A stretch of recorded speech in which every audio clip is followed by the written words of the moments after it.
So first, looking at the electronics industry as it exists today, as most of you are, I'm sure, well aware, it's an extraordinarily internationalized industry. Today, it's basically impossible to make an electronic good without drawing on software and intellectual property and materials and machinery from almost all over the world, from Europe to the United States to Japan to Taiwan. If you want to make a smartphone, for example, there's not a single country in the world that can make a smartphone all on its own. It requires collaboration between lots of different regions. And yet what you find is that the specific regions that specialize in different parts of the value chain, there too you do find change over time. And the biggest change over the past several decades has been the extraordinary growth in China's role in electronics value chains. And of course, that's something everyone is well aware of, the number of products that are made in China, but also the number of components in products that are made in China has grown and grown and grown for most of the last 3 decades. Here's a chart of value added in electronics exports from 1995 up to the present. And you can see the tremendous growth of electronics value added in China, in contrast to a much slower pace of growth in Western countries, in Japan, and elsewhere in the world. But you also find, interestingly, that the rate of growth has slowed in recent years. And I think there's a number of factors that explain why China's growth rate in electronics value add has slowed, and why other countries are trying to pick up some of the growth that used to be going to China but is now going to other regions. There's a couple of reasons why this is happening. One is that governments around the world are placing more demands on companies than ever before for supply chain diversification. Whether it's the shocks to manufacturing industries that were felt during COVID, the acceleration of geopolitical competition between China and Taiwan, or China and the United States, or a desire by lots of different countries to win a larger share of the value chain for themselves, governments around the world are putting pressure on companies and also offering incentives to companies to change the way they do business with the aim of attracting a larger share of the value chain. And if you just look at the news headlines from the past 12 months, you'll find in almost every major economy around the world, in Europe, in North America, in Asia, presidents and prime ministers who were actively taking efforts to attract investment to their regions, and governments that were spending vast sums of money, tens of billions of euros in the European Union, tens of billions of dollars in the United States, with the aim of incentivizing companies to set up shop in their region. But beyond the political factors and the incentives that politicians are offering, there are also economic factors that mean the logic of moving electronics assembly and manufacturing to China that was so powerful over the last several decades is less powerful today.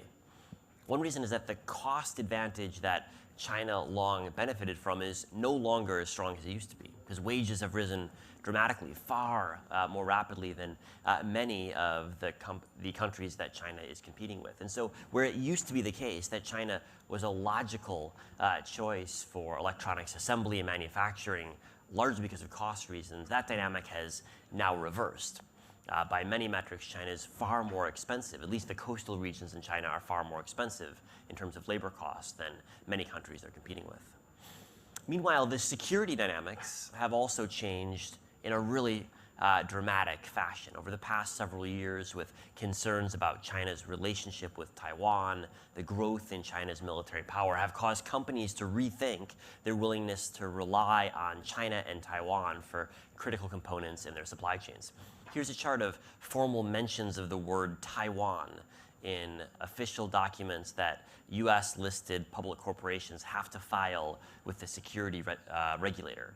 What you find is that there's been a massive spike over the last couple of years as companies have begun to understand what's actually in their supply chains, began to identify the extent to which they're often reliant on a single source in Taiwan or China or both countries for critical production, and have also begun to undertake studies about how they can diversify away from this extraordinary reliance on China and Taiwan. And so the security dynamics have been really quite important in inducing companies to think harder about their supply chain. And as they think about their supply chain and study their supply chain, many have begun to ask what other regions they can turn to for manufacturing, for assembly, or for sourcing components. The net effect of all these factors, the disruptions via COVID, the security concerns around China and Taiwan, as well as the desire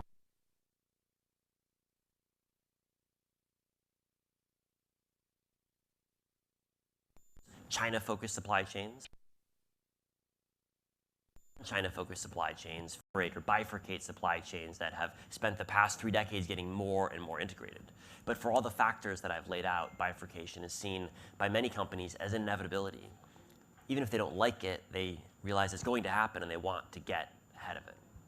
Which raises the question of, well, if you look at the assembly that has been in China for the past several decades, the manufacturing that's currently taking place in China, and if you believe that companies will continue to want to bifurcate their supply chains, adopt a China plus one strategy for manufacturing, well, who will be the plus one? Who's the plus one that will benefit from that diversification? And the reality is there's an extraordinary competition right now to be the plus one, to pick up some of the assembly or manufacturing operations that are currently in China. Now, we know that there are many viable locations for both assembly and manufacturing of electronics goods and their component parts. In Southeast Asia, for example, countries like Vietnam, also Thailand, have been major beneficiaries of new investment flows, investment dollars that would have gone to China 5 years ago, but today are going to Southeast Asia instead. And just this past year, there's been a number of major investments in both Vietnam, Singapore, and Thailand along these lines. In North America, Mexico has been trying to attract more electronics assembly and manufacturing in Mexico, making the argument that if you want to sell into the US market, Mexico is the most effective in terms of logistical costs, most effective in terms of integration into existing North American supply chains for autos and electric vehicles and aviation and other spheres. Western countries themselves are subsidizing their electronics manufacturing industry to a degree never seen before. Here's a chart of investment in chip-making facilities in the United States over the past 3 decades. And it's not hard to identify the change, induced largely by the CHIPS Act, which is incentivizing, providing funding for new investment in chip-making facilities to a degree that we've really never seen before. But the US is actually not alone. The US CHIPS Act is being mirrored in Europe by a EU CHIPS Act, which is spending roughly the same amount of money, tens of billions of euros over the next couple of years, designed to subsidize more chip manufacturing in Europe, in Germany, in France, in Ireland, and in other countries. Japan doesn't have a piece of legislation called the CHIPS Act, but Japan is doing the same thing, putting, again, significant sums of money into building or rebuilding the Japanese chip industry, both by attracting foreign firms like Taiwan's TSMC to establish facilities in Japan, and also by encouraging Japanese firms to invest more in Japan in a way that they haven't had for some time. So in addition to emerging markets like those in Southeast Asia, there are also advanced economies that are trying to win more of the electronic supply chain that they'd lost in previous decades due to the growth of manufacturing assembly in China. And China, of course, is not standing by. In fact, the counterintuitive result of China's economic slowdown, 3 decades. On the other hand, there's immense competition from around the world to capitalize on exactly the same opportunity. And so for every country, every region trying to win investment in the electronic supply chain, you've got to understand, well, what are your comparative advantages relative to all the other regions of the world that are competing? How can you convince multinationals that you've got the best location for their plus one in their China plus one strategy? And the outcome, I think, of the investments that we see made over the next couple of years will shape the electronics industry over the next couple of decades. Right now, we're at a point of reorganization in electronic supply chains, the likes of which we haven't seen since China first began playing a big role in the electronics industry. And the trends that were set in place in the early 1990s and 2000s defined the next couple of decades. I think we're at a similar inflection point today in electronics. Investment decisions that are made now, over the next couple of years, will have an outsized impact in the structure of value chains in the electronics industries over the next couple of decades. So thank you very much for having me, and I welcome any questions or comments from the audience.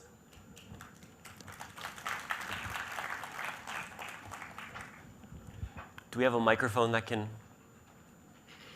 Right.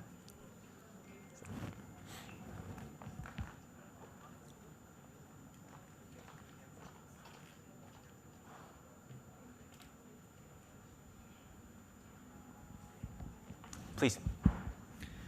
Hello. So, your book was very popular. I'm halfway through it. But there are concerns that this has created a more hype and causing what IMF calling deglobalization and of supply chains and risking to push millions of people into poverty. So do you think these risk of choking point and some country controlling the supply chain or key part of the supply chain is exaggerated? Well, I guess first off on deglobalization, I don't see any evidence of deglobalization. Quite the contrary. I think if you look at foreign investment in the electronics industry, you see a major increase in most countries. So for example, there are record-setting levels of Taiwanese foreign investment into Germany this year. Similarly, Taiwanese foreign investment in the United States.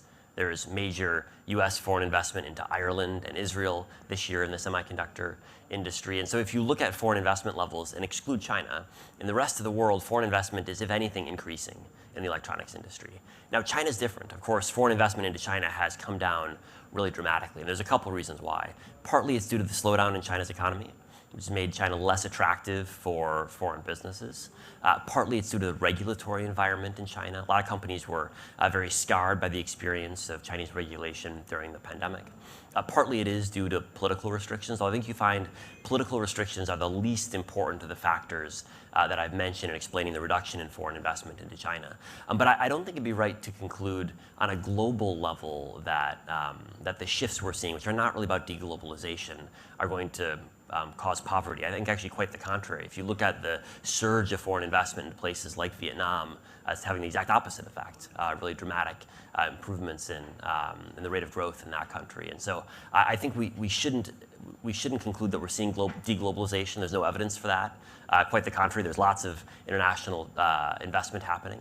And the benefits will be diffused over different countries based on whichever countries succeed in getting the most investment. So a little follow-up question.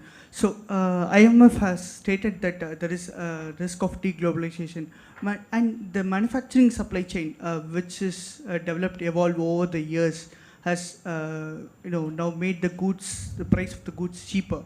So now there is a risk of the price getting much higher due to offshoring or nearshoring or producing on rich countries. So do you have any alternative to these problems? Well, I don't think that either companies or consumers are going to accept substantial price increases. I don't think that's realistic.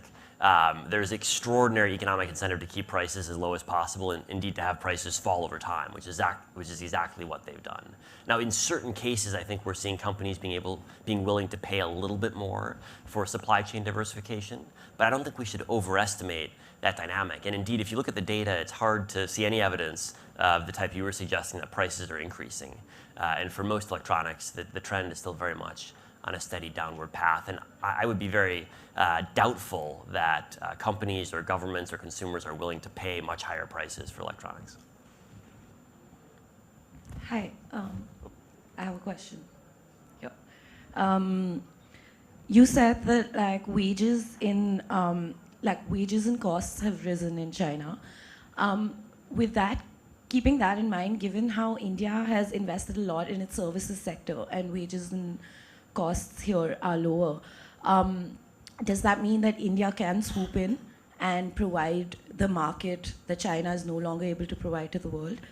That's one question. And the second question I have is that currently we have a huge reliance on Taiwan and especially TSMC, right, across the world. What can companies/countries around the world do, given the geopolitical position that Taiwan is in, to reduce that dependency on Taiwan so that, tomorrow if there are geopolitical tensions between China and Taiwan, that the supply chain is not restricted? Well, I think on the question of Taiwan, one of the reasons you see governments being more interested in semiconductor manufacturing is precisely that reason, that during the pandemic, governments understood that chips weren't only about smartphones, they were about medical devices and cars and construction equipment, and shortages of chips could have disastrous economic consequences. And so that's why you see incentives for new chip making facilities in Europe, in the US, in Japan, in other countries. And so that's an effort to address some of the concentration in Taiwan, although Taiwan is such a critical player that it's going to remain absolutely at the center of the chip industry for, I think, a very long time to come, even with these government incentives that are intended to diversify the supply chain. In terms of costs and the prospect of more assembly and more component manufacturing in India, I think labor costs are certainly part of the story, but they're only one part of the cost picture for companies. And it, of course, depends on which type of component you're looking at manufacturing. But next to labor costs, you have the question of infrastructure, the question of do you have the supply chain for the components that you need? And that varies in terms of the level of complexity based on different types of systems. But I think companies are looking at cost, no doubt, for labor, but they're also looking at other components of the cost of the goods that they're producing. And that's where different countries and different regions within countries have very different cost profiles.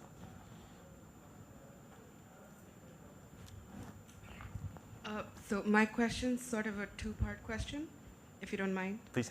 So the first part is that given that electronics and semiconductors can be considered high-skilled manufacturing, and India has never been at the low-skill level, and it's at least not India, Tamil Nadu at least, it started at the high-skill level, and it's exclusively gone into electronics, and now they're very enthusiastic about semiconductors as well.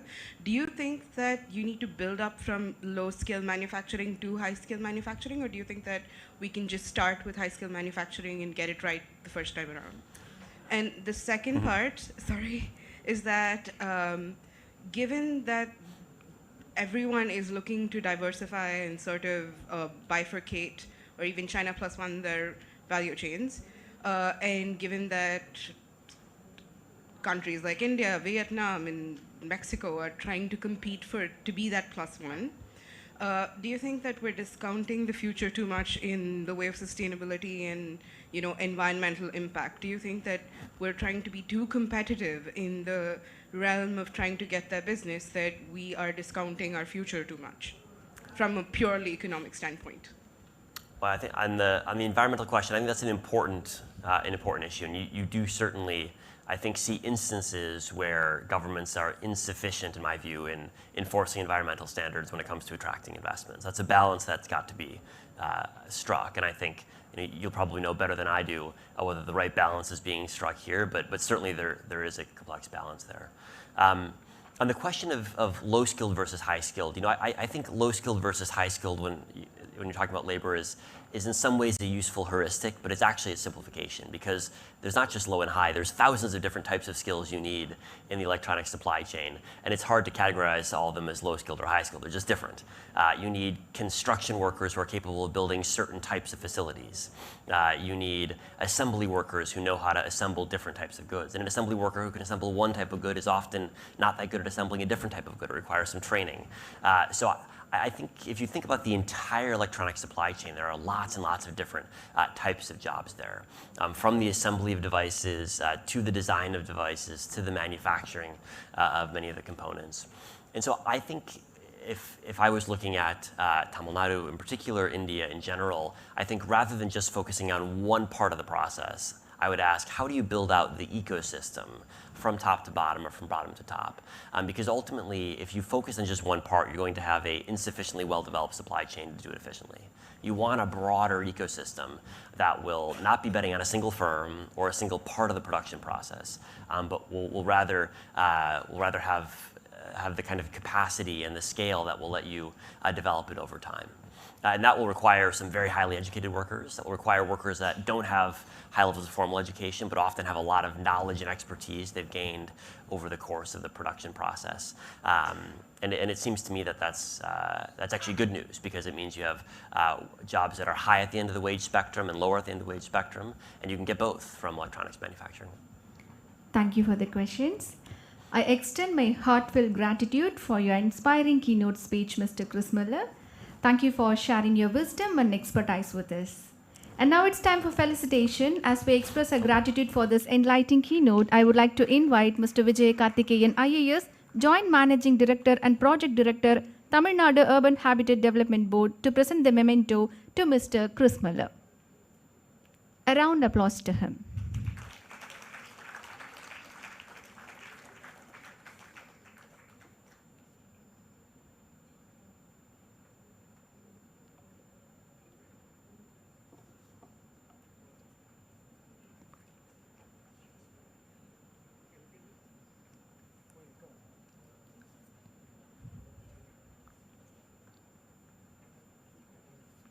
Thank you. And now, let's transition to our esteemed panel discussion. Today, we have the privilege of welcoming 5 eminent leaders, each bringing unique insights into the exploration of opportunities through global value chain diversification. Please join me in extending a warm welcome to our distinguished panelists. First,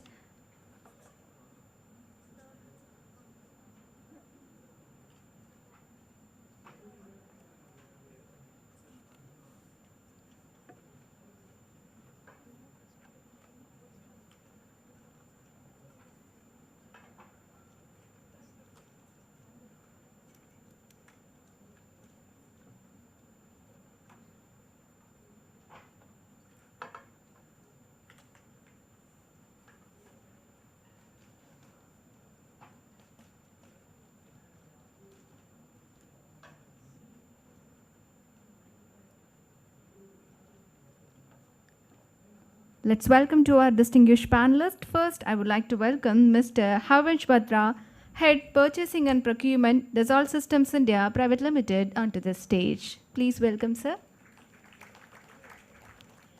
And next, I would like to welcome Mr. Vikash Agarwal, Managing Director, South Asia, AP Moller Maersk. Please welcome, sir. And next, I would like to welcome Mr. Hemant Badri, Head of Supply Chain and Vice President, Flipkart Group. Please welcome, sir. Next, I would like to invite Ms. Kami Vishwanathan, Senior Vice President, Operations, Middle East, Indian Subcontinent and Africa, FedEx Express India Private Limited, onto this stage. Welcome, ma'am. And next, I would like to invite Mr. Rashik Gupta, Managing Director and Partner, Boston Consulting Group, onto this stage. Please welcome, sir. To preside over this engaging discussion, we are honored to have Mr. Amitan Dupalit, Senior Research Fellow and Research Lead, Trade and Economics at the Institute of South Asian Studies, National University of Singapore, as our moderator. We are confident that his guidance on this panel discussion will be both enlightening and thought-provoking. Over to you, sir.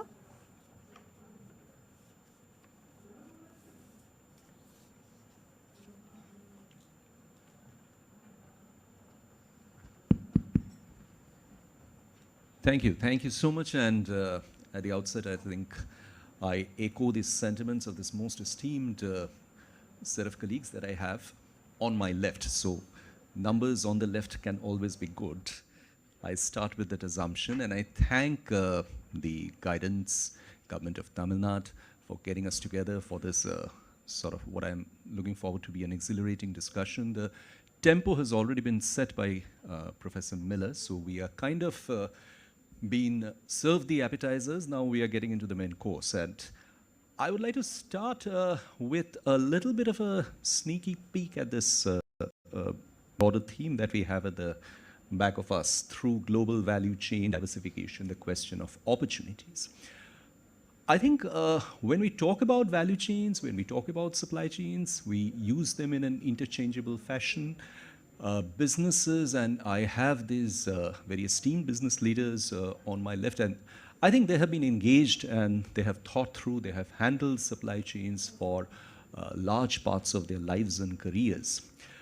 But today we have supply chains or value chains being spoken about in a very, I would say, commonplace manner. Supply chains have begun featuring in all kinds of conversations and discussions. To the extent they have also started featuring in dinner discussions, or even across, more simpler, common canteen college discussions. That's not a bad thing per se. The question is how much of this discussion is actually an informed discussion, and what led to the growth and expansion of this discussion. The immediate temptation to say that it was the COVID-19 pandemic, which led to a disruption of supply chains, but supply chains have been disrupted even before. welcome our speakers on the dais. I would take this opportunity to specially welcome our keynote speaker, Madam Nirmala, who is also the member of our Governing Council, and a very, very warm welcome to the other speakers. We have Nitin, we have Mr. Murugan, we have, all other guests who are there on the dais with us, as well as I take this opportunity to welcome each and every one of you, senior officers, speakers, and also the young people who have joined us, the CM Green Fellows. A very, very warm welcome. And also we have people from Tamil Nadu Pollution Control Board, Forest Department, the Environment Department. A very warm welcome to each and every one of you. So today, since the time is very limited, we thought that we would just kind of start off by making a short presentation about the initiatives that the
join me in giving a very, very warm welcome to the dynamic and incredibly passionate Additional Chief Secretary, Department of Environment, Climate Change and Forest, Government of Tamil Nadu, Trimati Supriya Sahu, ma'am. Ma'am, if I can request your presence on stage.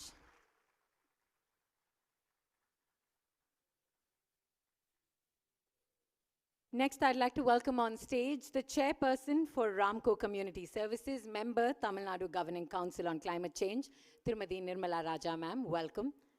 And may I please invite the Additional Chief Secretary to welcome all of our guests on stage with a calendar. This calendar has incredible imagery about the elephants of Mudumalai and Anamalai.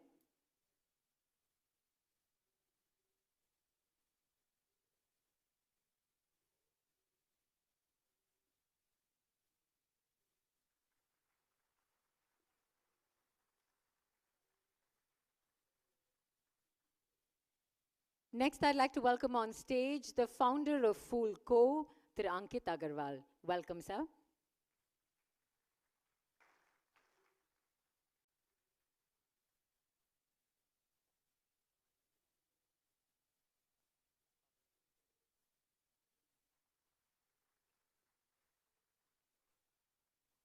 Now I'd like to welcome on stage Head Operations World Glass Complex, Sri Perambudur, Head Technical Glass India, Thiru Venkatamurugan, N.S. Savarkar. Welcome, sir.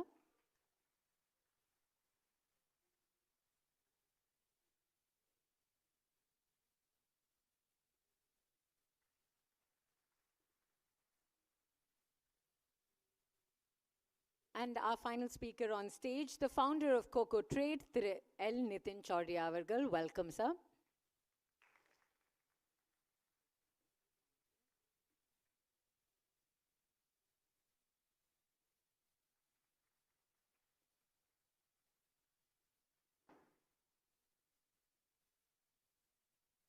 I would now like to invite the Additional Chief Secretary, Department of Environment, Climate Change and Forest, Government of Tamil Nadu, to please present the Tamil Nadu Climate Initiatives.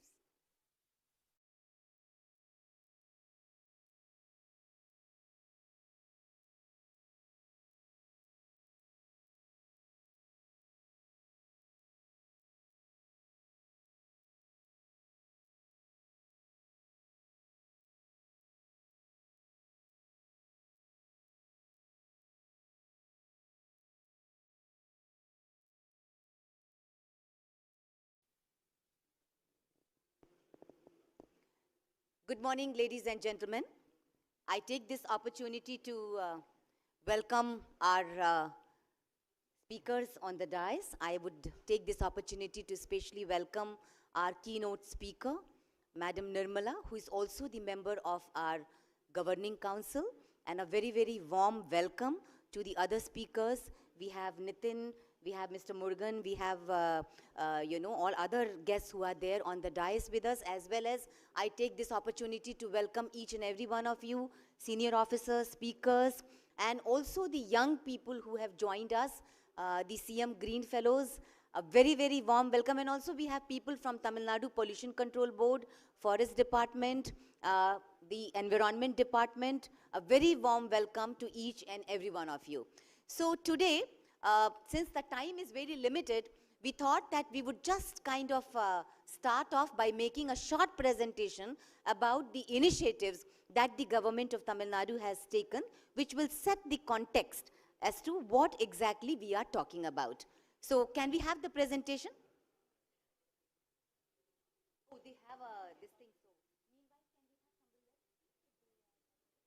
So will you take some more time to make the, to keep the presentation ready?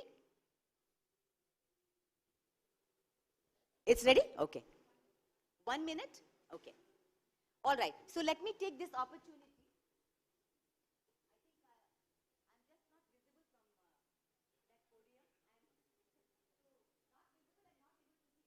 One second.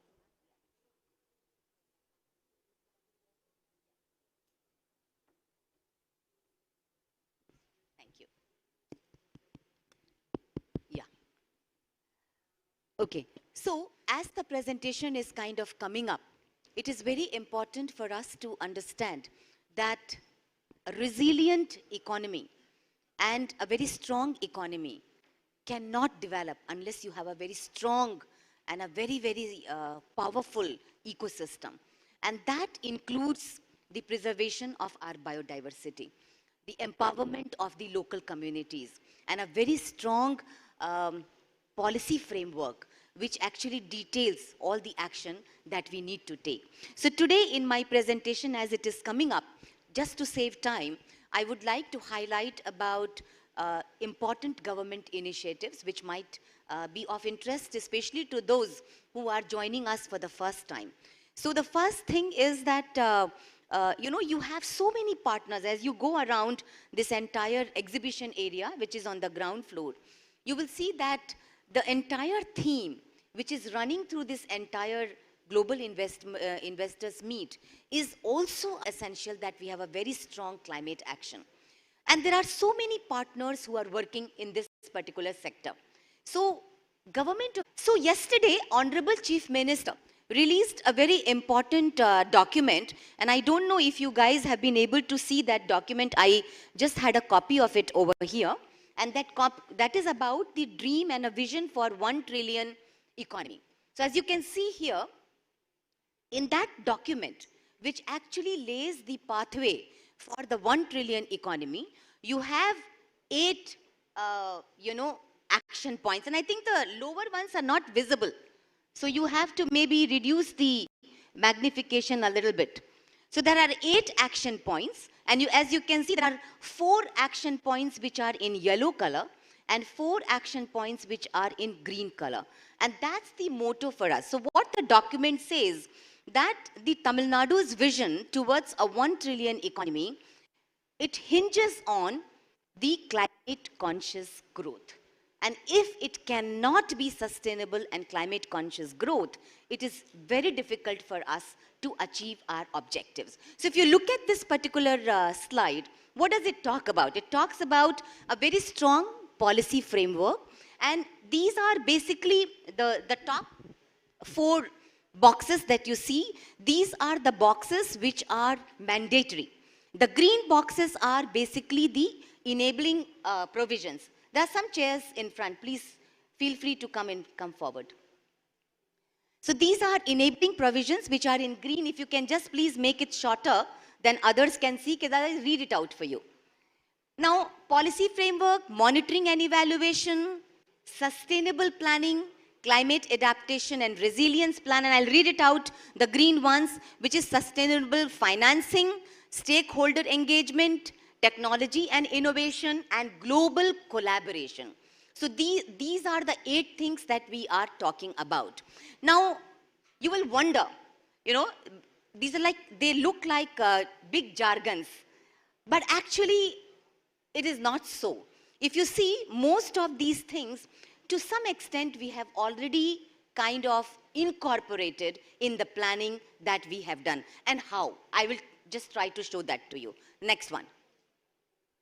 Now, I just mentioned about the Green Climate Company, so I would not like to go into the details, but I just wanted to mention that for us, this becomes the vehicle to kind of steer the 1 trillion economy growth in partnership with the industries. Next. We have,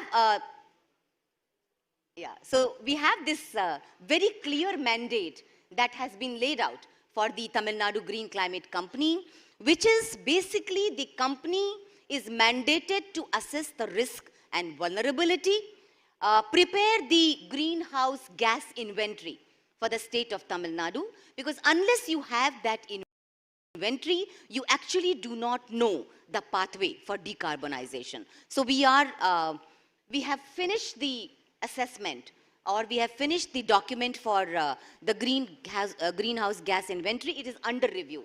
And in the month of February or so, we should be able to make it public. We also are working on clean energy transition, transport, waste management, and of course, the clean and green climate resilient agriculture. Government has also set up the first ever Tamil Nadu Green Climate Fund, which is a 1,000 crore fund. This is basically to assist startups and even established organizations. This we are doing in partnership with the Tamil Nadu Infrastructure Management Corporation, TNIFMC, they are here. We will also be partnering with TNIDB in a big way, and I have our partners from TNIDB also over here. So basically this 1,000 crore fund is to support projects in circularity. For example, it could be plastic circularity, e-waste management, it could also be construction and demolition waste, and it could also be decarbonization pathways for the industry. So that is another area where we are working. Though it is 1,000 crore funding available at this point of time, but we do have the green shoe option of adding another 1,000 crore to the fund, to the Green Climate Fund. And we become the only state in India to have a dedicated climate company. And we are also again the only state in India to have our dedicated climate fund. Next one. Thank you. We again, the state has always been very progressive in ensuring that whatever growth trajectory that we are charting for ourselves, it should be based on data, it should be based on evidence, and it should be based on science. And our climate action is nothing, but it is all of that. So we have set up a governing council under our Honorable Chief Minister's leadership. We have Mr. Montek Singh Ahluwalia, Mr. Nandan Nilekani, we have Mr. Eric Solim, Dr. Soumya, and we have Dr. Ramesh, Mr. Sundarajan, Nirmala Madam is here with us, and we also have Dr. Ramachandran. So as you can see, it's a mix of the scientists, people who are policy makers, people who are data crunchers, and people who have some way or the other have been shaping the destiny of our beautiful country. So I'm very proud that they are, in partnership and in collaboration with us. Next one. Yeah, so just quickly about Green Tamil Nadu Mission, because some of you might be interested in collaborating towards making the state, pushing the state towards the 1 trillion economy. So we have these, the data is in front of you. But here, the point is not about the data. The point is about the collaboration, community engagement, and taking the climate action to the grassroots level. This slide is about that. Next one. We also have a big level of community engagement coming. Unfortunately, the data is getting hidden. I believe that the technical team is still working on it. But we have, you know, in every district, we have partnered with NGOs and the local community for the Green Tamil Nadu mission. Basically, the objective is to enhance the green cover from 23.7% to 33% in 10 years. We have already completed 2 years. And we have our mission director over here who actually will be able to answer any questions later.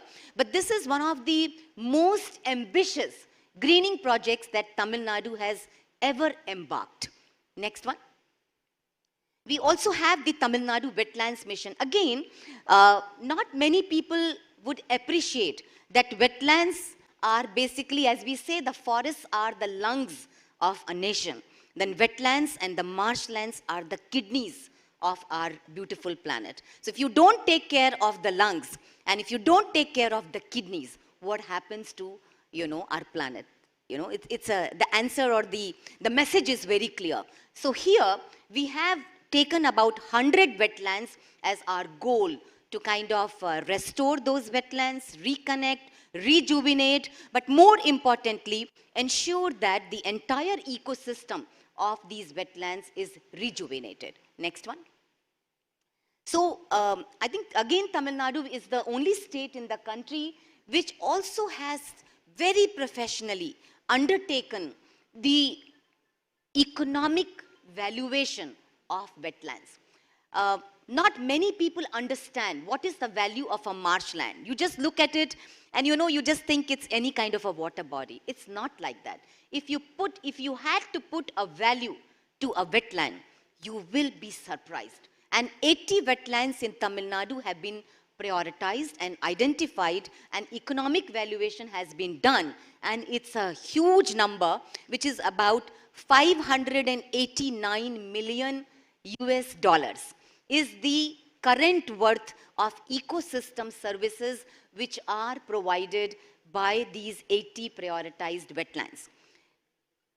If I tell you that Tamil Nadu has 40,000 wetlands, what will you think? Just 80 wetlands are offering this much of value.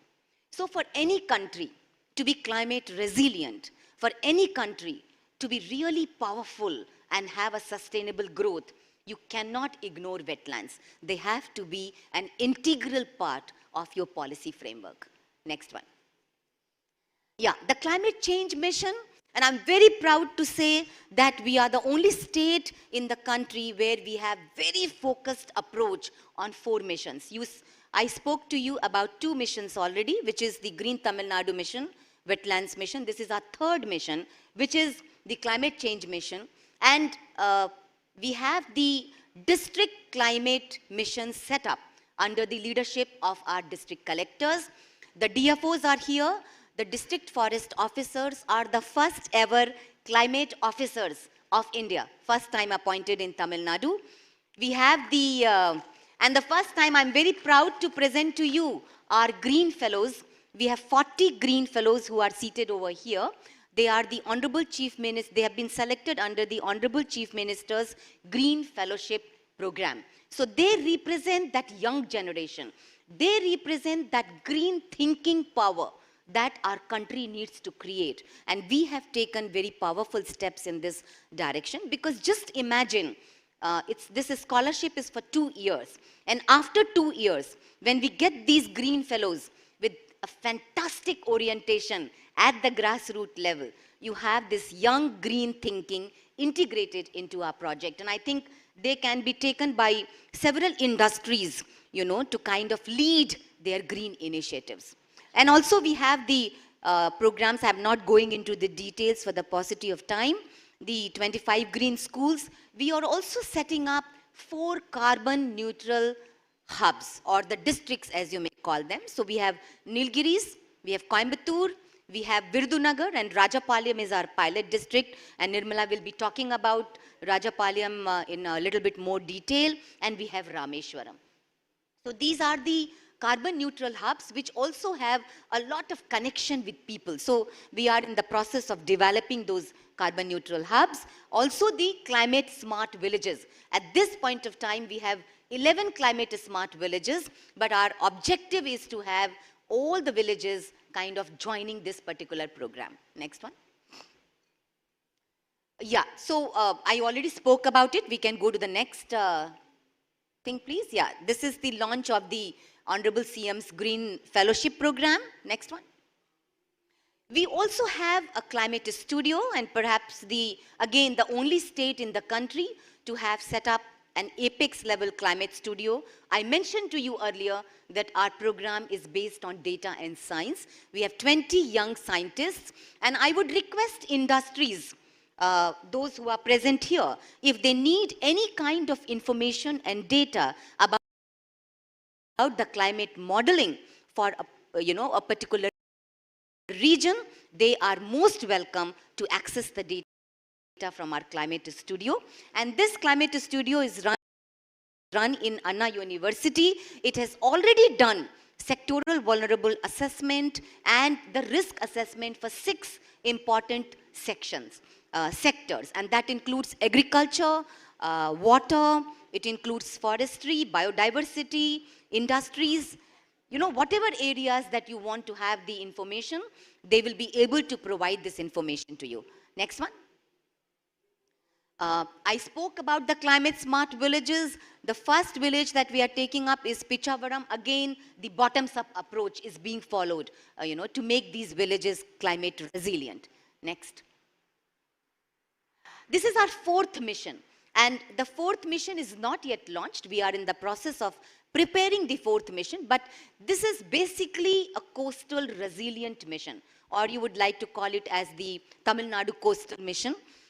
Tamil Nadu has a coastal length, the 2nd largest coastline in India, which is 1,076 kilometers, 14 coastal districts in our beautiful state, and several initiatives that you can see are here, but I just would like to highlight 1 or 2, which is about the mangroves, seagrass, and the blue carbon solutions.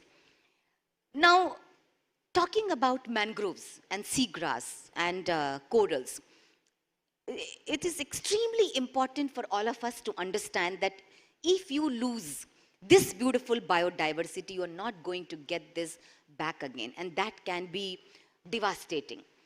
Therefore, we have a plan to restore all the mangroves, wealth that we have in Tamil Nadu. We have about 40 square kilometers of mangroves in Tamil Nadu, and our plan to add 60 square kilometers, plus it has some data about the restoration also. So about 60 square kilometers is what of mangroves is what we will be adding. Here, there is a potential of the carbon credits, which the industries may be interested in towards a sustainable growth. And that is when it is important for me to mention that we are also a state which has almost finalized the carbon credits policy. So it is in circulation stage at this point of time, but we are very confident that in a shorter period of time, we should be able to lay a very, very good framework for the, for industries to access carbon credits. But once again, I always mention this, carbon credits are not only carbon credits, they are also biodiversity credits. And we are in a process of ensuring in our carbon policy that communities get the maximum benefit out of this carbon trading that we might be doing. Next one. Yeah, so I've already spoken about it and the time is limited, so I'll skip this slide. Next one. I spoke about the Green Climate Fund, 1,000 crores. Please, next one. Yeah, this is something which is very important. When you go down to the exhibition area, you will see that we have a grassroots intervention initiative that we are planning to introduce, which is an eco-pod. Many of you would have heard about it earlier also. We have a very important aspect that we need to look at, which is a huge strength of SHG women. We have about, in fact, this data is hidden, so let me read it out for you.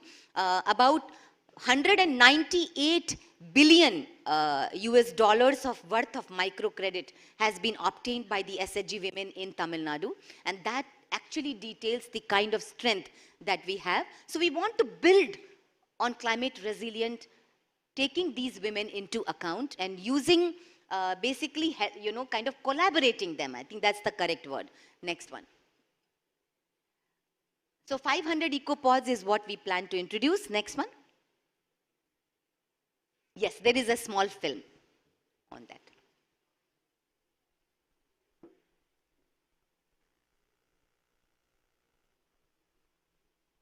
Can we have Earth's the clock is ticking. Every effort counts in the fight against climate change. Climate change doesn't wait. It demands action now. Our planet's future hinges on our choices. Climate change demands action, and these women are answering the call.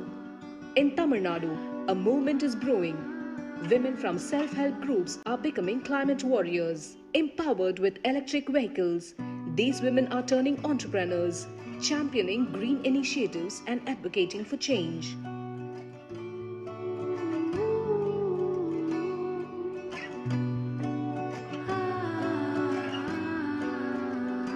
They drive e-autos, not just to sell eco-alternatives, but to ignite conversations on climate change and sustainable living. With painted vehicles and persuasive messages, they are reshaping mindsets, urging action for a greener tomorrow. These women are more than entrepreneurs. They are ambassadors for a sustainable future. Join their movement, support these climate warriors. The future is in their hands. Climate warriors, pioneering change, empowering future.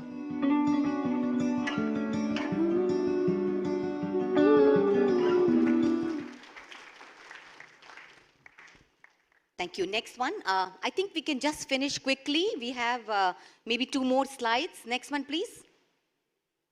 Yeah, I think we can skip this slide. We can go to the e-waste film. I just would show you 2 films and then we can close it.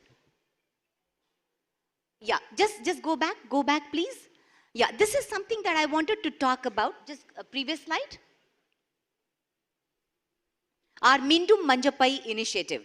If you look at this entire plastic initiative in Tamil Nadu, we have been able to kind of bring an integrated program and, this one.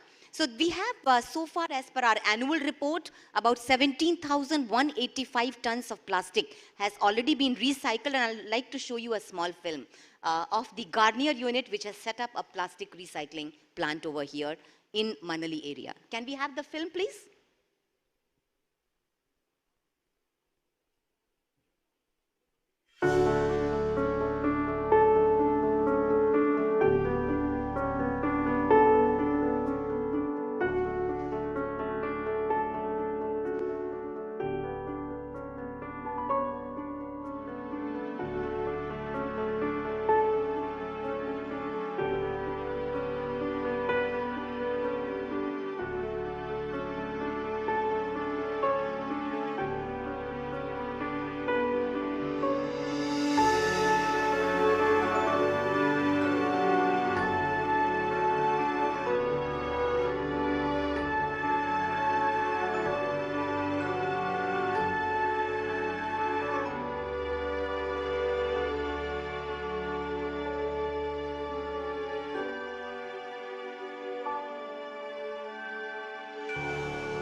Yeah, so this is about basically, the recycling initiatives that are going on.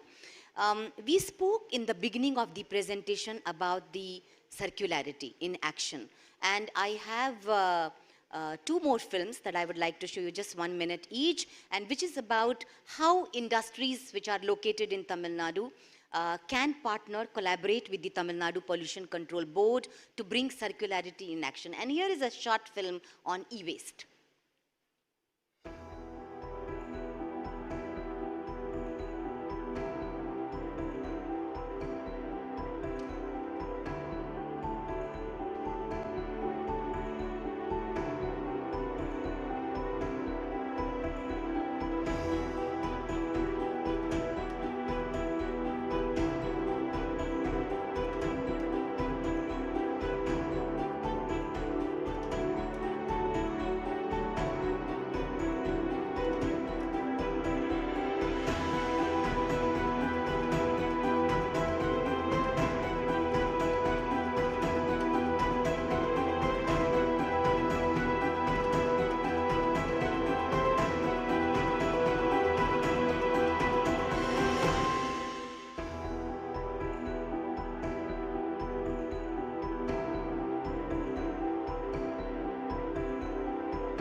5,000 tons of copper in a year and about 51 kilograms of gold or whatever was mentioned. That should excite people. So all the phones that we have in our hands or the laptops that we use or the desktop that we use and we throw it so carefully, carelessly, you could actually extract all these valuable materials out of it. So this is a plant that has been set up. We have 6 similar plants set up in Tamil Nadu. We also have the construction and demolition waste management plants which have already been set up. Tamil Nadu Pollution Control Board has, are we showing this film? Yeah, construction and demolition waste. I think we can avoid it because the time is up. So I like to finish. You can go to my last slide. Yeah, so I think the time is short, so maybe, sometime later, or those who are interested, we can send you the link of the presentation. But I just wanted to mention here that it is extremely important for all of us to understand that without a very resilient, climate, any kind of a sustainable growth is not possible. So here are the initiatives which are highlighted in one particular slide, which is greenhouse gas inventory already made ready. Pathway to net zeros are going to be drafted after we get the GHG inventory. We also have several other grassroots initiatives, and this is just a snapshot of what we are doing. Rest we can discuss at the time of the question and answer, and I take this opportunity to thank you for your patience. Thank you very much.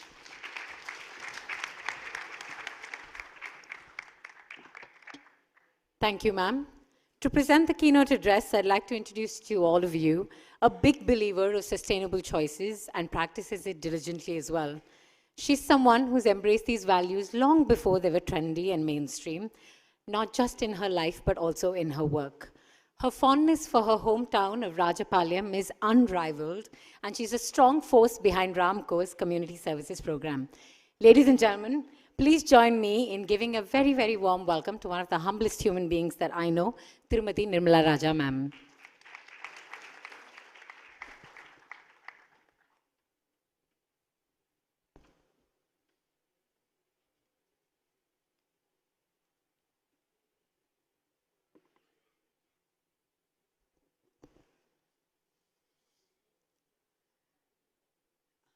Namaste to everyone. I'm delighted to be here today to offer a keynote address. And first of all, I'd like to thank the government of Tamil Nadu, the Department of Environment and Forests, and the Department for Industries for this opportunity to participate here today. We just heard a very proactive approach about climate action by our Secretary, Mrs. Supriya. So I thought I would share about my personal journey and the learnings that I have actually grown across through over the years around the theme of sustainability. It all began here in Chennai with a school that I manage. A little more than a decade ago, I came across a very interesting program for children in a very fun and effective way as to how they could learn to manage solid waste.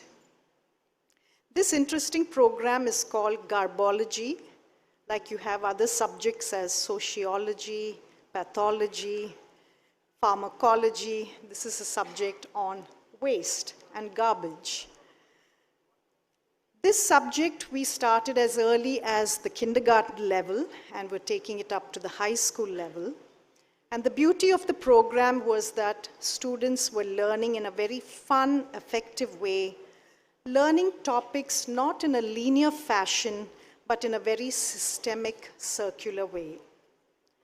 And I think the immediate experience to see the science of garbology as systems thinking, a circular economy, was the starting point. As even the teachers, students, and members of the school were rapidly learning how to segregate their waste, as ma'am had just shared so many streams. The school started off with 4 or 5 streams, but ultimately we took it up to 11 streams of waste. And the children were really demonstrating not just learning in the classroom, but actually action on the ground.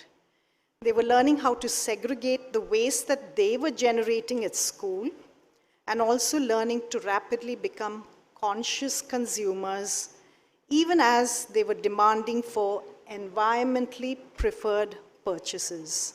So it was a whole system of thinking that was very vibrant in the school. And as they were doing this to gather data, they were measuring their waste and putting it into a waste calculator, and a very fun way to see what was the energy that they were recovering by reducing or recycling and avoiding waste to land up at the landfill. So as even they were embracing waste as a circular economy, they were also learning and celebrating together. Today, there is a behavior change every day with a school of 450 children, a little more than 50 teachers, administrative staff every day, and this has been happening through more than a decade. Additionally, the science of plastics and the study of microplastics reaching the oceans were learnings that they were absorbing very deeply in the school. The education department of our Tamil Nadu government has taken a bold step when we shared of our learnings to publish in more than 10 million textbooks the topics on the science of waste and plastics. So this was really the first starting point in my journey of learning and being able to practice. The success of the school and my personal learnings to learn about waste as systems thinking gave me the confidence to look at challenges as an opportunity. And this new confidence could now be expressed in a new project that came by our way as a public-private partnership. This is in the design of a master plan for a town. A little over 2 years ago, the Tamil Nadu government had taken up a little more than 15 small towns to design master plans for them. One such small town near Madurai is Rajapalyam, and this unique, one-of-a-kind master plan for the town has been designed keeping the water aquifers and recharge spaces completely protected, as even the design had incorporated for the town to go carbon neutral. Keeping these two central principles around which all the spaces of the town were zoned and designed. At every stage of the design, a participatory approach to involve the people of the town to lead the design and to be involved to manifest this master plan was the beautiful energy. So for the first time in India, I feel Tamil Nadu has again been in the lead and has published actively a website for 60 days for citizens of the town to study the maps, to engage in feedback and creative ideas, and in the design of their own town for the future plans. The government has now completed the design of the master plan, and it is truly one of a kind and a model for the country. The master plan, since we are attending a global industries meet, I felt for the audience to share that the master plan clearly leads up for industries, investors, businesses to thrive successfully as economic progress, as even the environment thrives as good water management, energy management, waste management, and creating green spaces. Tamil Nadu government, under the leadership of our Honorable Chief Minister and his team of ministers and our amazing secretaries and bureaucrats, are at the forefront of looking at economic progress in harmony with ecological responsibility. We have one of the best managed states in India to have your establishments and investments to flourish well. I would like to share another story before I end my address, and it is another experience which could help see dreams of the heart and ideas on paper translate on the ground. This is the story of Pandalgudi and the exhausted limestone mines. It is a story of restoration of a land bare of industrial use and mining. Ravaged by decades of mining and extraction of resources, the Ramco Cements Company have chosen to take a social responsibility to restore the landscapes and the spaces. Today, a beautiful ecological park of close to 400 acres with a biodiversity of more than 80 native species of trees and plants stand testimony that the human will, when guided by environmental consciousness, can bring about change. I'd like to play a short video for you to see the transformation of the Pandalgudi mines.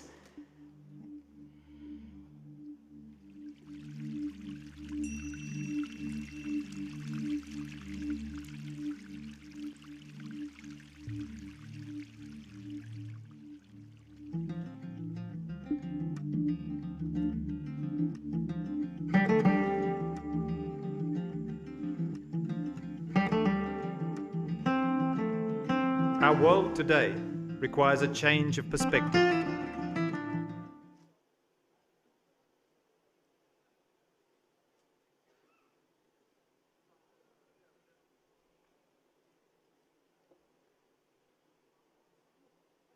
As we wait for the video, I'd also like to share that progress is also being done for the next 400 acres of the mines to work on the restoration. And equally, wherever there are projects that industries are setting up, we hope that this can be a model for others to emulate and to take up.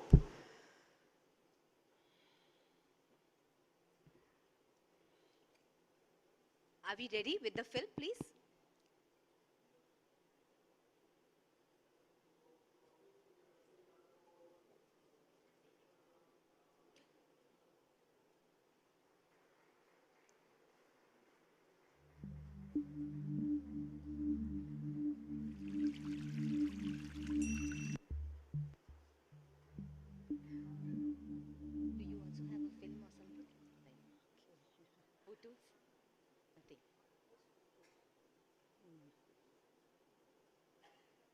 Should we play it later? Can we just, if it is not working, can we play after some time?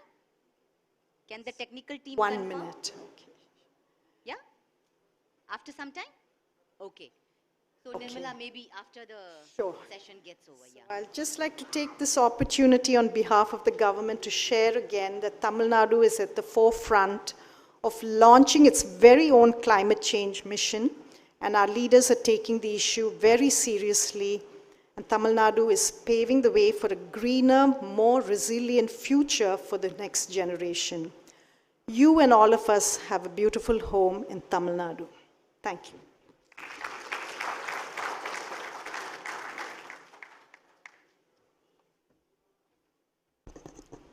Thank you, ma'am, and please accept our sincere apologies. We will remedy the video situation as soon as possible.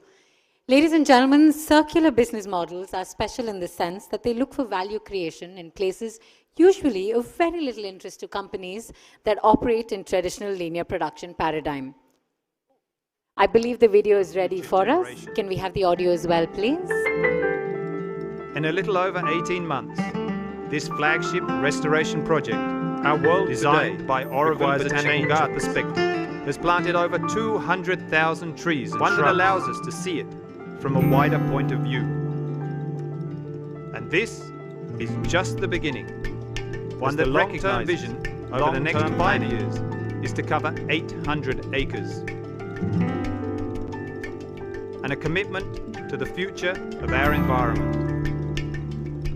This will be a land that welcomes people, young and old, in Panda, ready to witness South India, the power of nature at the mines to restore the environment around us. We are able to witness such a project. One that has transformed a worked-out mine into a landscape of hope. We are working with local plants that will inspire the area, now thinking from a barren, about the way we wish to leave the planet, into one that is now future generation over 80 species of native trees and shrubs. In a little over 18 months, an ever-increasing population, this flagship restoration project, butterflies, designed by Oroville Botanical Gardens, has planted over 200,000 trees and shrubs. This is just we the beginning. We are rebuilding a resilient as the long-term vision over the next 5 years will have a profound impact is to cover not only on the local environment, but one.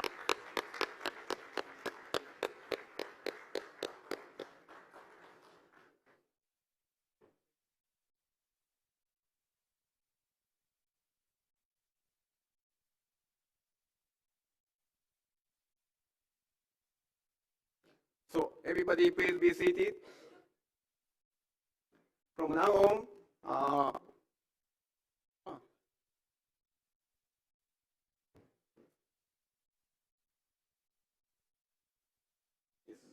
we'd like to introduce initiatives of prefectures in Japan and TamilNadu government to promote each regional economy.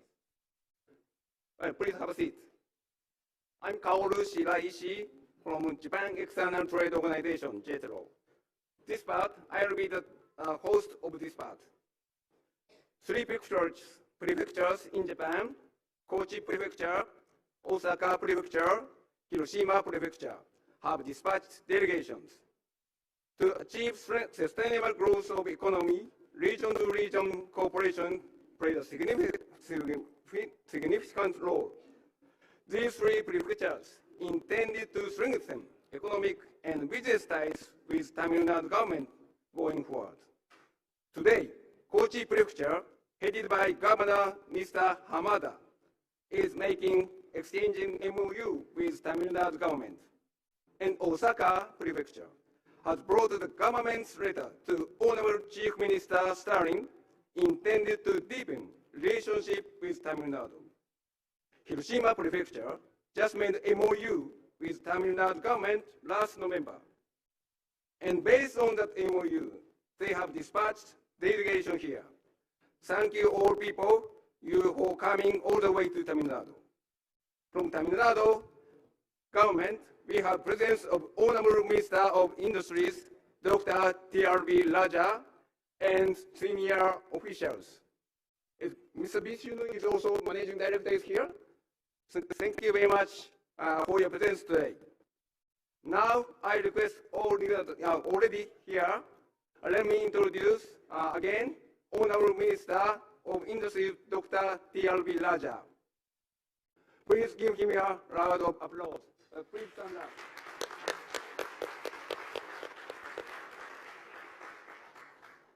And the Governor, His Excellency Governor of Kochi, Mr. Shoji Hamada. Hamada-san.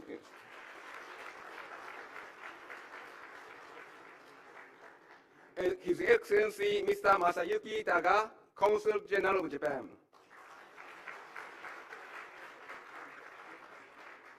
Now I request His Excellency Mr. Taga, Consul General of Japan, to present the flower bouquets to Honorable Minister.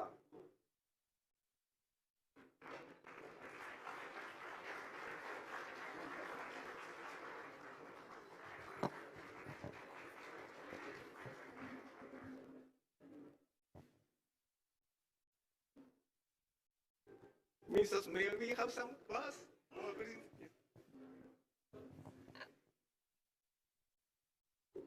Can I get this?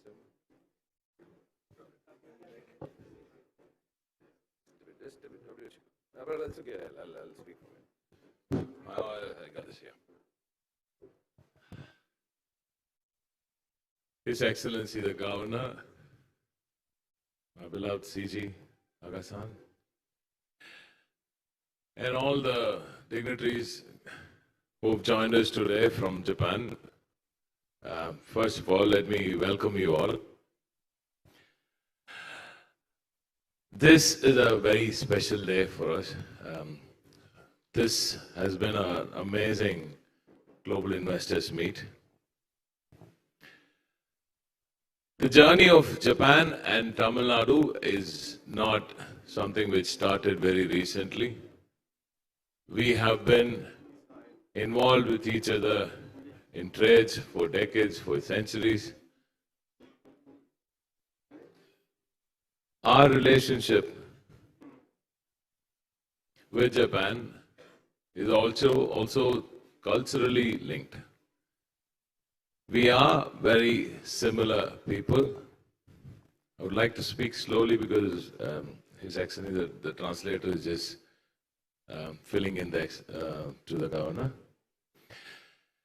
So our relationship is deeply culturally rooted. Many of you also know that our family cultures are similar. Our respect for elders is similar. And right now in this Global Investors Meet, I would also highlight how our work ethics are similar. How we are dedicated to work. The talent pool in Tamil Nadu is most sought after because we worship work. The retention of talent in industry in Tamil Nadu is the highest in India. You go to places like Bengaluru or Telangana in Hyderabad, you will see a lot of hopping. But that doesn't happen much in Tamil Nadu. Yes, everybody wants to improve their lives. They want to move on to higher positions.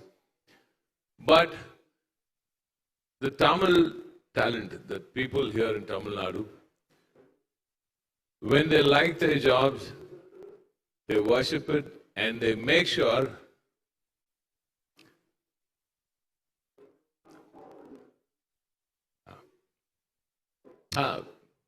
MD guidance is here. No, you can sit here, sir. No, please.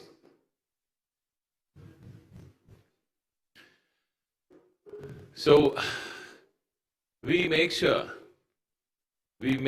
that our investors, our bosses gain out of our talent. We make sure that we contribute to that industry, to that workplace. And we are not satisfied if we are just sitting around, idling around. No. Just like the Japanese people. Just like the people of Japan. All of us in Tamil Nadu have grown up listening to stories about how the Japanese people came out of Hiroshima. How they pulled themselves up. How they stood up against such a huge, huge man-made disaster. That inspirational story, I'm sure everybody in the world talks about it. But here in Tamil Nadu, we talk about it very regularly. Everybody is told, look at Japan, look at how they came out of a nuclear bomb. And rightly so, Tamil Nadu has a partnership with Hiroshima and also Osaka also, and then we have a tie-up with now Kochi probably, and many other prefectures are also lining up to tie up with Tamil Nadu. And that is because of the work ethics of Tamil Nadu. That is because of the fact that of 12 Japanese industrial clusters in India, 3 are in Tamil Nadu. And I'm sure these 3 are the safest also. I had a very beautiful story when I keep repeating this, but it was so beautiful and moving that in one of our dinners at Taga-san's house, a person from Yamaha, right? Yamaha, he came up and he said, I just want to say one thing about Tamil Nadu. It's been 8 years since I've come here, and I have a daughter who goes to school. Every morning, I don't have to think about the safety of my daughter. She gets up, she goes to work, she goes to school, and she comes back on her own. There is no need for me or anybody to go along with her. That, ladies and gentlemen, is the biggest compliment that the state of Tamil Nadu can get. A foreigner coming and living in a metropolitan city, in a faraway country, says that he doesn't have to think twice about the safety of his daughter. Now, this is not something which many cities, many places in the world, even developed nations can say. But Tamil Nadu, in Tamil, the Tamil people, that's us. That's us, and I think that is our biggest strength because we care for others and we treat every single being on this planet as equals and as one. And that is why you see in Tamil Nadu, the women workforce participation is so high. If you want to look at DEI, you cannot look further than Tamil Nadu. You cannot look at other states. We tick all the boxes.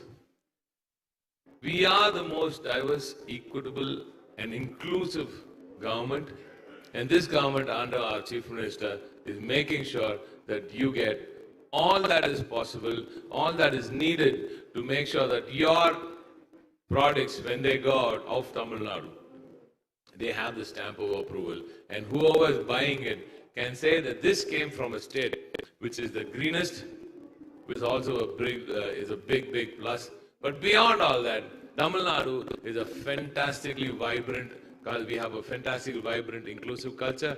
You know, you've seen the investors meet today. You've seen the kind of people that come in. We are unmatched in talent. We are unmatched in the source of power that you use for your industry, which is very important today. 50% of our energy is green. We are pushing that higher and higher every day. More solar is being added. More wind is being added. Offshore wind is being tapped. Pump storage is being looked at. We are going the hydrogen way. So this is Tamil Nadu for you, the most urbanized state in India, the most advanced state in India, and the only state with 45,000 factories in India. And the second place will go to somebody who has 28,000 factories.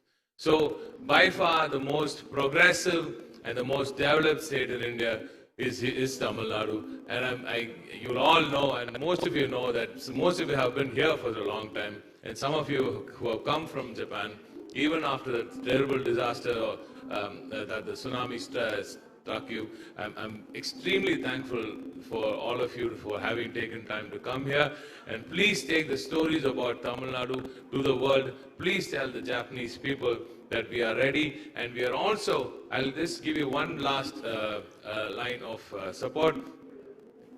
Like you bring in your investments, we are also planning to export a lot of talent. When my Chief Minister and myself were there in Japan recently, the government there had asked us to give them talent pool which has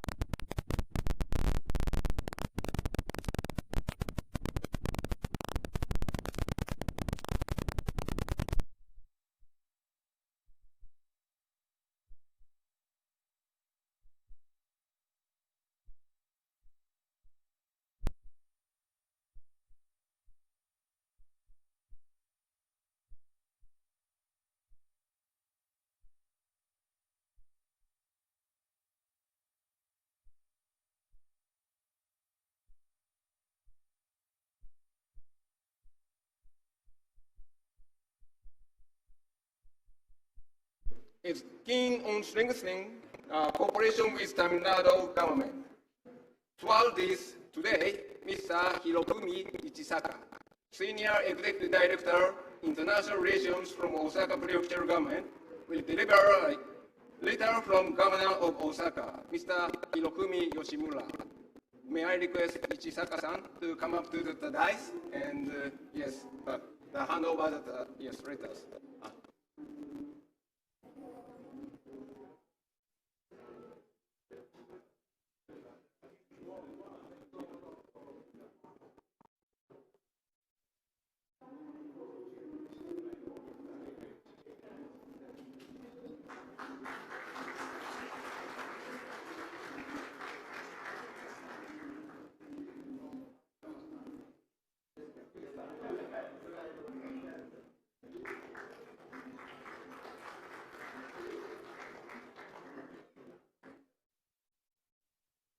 Thank you very much. And last but not the least, the Hiroshima Prefectural government signed MOU with the government of Tamil Nadu last November. Based on this MOU, that they dispatched these delegations to participate in this event. I'd like to request Mr. Hiroyoshi Funaishi, Associate Director of Foreign Business from Hiroshima Prefecture, to come up to the dais and show that MOU signed with the government of Tamil Nadu.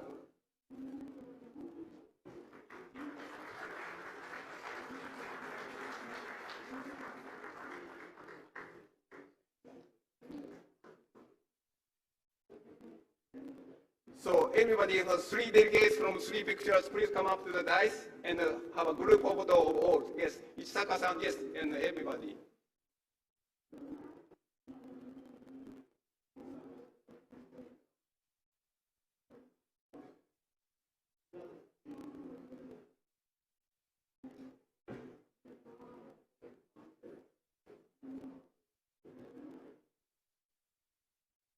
People, everybody, please give a big applause to the.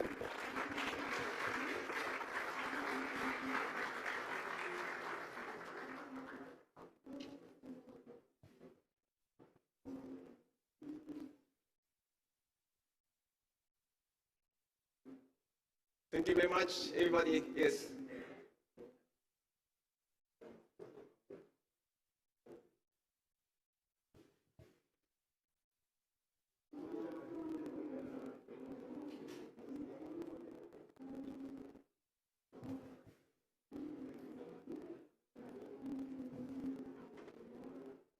Yeah, or thank you much. So please come down to the ground floor.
Well, thank you very much, the Minister and Mr. Vishnu. Now he's leaving next appointment, so please give him a big round of applause.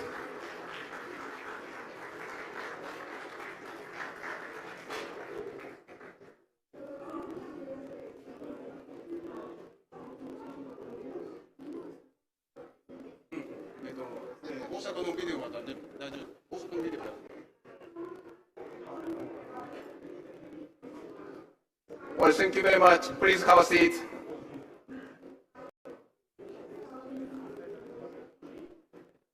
So we are going back to that resume the session. And Osaka video is now possible to project now. If possible, please project now with audio.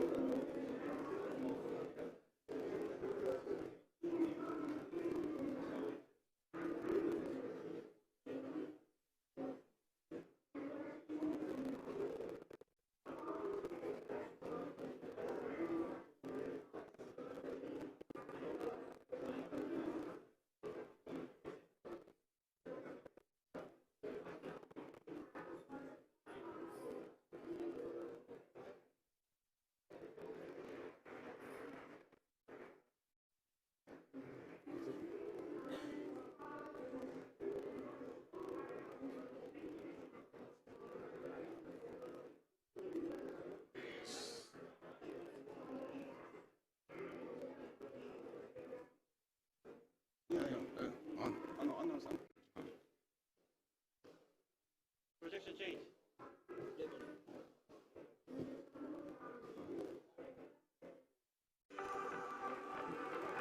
Yes, this is the video that Mr. Ichisaka-san wanted to do.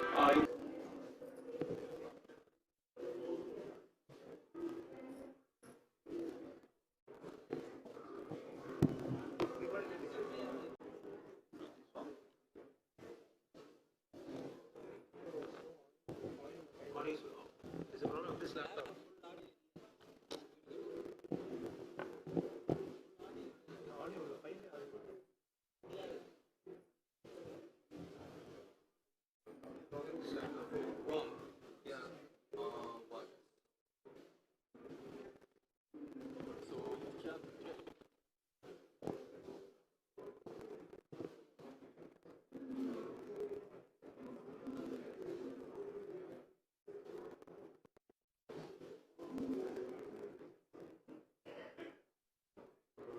So sorry that again that the volume, the audio is not come out.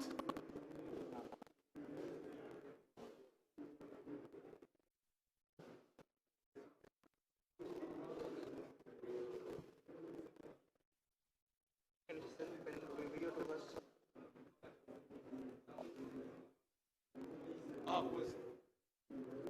The stuff that the sound is not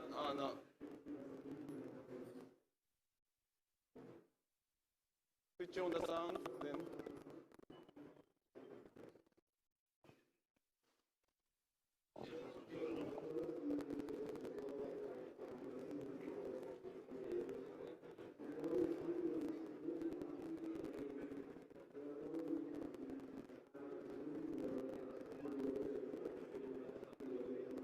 So after the remaining the program is that the Kochi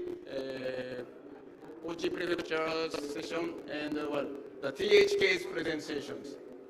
I'm considering to have the Osaka video, then THK presentation, then Kochi presentations, Kochi sessions.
So it seems that the sound, the video again cannot project now. So now that we will ask the THK people to have a presentation now.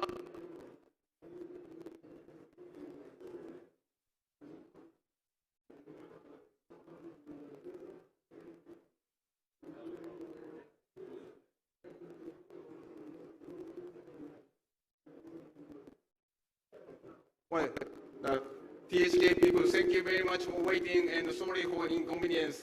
Well, please have our presentations.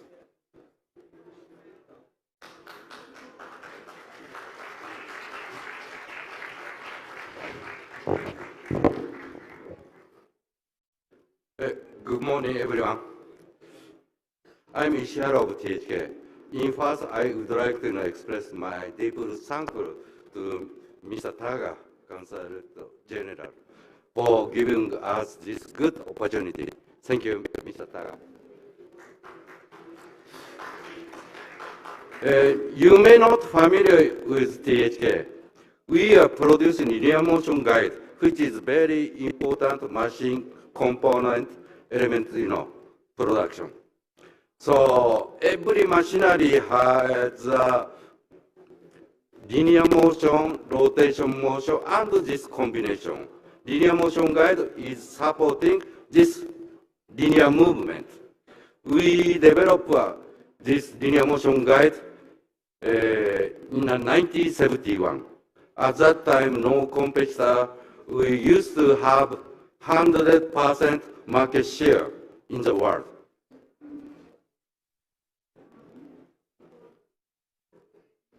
So this map showing our facility in the world.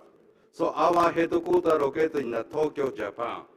Red dot showing our manufacturing facility. White color showing our sales facility. So in Asia,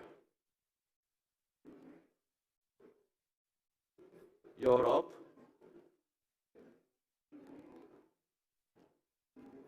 North America, South Africa. So we have 37 manufacturing plants in the world and 122 sales offices in the world. THK is a top brand in this segment. So now I want to pass our THK India activity to my staff, Mr. Furusawa.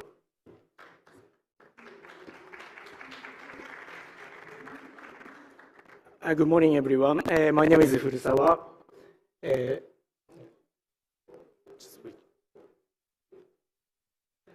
Let me just quick explanation. THK India. Since 2012, we have a total 5 branches in India.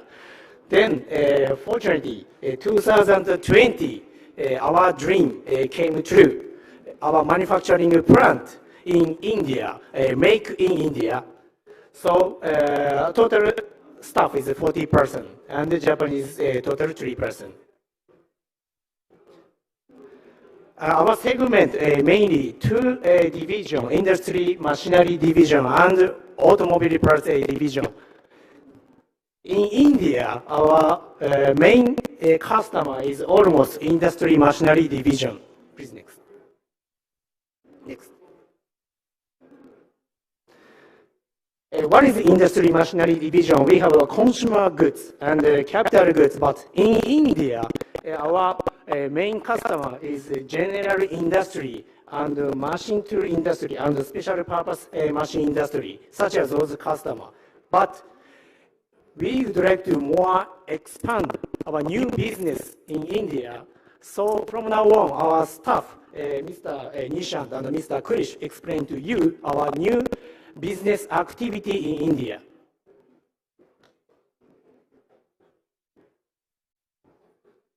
So good morning to everyone. My name is Krishnamurthy. I am the South Regional Manager for THK India Private Limited.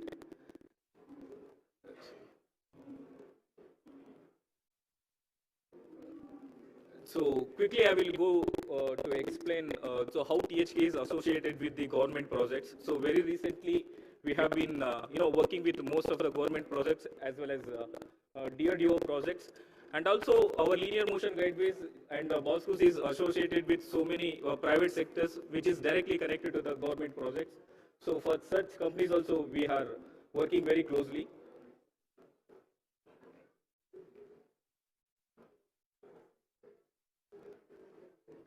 And this is the very success story. You must be heard Chandrayaan-3. So very recently we have been associated with ISRO, and we have supplied our linear motion guideways, cab followers, link balls to the antenna, so where the recollecting will be happen, and it can pass on the signals to the rockets.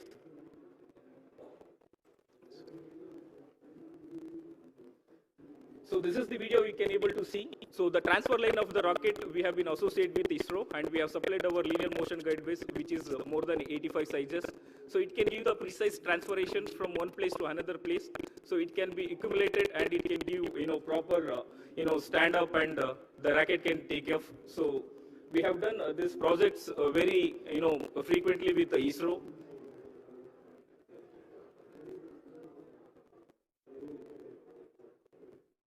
And this is very, proud moment even for THK to associate with such kind of a successful story with the government of India.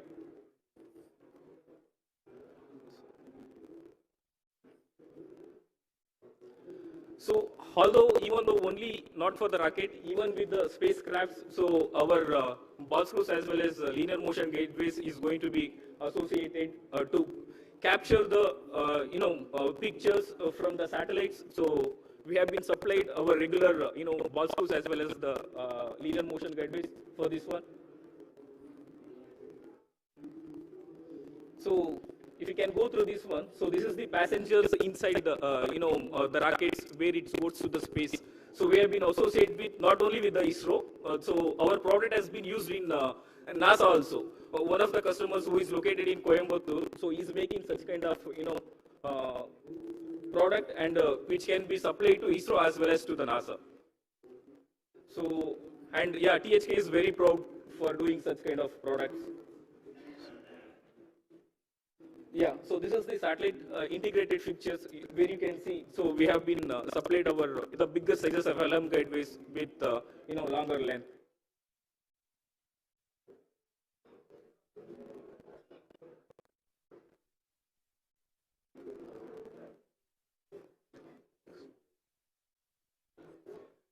As you can see, so not only for the satellites, so we are also associated with most of the DRDO projects where DRDO is producing radar systems. In the radar systems, so for usage of cameras, so we are supplying this one.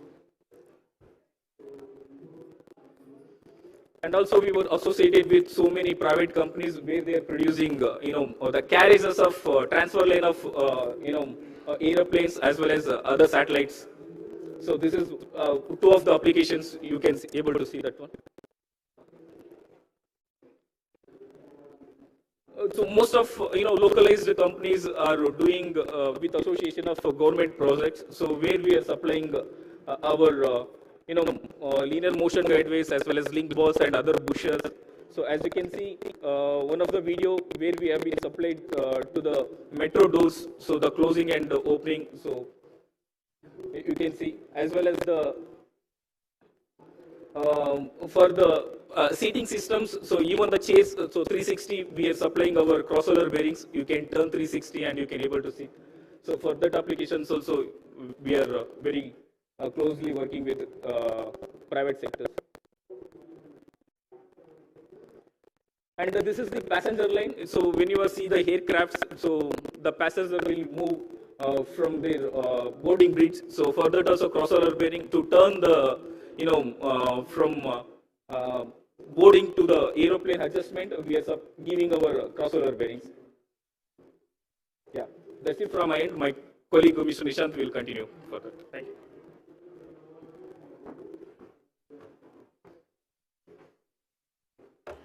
Good morning, everyone. Myself Nishant from THK India. So next slide, please. Next. So just based on our company vision, next. We are transforming. We are into, as you can see here, medical equipments, automotive industry, seismic devices, diamond cutting machine, warehouse automation, and semiconductor industry. Next. So as you can see here in medical sector, we are supplying some of the most critical components in CT scan machines, like our curved guides, we are the only company in India who is supplying these curvature guides, as well as cross roller rings.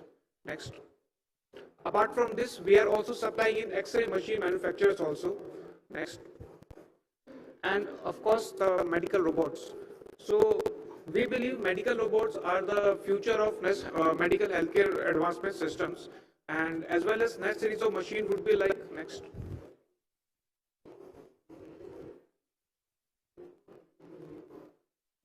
Next, please. Blood analyzer machines. So in this customer where the space is very less, they are using our miniature series of linear motion guides, and these are used for testing of bloods and all. Next. Okay, so another interesting field is warehouse automation. So basically these are automated medical and also you can say warehouse robots who are using advanced AI technology. Next. Next. One more next. So as you can see in this video, with the help of THK linear motion guides, these robots are able to sustain very heavy loads. At the same time, they are increasing the efficiency as well as performance of these robots. Next. So most of, you can see if you go to the biggest brands in the world like Amazon and Flipkart, you will see such kind of robotic automation at their warehouses. Next. And also you will see our application in high-speed carton shuttle application as well. Next. Here we are supplying our ATG series. Next. Okay. Another sector is semiconductor. Now coming to semiconductor, as we all know, semiconductor is the next booming industry in India. And so THK is supplying to next. Next. Battery manufacturing line industry, where the space is very less and at the same time these needs to be very accurate and highly precise. Next. Next. Next. And the second segment here will be the glass and face polishing machines. Basically these are used for manufacturing of polishing and crystal glass services, and these can be used for any smartphone screens and navigation system as well. Next. Next, please. Next. Okay, so now let me show you one of the most interesting sector in India, that is diamond cutting machines. Next. So here, THK provides one of its most unique boss screws for diamond planing machine.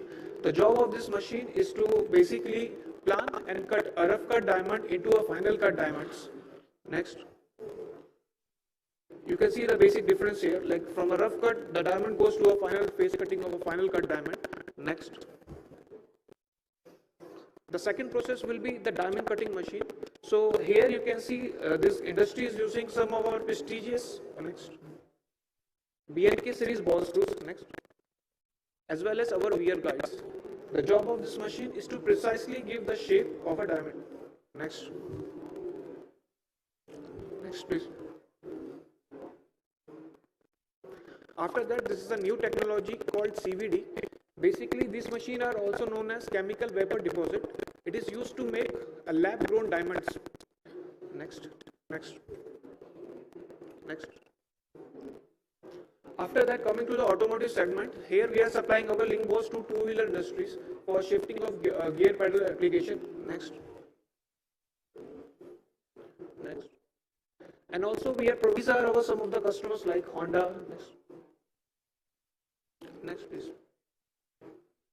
Kawasaki, Triumph, and we are supplying for shifting of gear mechanism, as you can see in the screen here. Next. And also these products can also be used in manuring, in planting application as well. Next.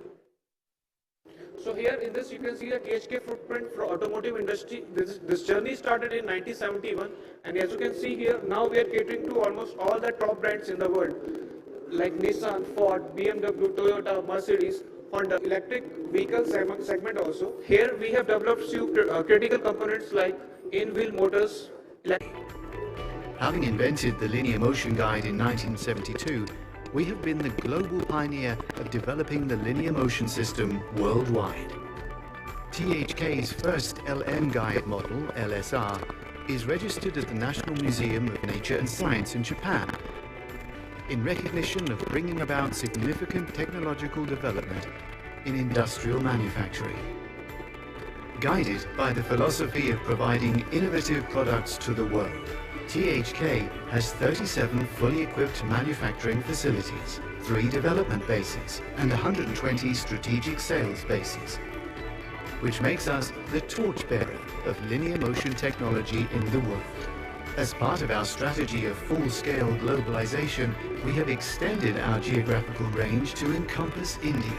Keeping up our rich tradition and legacy, THK India Private Limited has set up a robust manufacturing plant at Sri City, a world-class integrated business city local system technology and expertise to develop original products based on extensive research and development. This facility would cater to the requirements of our valuable customers in India, who are on the lookout for high-quality parts for machine tools, industrial automation, medical equipment, semiconductor manufacturing equipment, and other types of industrial machinery. Our experienced workforce, advanced production equipment and quality control mechanism paves the way for more excellent uniformity and precision in all our deliverables. We leverage state-of-the-art manufacturing facilities and machinery to develop high-quality linear motion products, such as LM guide, ball screw, actuator, cross-roller ring, ball spline, linear bushing, cam follower, link ball, that are used in a wide variety of applications such as medical and healthcare devices, printing and packaging machines, robotics and automation, special machinery, industrial automation equipment, and more. In response to evolving business dynamics within India, we have been expanding our sales network throughout the nation by establishing sales offices and channel partners in key states and cities across the country. We also plan to expand our production to the increasing market demands of the near future. We aim to bridge the large gap between the demand for linear motion components and the supply of high-quality parts. With our philosophy of providing innovative products to the world and generating new trends to contribute to the creation of an affluent society, we aim to become one of the world's top 10 manufacturers of essential machinery components.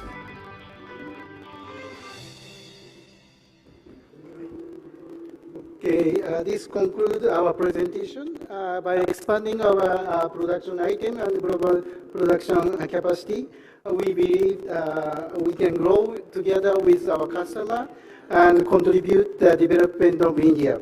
Thank you very much for your attention. Thank you.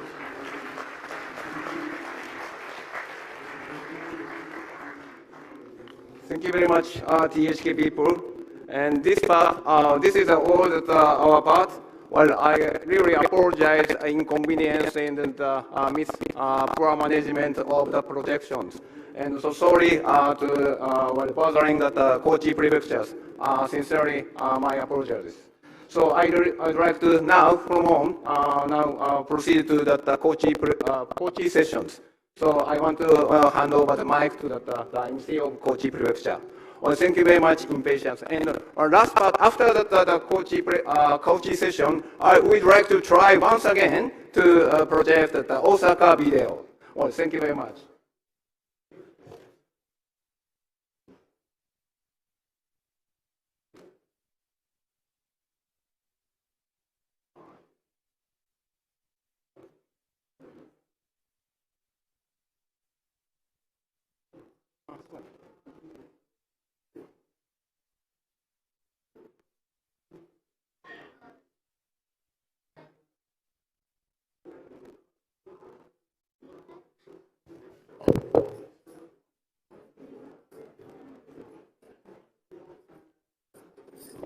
Meanwhile, I request you all to kindly scan the QR code and complete the feedback form. Thank you.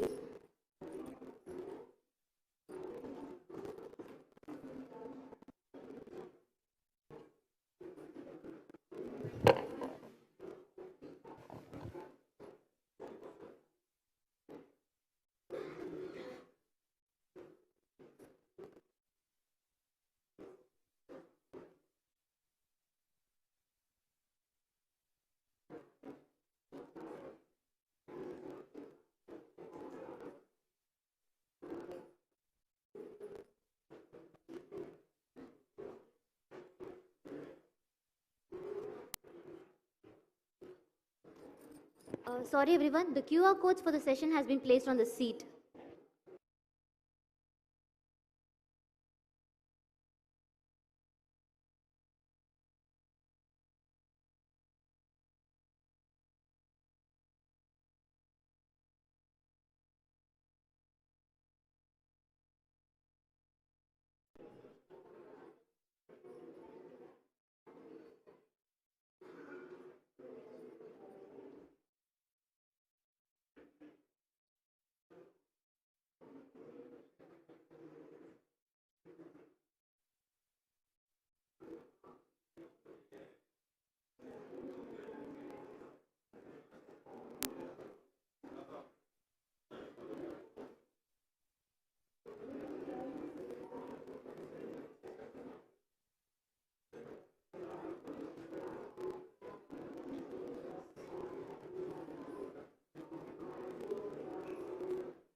Good morning, ladies and gentlemen, and welcome to the seminar. We will very soon dive into the seminar. We kindly request you all to switch your mobile phones into silent mode. Thank you so much. Now we'll start a seminar in technology exchange on infrastructure development and disaster risk reduction in South India. Thank you all for taking time out of your busy schedules to visit us. First of all, I would like to welcome our distinguished and honorable guest, Mr. Seiji Hamada, the Governor of Kochi Prefecture, for giving a warm opening address.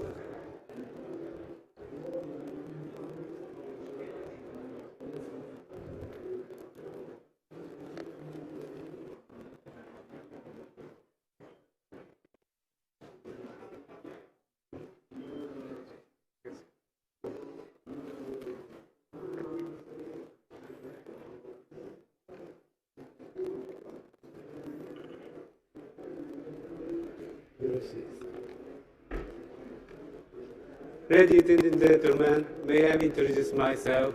My name is Seiji Hamada, Governor of Kochi Prefecture, Japan.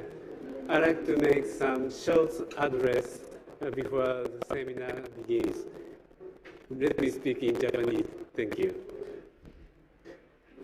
本日はお忙しい中、多くの皆さんの方々にこのインフラ開発防災のための技術交流セミナー in 南インドにお集まりいただきまして心から御礼を申し上げます。I would like to express my sincere gratitude to all of you who took time out of your busy schedule to attend this technology exchange seminar for infrastructure development and disaster prevention in South India. このセミナーの開催にあたりまして多大なご協力をいただきましたタミルナド州政府在チェン内日本国総領事館そしてジェトロチェン内の皆様に心より深く感謝を申し上げます。I would like to express my deep gratitude to the government of Tamil Nadu, the Consulate General of Japan in Chennai, and the JETRO Chennai for the generous cooperation in organizing this seminar. 先ほどお披露目をさせていただきましたとおり、高知県の商工労働部とガイダンスタミルなどは MOU を締結をいたしました。この MOU に基づきまして、高知県はタミルナド州への投資の促進と円滑化、そして大学連携などによります研究とイノベーション、さらには貿易の多様化とサプライチェーンの強靭化、そして産業技術の紹介普及、さらには人材や文化交流に関する協力、こうしたさまざまな分野でタミルナド州と高知県との連携を深めてまいります。As announced earlier, Kochi Prefecture, Department of Commerce, Industry and Labour, and guidance of Tamil Nadu have signed an MOU. Based on this MOU, Kochi Prefecture will promote and facilitate investment in Tamil Nadu, research and innovation through university collaboration, diversify trade and strengthen supply chains, introduce and disseminate industry and technology, and develop human resources. We will deepen our cooperation with the state of Tamil Nadu in all areas as cultural exchange and cooperation. このセミナーが MOU 締結した後初めてのイベントとなります。2つの団体、タミルナド州と高知県の2つの団体の交流の契機となることを期待をいたしております。This seminar is the first event since the sign of MOU, and we hope that this will bring an opportunity for interaction between the two organizations. さて、私たちは本日初めてインドで防災に関する技術セミナーを開催をいたします。このセミナーはメイドイン高知のインフラ開発、そして防災に関する製品、技術を紹介をさせていただきます。グローバルインベスターズミートの中での意見交換などを通じまして、高知県とインドとの間の防災に関する取り組みの発展に資することを目的として開催をいたします。For the first time, we will be holding a technical seminar on disaster prevention in India. This seminar will introduce products and technologies that contribute to Made in Kochi, Infrastructure Development and Disaster Prevention. The purpose of this event is to contribute to the development of disaster prevention efforts in Kochi Prefecture and India through the exchange of opinions within the Global Investors Meet. 高知県は日本の南部太平洋側に位置しております。北は四国山地、南は太平洋を望む自然豊かな場所であります。特に海、山、川の幸に恵まれまして、食べ物が非常においしい土地でもあります。一方で台風、集中豪雨など幾度となく大きな自然災害に見舞われてまいりましたし、南海トラフ大地震の発生も切迫をしていることが伝えられております。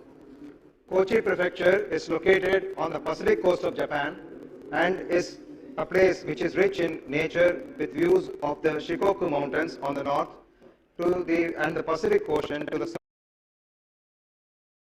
Especially blessed with bountiful products from the sea, mountains and rivers, and the food is extremely delicious. On the other hand, the country has been repeatedly hit by major disasters and such as typhoons, torrential rains. このような中、高知県ではこれまでの災害を受けた被災の経験から得られました知見を生かしまして、防災力の向上に対する新しい製品、そして技術が県内の企業から多く生み出されております。特に土木、建築の分野におきましては、オンリーワンの技術を持つ企業が多数存在しています。中でもこの後に発表させていただきます技研と高知丸高はいずれも工期が短くて安価で防災に役立つ技術を持ちます世界に誇れる企業であります。このような高知の企業の技術は高知県内はもとよりありますが、日本全国でもすでに広く活用され、そして海外にも広がっているところであります。Under these circumstances, in Kochi Prefecture, many new products and technologies that contribute to improving disaster prevention capabilities are being carried by companies within the prefecture, making use of the knowledge gained from the past disaster experiences. In the field of civil engineering in particular, there are many companies with unique technologies, and among them Giken and Kochi Marutaka, which will be announced later, are world-class companies that have short construction times, low cost, and useful technology for disaster prevention. The technology of Kochi companies is widely used not only in Kochi Prefecture, but also throughout Japan and is spreading overseas.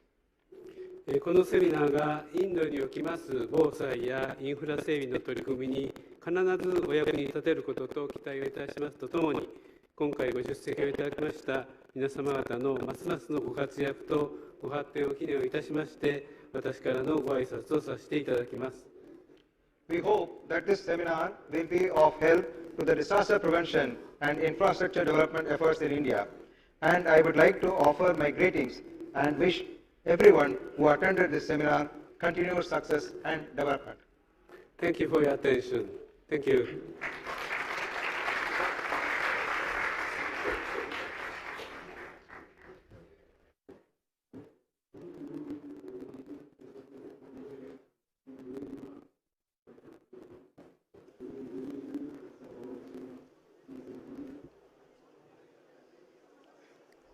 அனைவருக்கும் மதிய வணக்கம். நிகழ்வு இன்னும் சில மணித்துளிகளில் தொடங்க இருக்கிறது.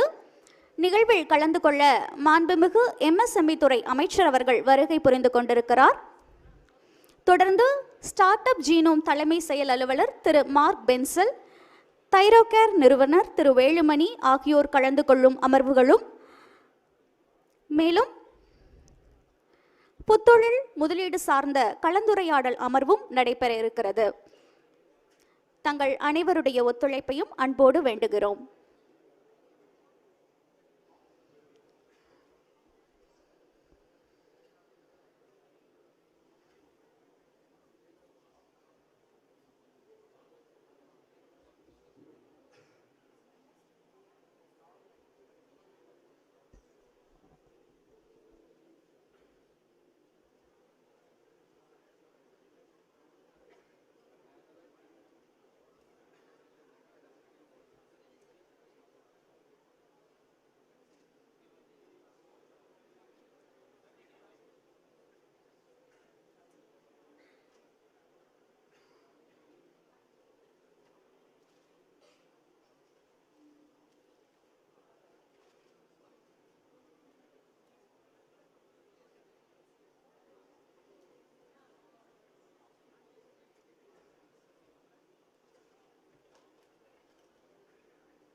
அனைவருக்கும் இனிய மதிய வணக்கம். உலக முதலீட்டாளர்கள் மாநாடு 2024 அமர்வில் குறு சிறு மற்றும் நடுத்தர தொழில் நிறுவனங்கள் துறை சார்பில் அமைக்கப்பட்டிருக்கும் புத்தொழில் முதலீட்டாளர்கள் சந்திப்பு நிகழ்விற்கு வருகை புரிந்திருக்கும் உங்கள் அனைவரையும் அன்போடு வரவேற்கிறோம். நிகழ்வினை சிறப்பிக்க வருகை புரிந்திருக்கும் மாண்புமிகு குறு சிறு மற்றும் நடுத்தர தொழில் நிறுவனங்கள் துறை அமைச்சர் அவர்கள், குறு சிறு மற்றும் நடுத்தர தொழில் நிறுவனங்கள் துறை செயலாளர் அவர்கள், சிட்கோ நிர்வாக இயக்குனர் அவர்கள் அனைவரையும் அன்போடு வரவேற்கிறோம்.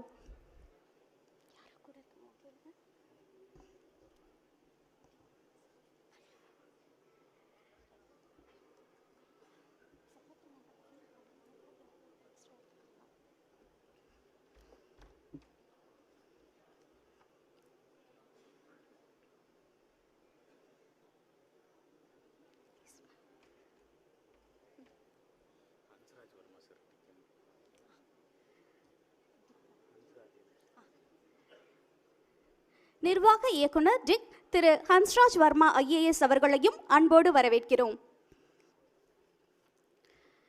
தற்போது புத்தாக்க சிந்தனை, சிறந்த வணிக மாதிரி, நிறுவனங்களை விரிவுபடுத்தும் உத்திகள் போன்ற சிறப்பான செயல்பாடுகளால் தமிழ்நாடு அரசு மற்றும் பல்வேறு தனியார் துணிகர முதலீட்டு நிறுவனங்களிடமிருந்து முதலீடு திரட்டியுள்ள ஸ்டார்ட் அப் நிறுவனங்களை சிறப்பு செய்யும் தருணம் இது.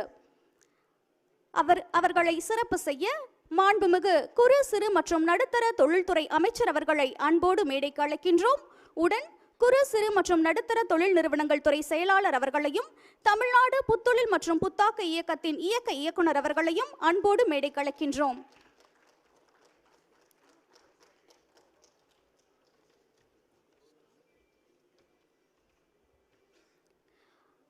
$15 கோடி முதலீடு திரட்டியுள்ள அக்ரோஸ்பிரட்டின் டெக் சொல்யூஷன்ஸ் நிறுவனத்தின் திரு ஜாபி அவர்களை அன்போடு மேடைக்கு அழைக்கின்றோம்.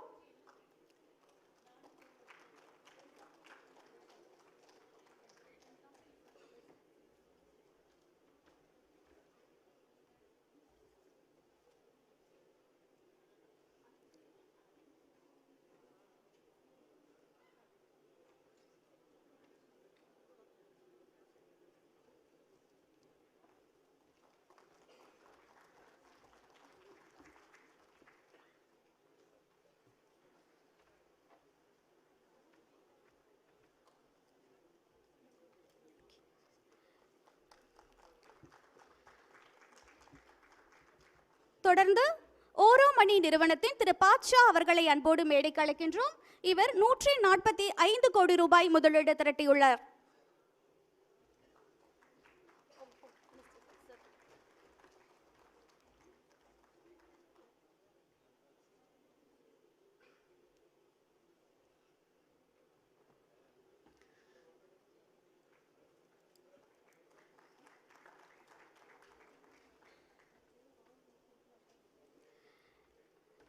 நிறுவனத்தின் சேர்மன் திரு ஹன்ஸ்ராஜ் வர்மா IAS அவர்களையும் அன்போடு மேடைக்கு அழைக்கின்றோம்.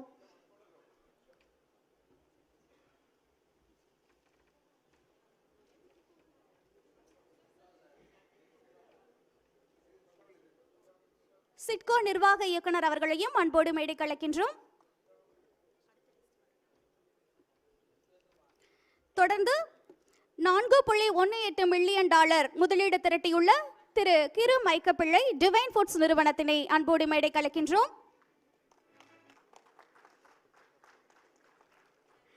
அனைவரும் தங்களது பலத்த கைத்தட்டல்களை பரிசாக அளிக்கலாம்.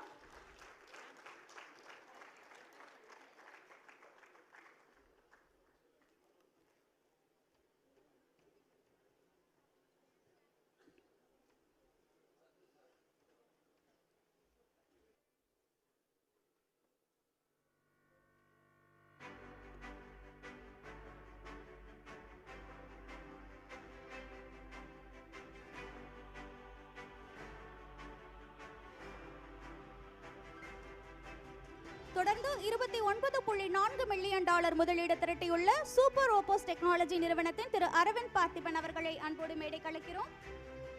தொடர்ந்து $1.5 கோடி முதலீடு திரட்டியுள்ள எக்ஸ்கோட்டிக் கேம்ப் அட்வென்ச்சர்ஸ் நிறுவனத்தின் திரு சுவாமிநாதன் சுப்பிரமணியன் அவர்களை அன்போடு மேடைக்கு அழைக்கின்றோம்.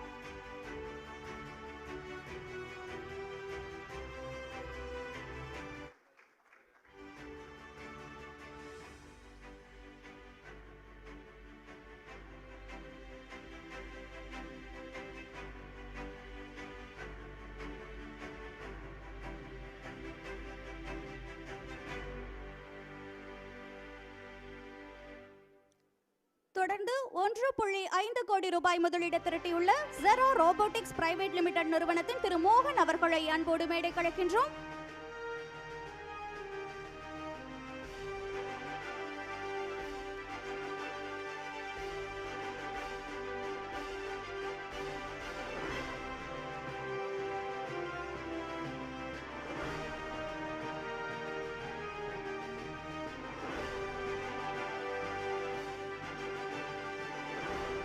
தொடர்ந்து $1 மில்லியன் முதலீடு திரட்டியுள்ள செக்யூரெக்ஸ் டெக்னாலஜிஸ் பிரைவேட் லிமிடெட் நிறுவனத்தின் திரு கார்த்திக் அவர்களை அன்போடு மேடை கலைக்கிறோம்.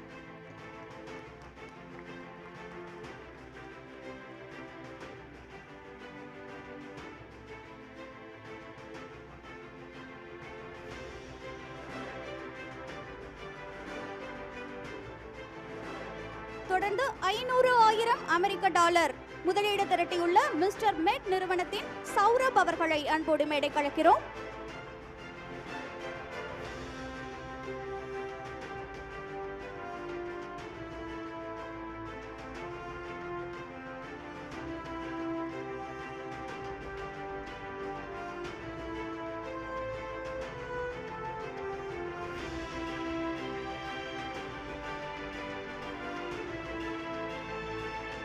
தொடர்ந்து 5 கோடி ரூபாய் முதலீடு திரட்டியுள்ள சூரினோவா பிரைவேட் லிமிடெட் நிறுவனத்தின் திரு சுந்தர் அவர்களை அன்போடு மேடை கலைக்கிறோம்.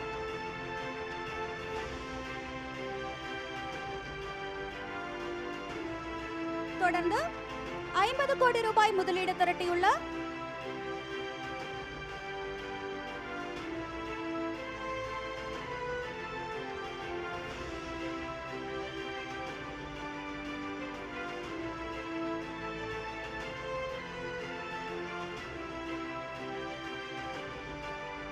தொடர்ந்து 50 கோடி ரூபாய் முதலீடு திரட்டியுள்ள growth existing finance private limited நிறுவனத்தின் திரு அர்ஜுன் முரளிதரன் அவர்களை அன்போடு மேடை கலைக்கிறோம்.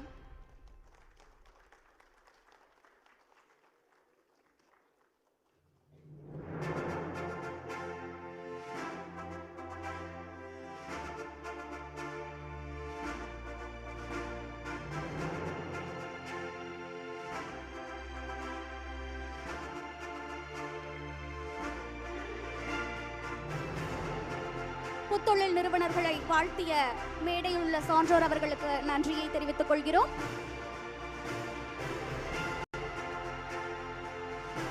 அனைத்து புத்தொழில் நிறுவனங்களுக்கும் எங்களுடைய வாழ்த்துக்களையும் தெரிவித்துக் கொள்கிறோம். தொடர்ந்து அடுத்த அமர்வு நடைபெற இருக்கிறது.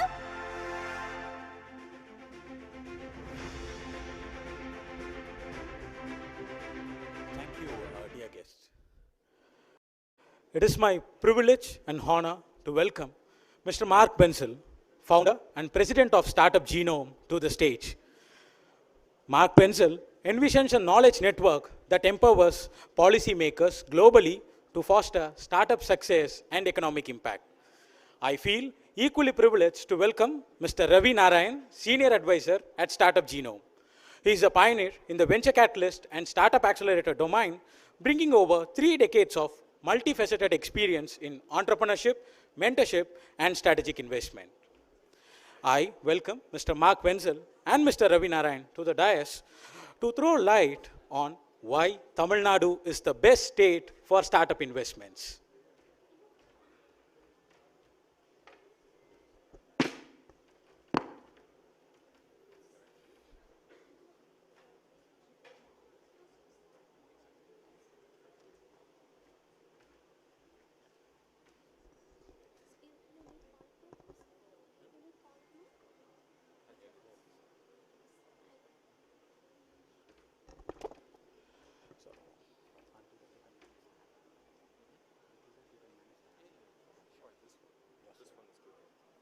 Okay, fine. Yeah. So over to Mr. Mark Benzel, sir. Thank you.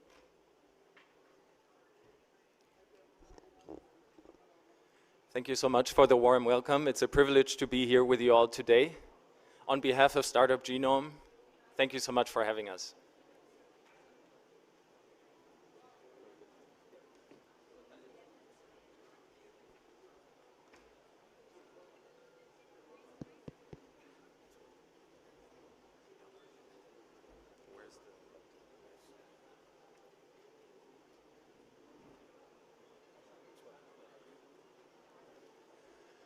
So just for context, if we take exits as a proxy for value creation in the global startup ecosystem, what we've been struggling with the last couple of decades is that the vast majority of value is still captured by a select few places in the world. You can see that Silicon Valley, London, New York, a few places have notoriously been capturing the vast majority of that value.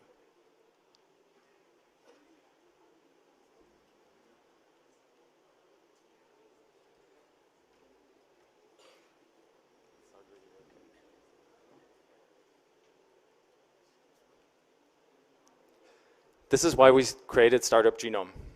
It was always our mission to level the playing field and to build a global community of ecosystem builders, government leaders that all work together in order for us to really create a more equitable global startup ecosystem.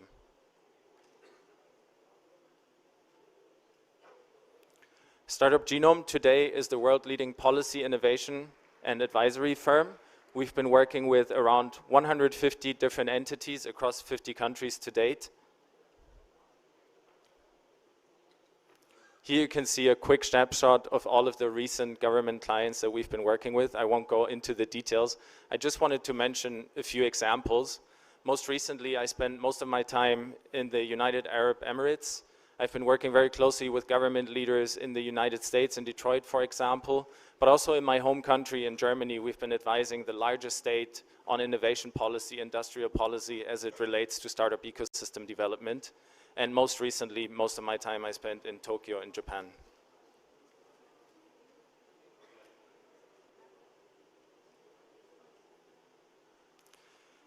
Before we jump into the details, I just wanted to mention a few key principles of ecosystem development, some of the learnings that we captured.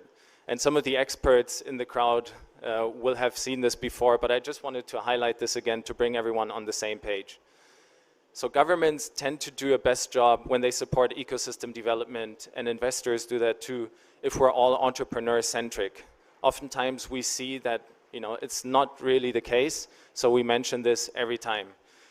What we see in the data as well is that if you focus really on community building, bringing together at the local level and at the global level, investors, entrepreneurs, policymakers to learn from each other, this is where we can really accelerate the growth of our ecosystems. What we defined at the time is our ecosystem lifecycle model, which really puts ecosystems into 4 different phases. And what we understood is that policies and programs might make sense for one government, for one ecosystem, but another ecosystem might be at an entirely different point in their journey, and then it makes less of a sense. So it's really important to understand where are we in our development journey, and what kind of policies and what kind of programs have the highest return on investment for our government and for our ecosystem today. Don't copy Silicon Valley. You've heard this many, many times already.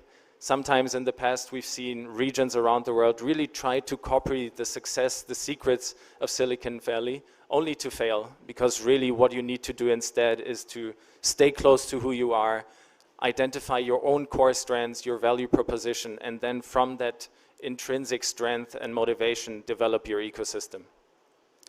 The last point, perhaps the most important point, is that government policy, at least as far as startup ecosystem development is concerned, typically flows through the private sector.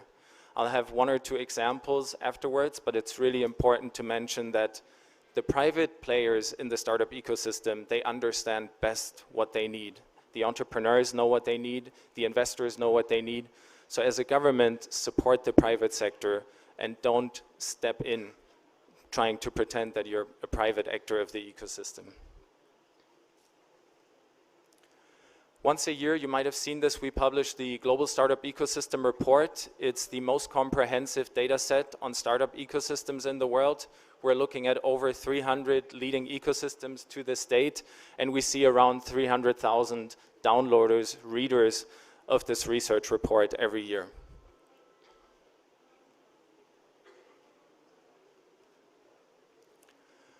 One of the key findings in this last publication that really struck our team was that India's startup ecosystem right now is already worth a cumulative $450 billion. That's an incredible amount of value that your entrepreneurs, your investors, and your governments have been creating over the course of the last couple of years. When we look underneath, because once a year we're ranking startup ecosystems, you will see that in our global ranking, India's startup ecosystems have been growing the fastest among all of the different ecosystems that are part of our database. I'm sorry, I'm still struggling a little bit with the slides. Here you can see it. So at this point, we have already 6 ecosystems that are part of the top 100 in our global startup ecosystem ranking, which is an incredible feat. And you see that Tamil Nadu really has been growing extremely fast in the last couple of years. It's one of the ecosystems that has been highlighted by our team for its tremendous growth, and this is why I'm very privileged and honored to speak to you about the Tamil Nadu ecosystem today.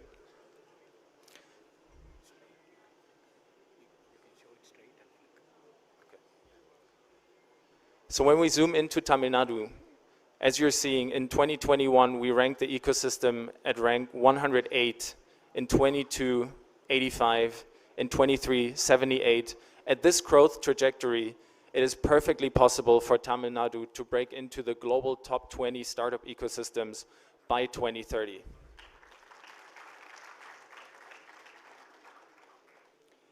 And I really don't want to say this lightly, because so many governments complain to me, why are we not growing? Why are we not going up in the ranking? The truth is, everyone is growing very fast. Governments everywhere are aggressively investing a lot of funding into the startup ecosystem. And the question always is, are we growing faster or slower than our competitors? And here in Tamil Nadu, it's really fascinating and amazing to see that you're growing faster than your peers, your competitors, and this is likely to continue in the future.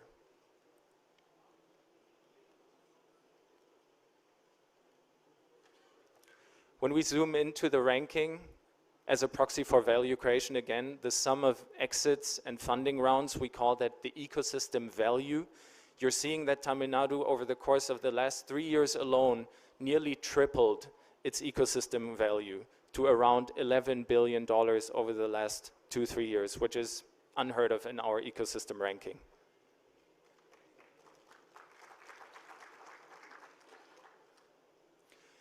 Yet, when I attend this conference and when I hear some of the other distinguished speakers, our team and I, we really think this growth, this trajectory is only starting to pick up right here in Tamil Nadu. And you've seen some of the statistics that I will show you in a second, because some of the amazing things that you have here is some of the fastest growth in India as far as your economy is concerned, the highest patent creation, and then also you see 400,000 annual university graduates, so an incredible amount of educated talent that is here in the ecosystem. And these are really some of the key ingredients when we think about and when we talk about what makes a successful global startup ecosystem. It's really these key ingredients. When I looked into this macroeconomic statistics, I wanted to dive into our data set and see to what extent I can verify if that is true. And as a proxy for coding talent, we oftentimes look into GitHub, a global repository of coders and a place for software engineers to come and to share their code. And it's been amazing to see that Tamil Nadu really has an abundance of coding talent. There is more talent here in the ecosystem than there is in Taipei City, in Singapore, or even in Delhi when we think of raw coding talent.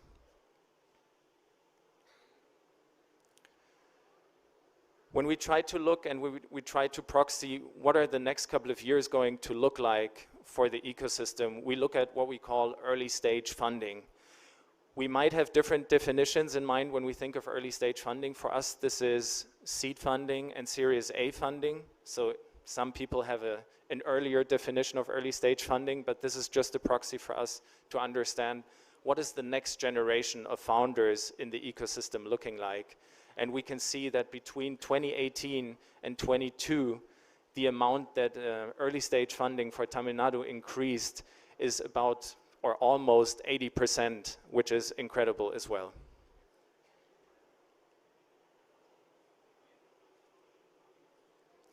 So because we're working with many governments and ecosystems around the world, I just wanted to bring 3 very short considerations before we jump into the conversation.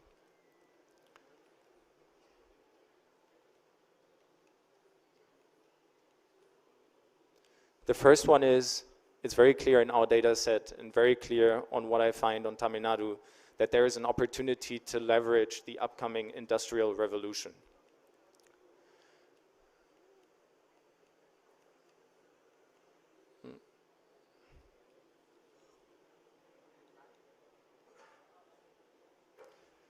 So here you can see in our database over the course of the last couple of years, when we compare traditional tech, software as a service, and tech-enabled businesses to deep tech-related services and deep tech-related products, we're seeing that the share of investment at a global level continues to increase in deep tech business. And that is true for the deal count, so the amount of investments that are made into deep tech, but it's also true for deal volume, so the amount of money that is poured into deep tech continues to grow in terms of proportion, in terms of importance in comparison to tech.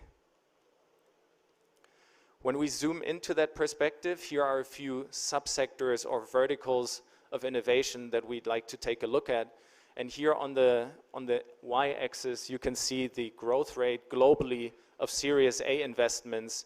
And you can also see on the x-axis the exit value growth that we're seeing in ecosystems all over the world combined. And here, one of the key areas that has to stand out as far as our growth subsectors are concerned is advanced manufacturing and robotics. You see that there is the fastest Series A growth rate for advanced manufacturing and robotics, and you can also see that the size of the bubble is still comparatively small, and the size of the bubble represents the current net value of the subsector. So really it is one big opportunity for the state of Tamil Nadu to zero in on. I heard this a few times already, but I still ask the question, why is that true?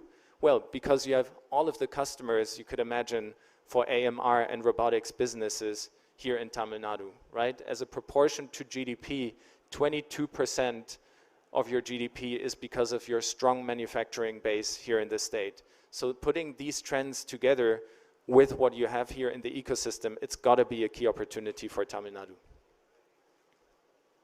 The second key point, for any globally successful startup ecosystem, how can we work together to even further strengthen the private investor community?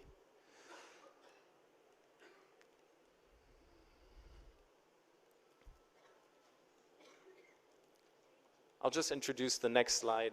There it is.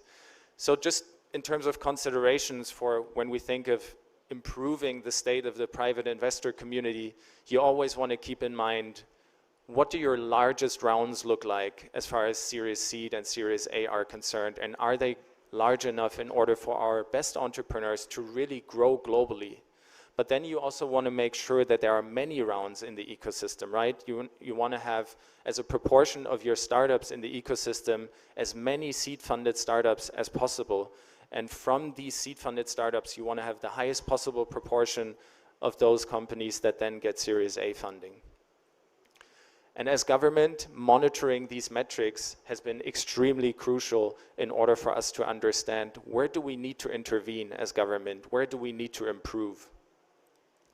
And then on the funding side, just one important consideration, because we are seeing dozens and dozens of governments focusing exclusively on injecting grant money into the ecosystem. But when you look at these grants, oftentimes they're a capital patch and they're not really supporting the growth and the experience building in the ecosystem. So here on this scatter plot, you can see tons of different dots that represent ecosystems and their share of grant-funded startups, and to what extent these ecosystems then are able to produce exits. And when you compare this chart to the next chart, where we have proportion of seed funding startups, you can see that the higher the share of seed-funded startups in the ecosystem, really the higher the likelihood and the performance for us to create fast growth and exits in an ecosystem. So when you think of grants versus private sector capital injection or support, really pick the latter, at least to a greater extent, because it builds experience and it builds mentorship in the ecosystem.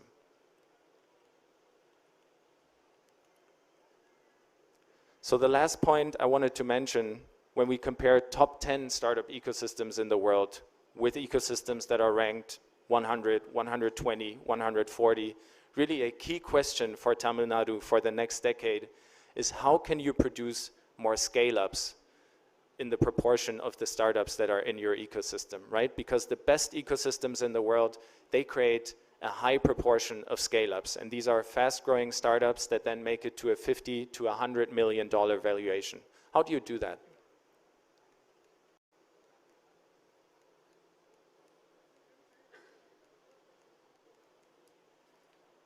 I'll just talk about these slides like that.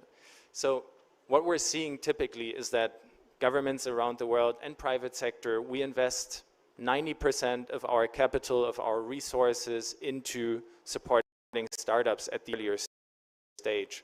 However, around 10% of your most successful startups in the ecosystem generate around 80% of the economic impact. So really, I challenge us together to invest more time, more efforts, more resources into supporting the best of the best companies in really being more successful, faster, building more global brands, more global category leaders in order for the ecosystem to not only be built from the bottom with our incubation spaces, seed funding, etc., but also build it from the top and create more Zohos, more Kissflows, more of these very successful companies in the ecosystem, because they then become what we call pilot companies, or mafia companies, as we call it in Germany, where then many more companies emerge from these very successful companies. So support your ecosystem also by building scale-up support. The last point that I wanted to mention before we jump into the conversation here is that today we're officially launching the collaboration with Startup TN. So we will be very happy to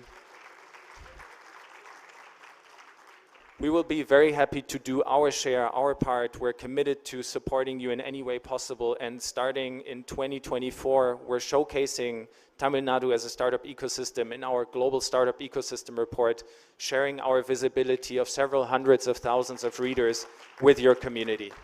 Thank you so much.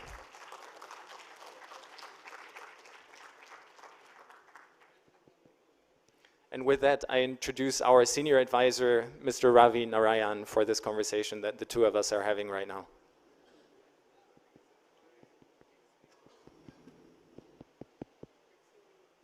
Hello. Thanks, Mark. Dignitaries, thank you very much for inviting Startup Genome today. When Shiva asked us to evaluate the Tamil Nadu startup ecosystem, we didn't know what kind of surprises that we would be encountering. So obviously, as you can see, not only does the usual cities, which is Bangalore, Delhi and Mumbai, feature, but right behind that, we also see that Tamil Nadu is doing some fantastic work which has not been presented to the world. And this is all based on data that we have found. So was that a surprise to all of you as well? Yeah, it's a pleasant surprise. That's the good news. The challenge that comes along with it is that while it has accelerated growth to 85 and then to 78, you also see that it's beginning to get harder and harder to move up in the ranking. And that's the reason, we wanted to take a look at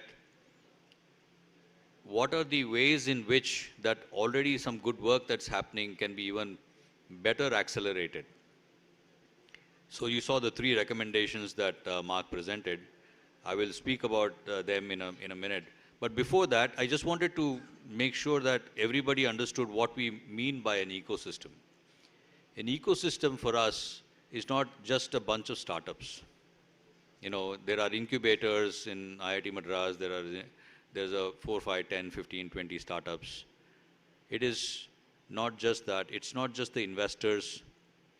It is a collection of the government and their policies and their work.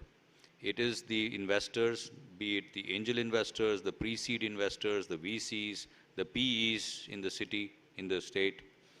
It is also the corporations, as in the people who actually consume these innovations coming from these startups. It is the research labs that are spread across the state. It is also the educational institutions. All of this put together is what we call an ecosystem. And from that standpoint, what Tamil Nadu has accomplished is, very, very commendable. Now, having said that, we also heard yesterday that the GDP of Tamil Nadu is number 2 as far as the states are concerned. And the biggest contributor to that is the industry, the manufacturing sector is contributing enormously to that GDP numbers. A lot of times when we speak about startups, we talk about how to build more accelerators, incubators, how do we fund them. Now that's all very legitimate, that's how good startups are built. But in my mind, that is creating better and better supply of startups. But what I feel we often forget is the demand side of innovation. Who needs this innovation? Why is this innovation important? Innovations are important because the world markets are changing rapidly.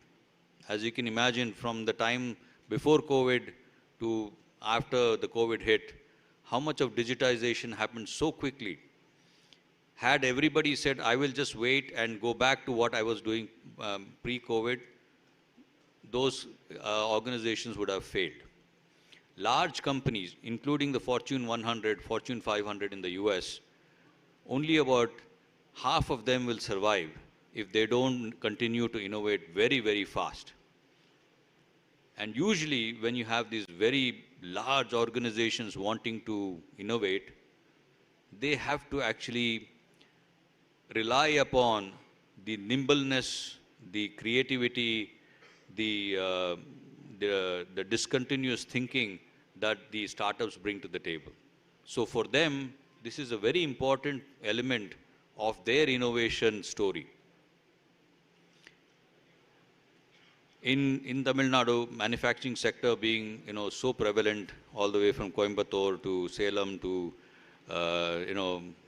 Chennai, Kalpakkam, all over the place. There's so much going on, be it auto ancillaries or textiles or various others. I think it's an opportunity for them to think about how to bring in advanced manufacturing, how to bring in robotics, how to bring in AI. So not only are you looking at startups, but you're actually creating an enormous demand for startups from wherever they are in the country, wherever they are in the world, to come make a beeline for Tamil Nadu. You're creating the demand, automatically you will get the supply as well. And it's another way of thinking about how to build the startup ecosystem to the next level, because you can actually create that demand. And the underpinnings of this technology to come into these manufacturing units will change the game. And it's not about costs. We can't compete only on costs. We can compete on innovation. And I think that's the key that I would take away, from the first point. Mark?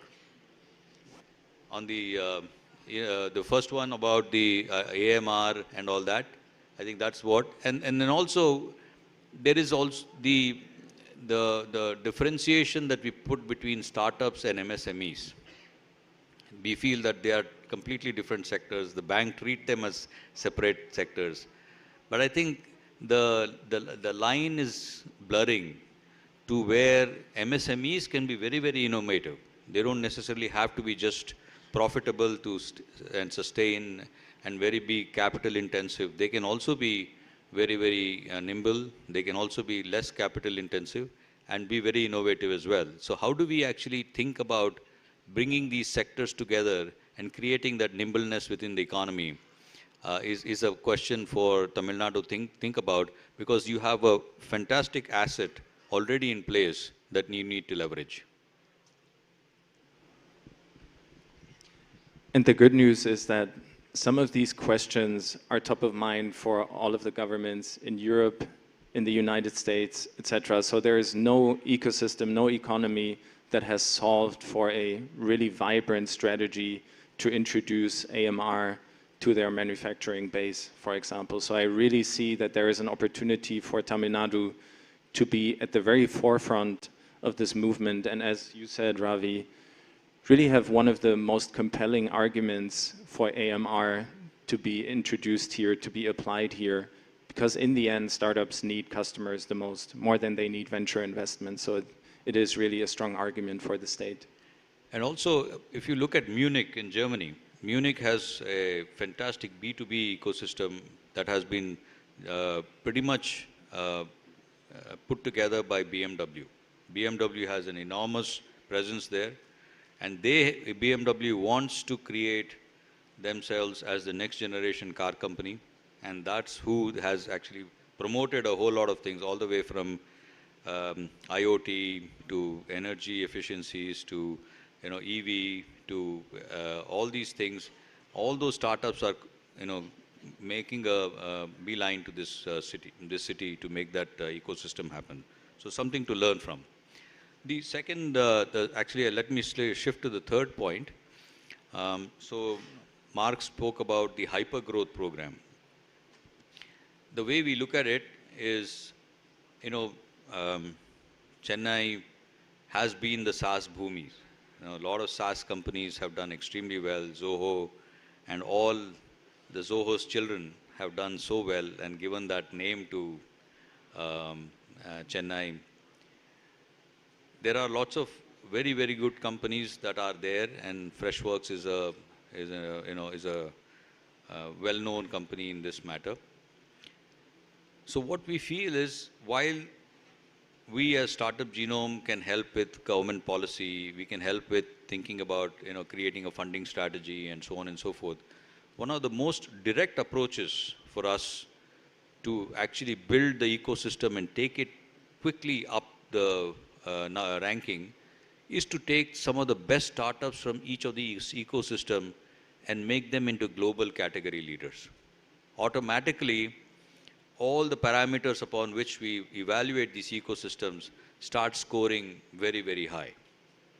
So for example, today we are running this program in Quebec, which is the hyper-growth program. So we have the best program as best startups in the Quebec province that are part of the program. We provide them the impetus, the connections into customers and the mentoring to become global leaders. They don't need to figure it out along the way organically. They figure it out inorganically. Similarly, we're starting one in Tokyo, one in Abu Dhabi, and soon in Bangalore.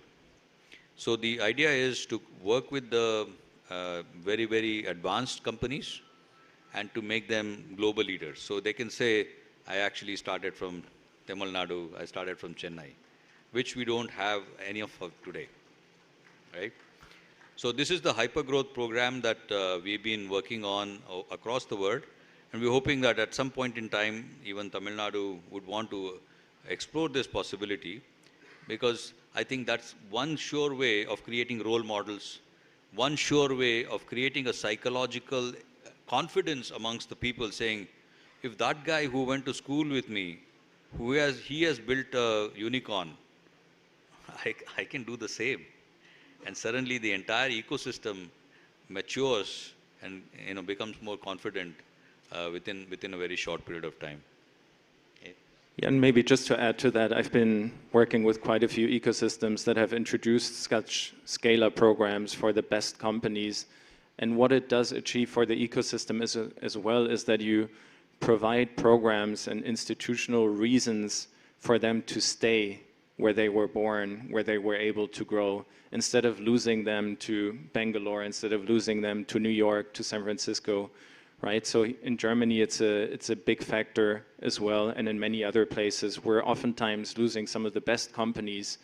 And if you can introduce specific programs and give them reasons and build a culture around scaling up, we can build global champions, global brands right here in Tamil Nadu. You don't have to go anywhere else in the world. This makes a huge difference for the state.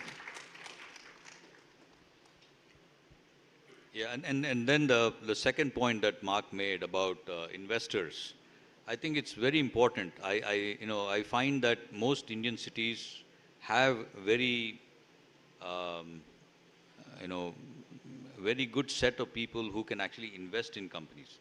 The most of the investors actually go in and do it in real estate, which is very well known, or they will try to go into, something that is much more traditional.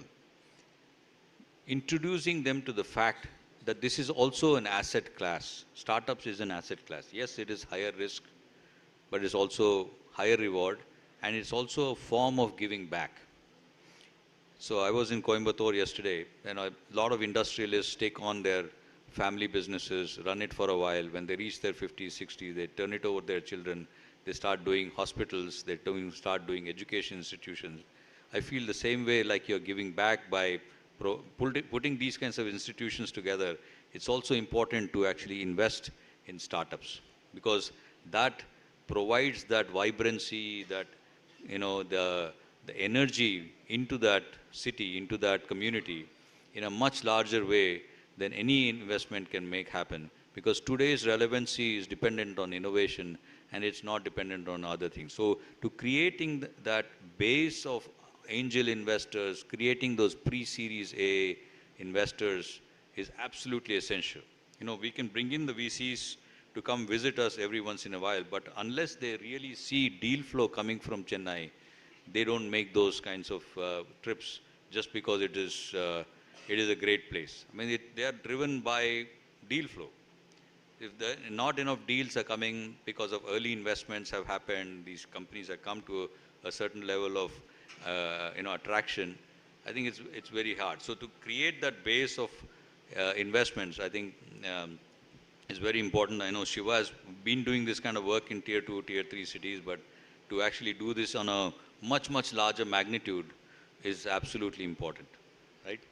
And the truth also is a first-time entrepreneur is less likely to be successful than a second-time, third-time entrepreneur, right? So continuing to give them opportunities as an ecosystem to fail, to try again, to eventually succeed. There are hundreds or thousands of stories like this where entrepreneurs that keep trying, that also get the confidence and the opportunities from their ecosystem, they're creating big success, but only after a few learnings that all of us have to go through in order to really create a global market leader. So I recommend, please support the entrepreneurs, especially if they failed once or twice already, because they are the ones that are really the most ambitious and the most hungry to create a success for themselves and for their community.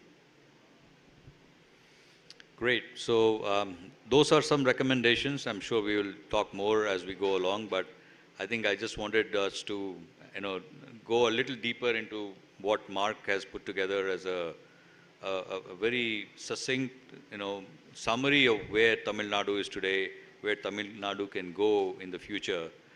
But I think there's lots of opportunities to think through and, do a lot more here. And this is just the beginning. Thank you.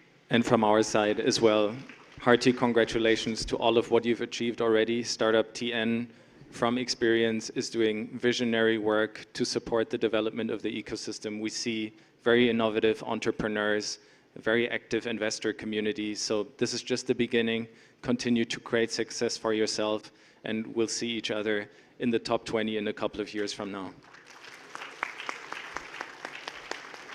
That was an engaging and enlightening discussion. Thank you, Mr. Mark, and thank you, Mr. Ravi Narayan. Now, I kindly request our Honorable Minister for Micro, Small and Medium Enterprises of Tamil Nadu and Secretary to the Government MSME Department to join us on the stage and honor our esteemed speakers.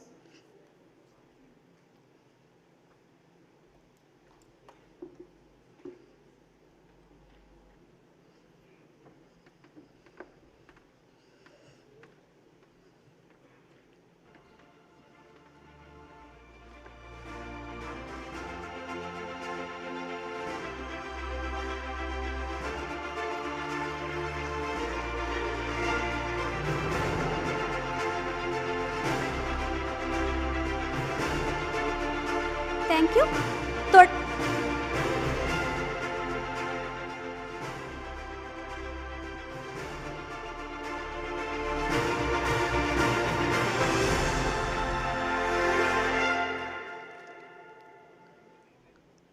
Thank you. தொடர்ந்து மாண்புமிகு குறு சிறு மற்றும் நடுத்தர தொழில் நிறுவனங்கள் துறை அமைச்சர் அவர்கள் 4 புத்தொழில் நிறுவனங்களுக்கு சிறப்பு செய்கிறார். 38 கோடி ரூபாய் முதலீடு திரட்டியுள்ள ராப்டி எனர்ஜி நிறுவனத்தின் திரு தினேஷ் அவர்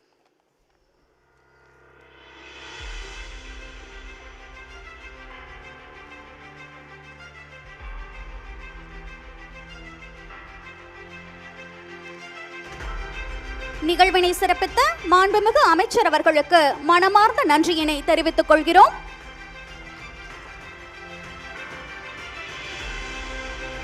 Dear all, it's my absolute honor to welcome a visionary, a leader, and a beacon of innovation in the healthcare industry, Dr. Velumani.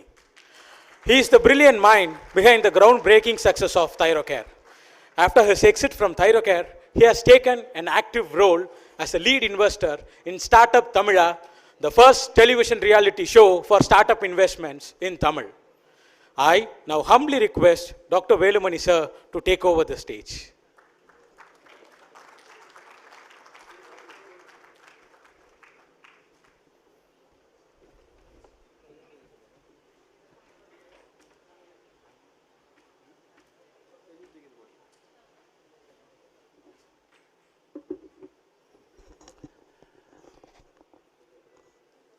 வணக்கம்.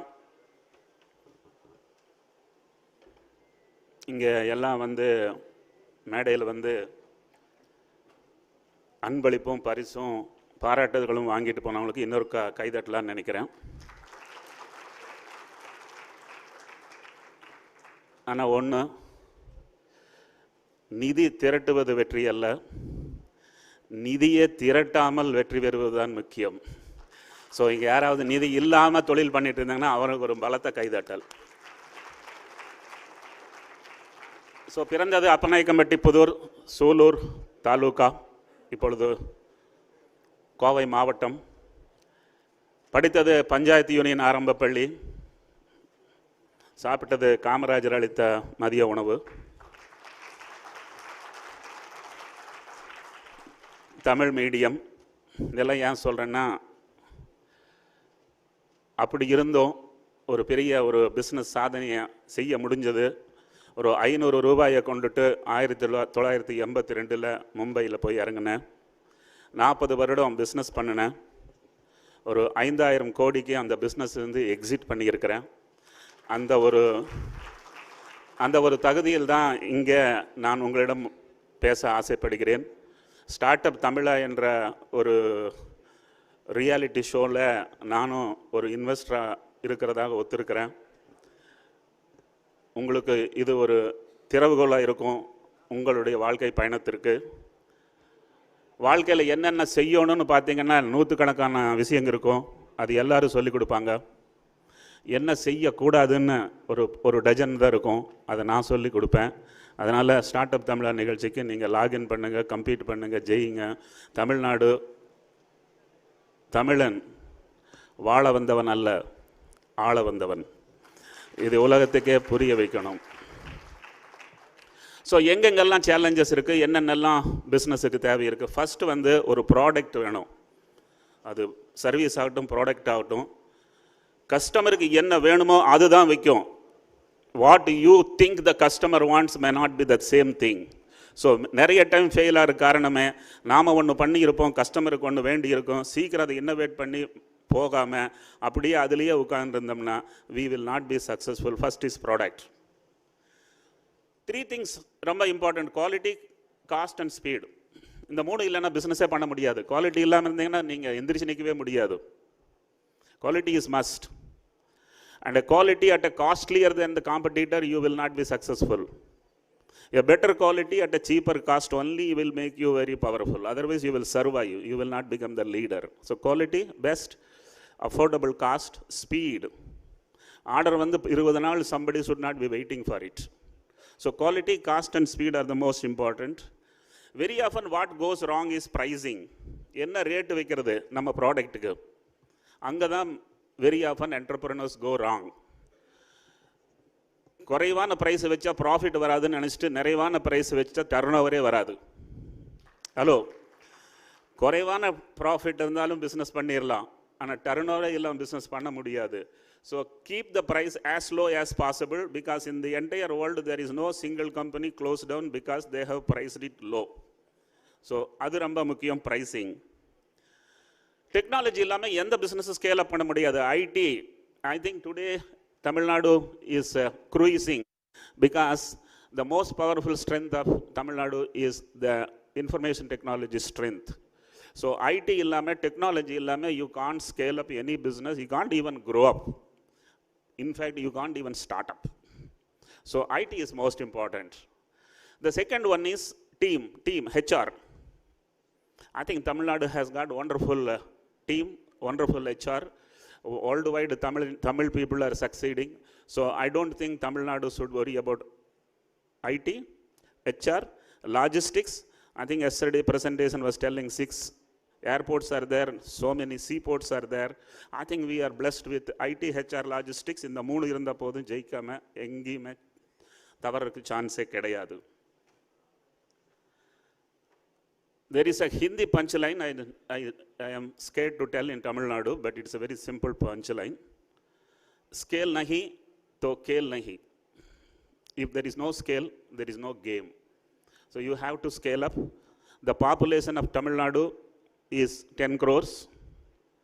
Population of India is 150 crores.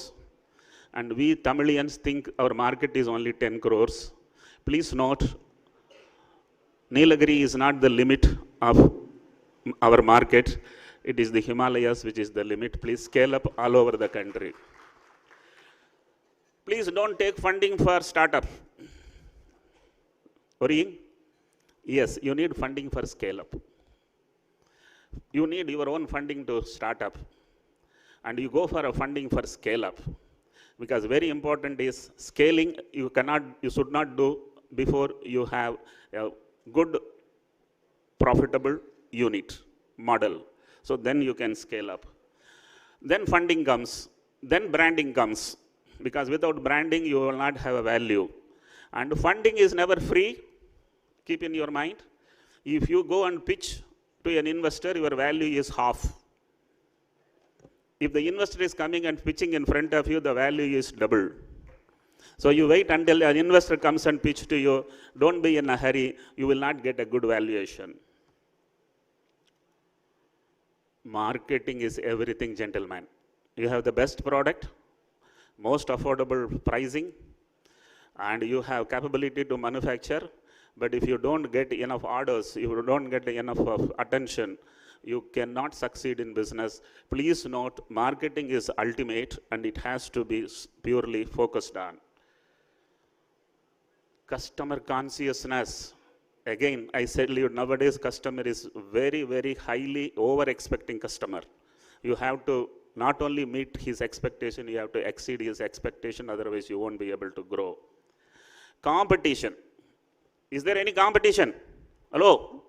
According to me, competition is not there. Kal endru paarthal, kadavul theriyadu. Kadavul endru paarthal, kal theriyadu. ஆப்பர்ச்சுனிட்டின்னு பார்த்துட்டிங்கன்னா competition கண்ணுக்கு தெரியாது, காம்படிஷன்னு பார்த்துட்டிங்கன்னா ஆப்பர்ச்சுனிட்டியே கண்ணுக்கு தெரியாது. So there is no competition. Price and selling price of the share is important. And if you don't give him a good to do, because then you won't fail. How big you will go depends upon what you can do.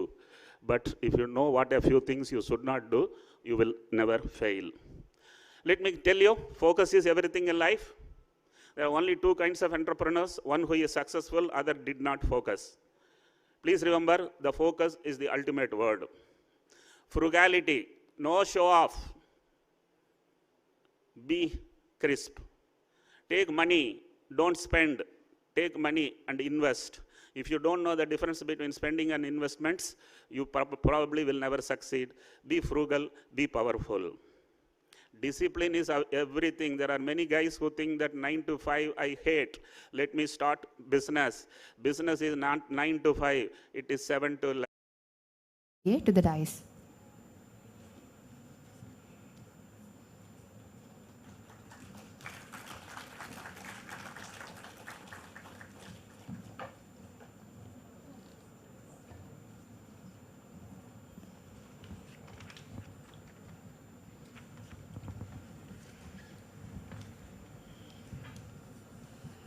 Thank you everyone for patiently waiting for us.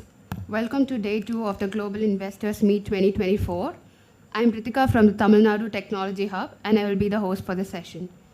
As the famous investor Warren Buffett once said, opportunities come infrequently. When it rains gold, put out the bucket, not the thimble. Today, we are here to put out our buckets to seize the opportunities that await us. I take immense pleasure in extending a warm welcome to the dignitaries we have with us.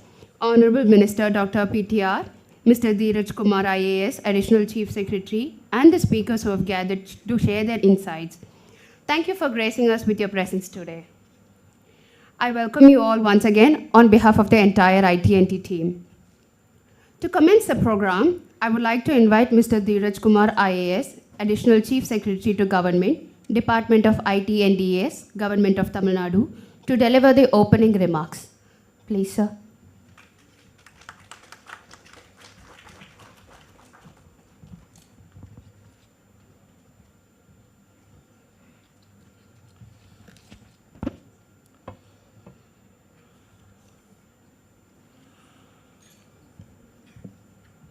Good morning to all of you. It's really quite encouraging to see the kind of a response to this session. So let me start with welcoming our Honorable Minister of IT and Digital Services, other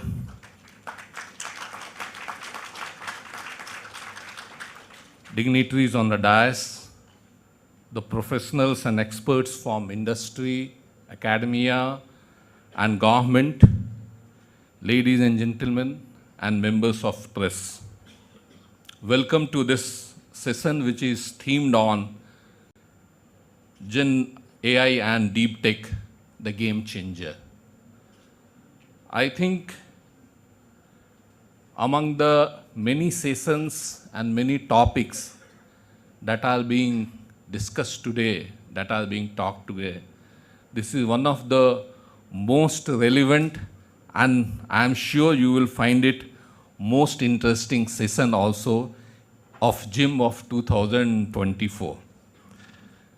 Friends, as we all know that generative AI has been there for a long time, starting in 1960s with its humble beginning as Eliza chatbot, and then went through a lot of improvement, and then suddenly we all started talking about it in a very big way towards the end of 2022 with the advanced research which were done by OpenAI and Google and all that. So it became a buzz of the world.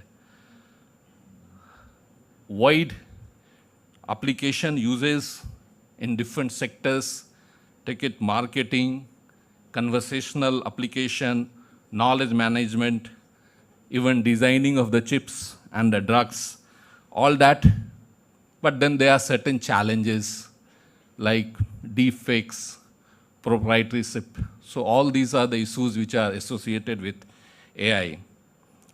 And very closely related to AI is deep tech, which finds its uses in very, very wide field, from agriculture to aerospace to green energy, mobility. So a lot of uses. And when we are talking about deep tech, we have to talk about the contribution being made by the startups, their important role in exploring the different technology like AI, biotech, quantum computing, robotics, and all that. And when I am talking about startups in deep tech, I must mention about IT&T Hub of Government of Tamil Nadu.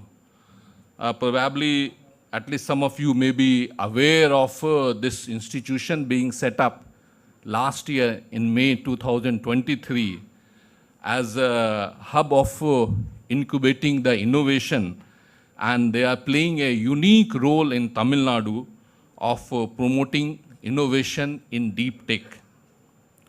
Some of the themes on which they are working are really quite interesting, like developing reusable PP sets, satellites for clearing debris in the space, and many more such things. I think a visit to our pavilion would really help you to understand, and maybe a visit to IT&T Hub itself will be quite interesting to you. As far as this 90-minute session is concerned, it's really packed and full with a lot of good kind of knowledge and interest. So our Honorable Minister will be giving the keynote address, which will be followed by a small, short Q&A. Then we will have a fireside chat by experts of the field, and thereafter a panel discussion with the eminent personalities of this field. So I am sure that these 90 minutes, you will find it very interesting. It will enrich us and give us much more clarity on the way forward that we have to take in our organization, in our society, in our state, and maybe in the world as a whole. Thank you very much. Thank you.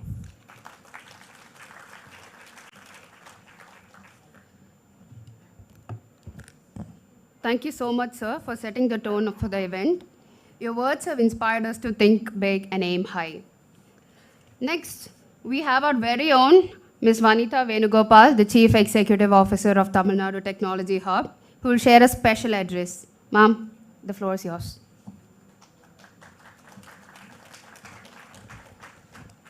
Good morning, everyone.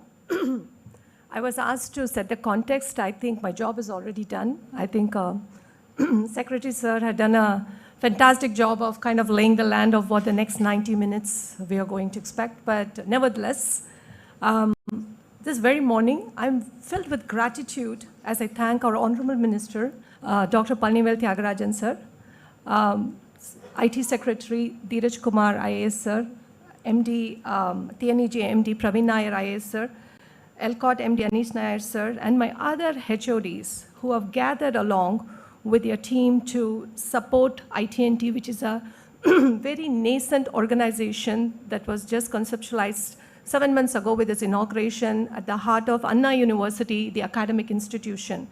And I'm privileged to drive the organization into the success of innovation and incubation in the deep tech space for the government of Tamil Nadu. So thank you again, everyone.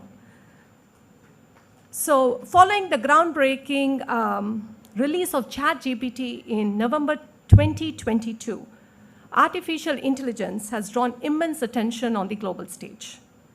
With an unexpected surge in applications, product launches, organizations worldwide are racing towards catching up with the AIs and how they can apply that in their businesses.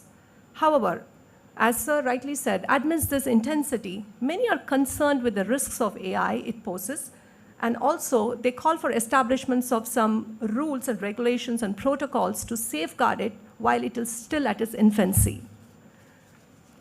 So having said that, to catch this rapidly evolving landscape, today we have curated this event so we can come together to share perspectives through a keynote address from none other than our charismatic leader, Minister Sir, scintillating fireside chats by industry pioneers, and a thought-provoking panel discussion which will touch upon ethical, regulatory, and business dimensions of AI.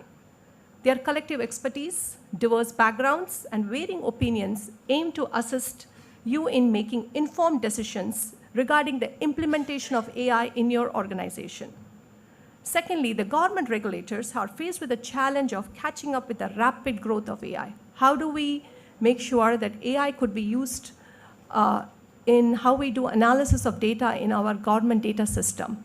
Making sure that we are safeguarding the cyberspace, the online community, and the metaverse, resulting in a need to shift the attention towards understanding generative AI, its applications, and its boundaries, so that we can establish policies to support that. With our IT department spearheading the new AI policy for the state, and IT&T as the implementation agency where we'll set up the state-of-the-art AI in collaboration with Indian as well as global partners. Without much further ado, I proudly present IT&T Hub, a 2-minute video. Thank you.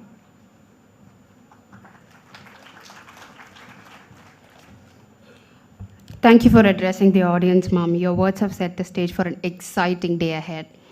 I recollect a quote from long ago. Thomas Edison once said, "I have not failed. I have just found 10,000 ways that won't work."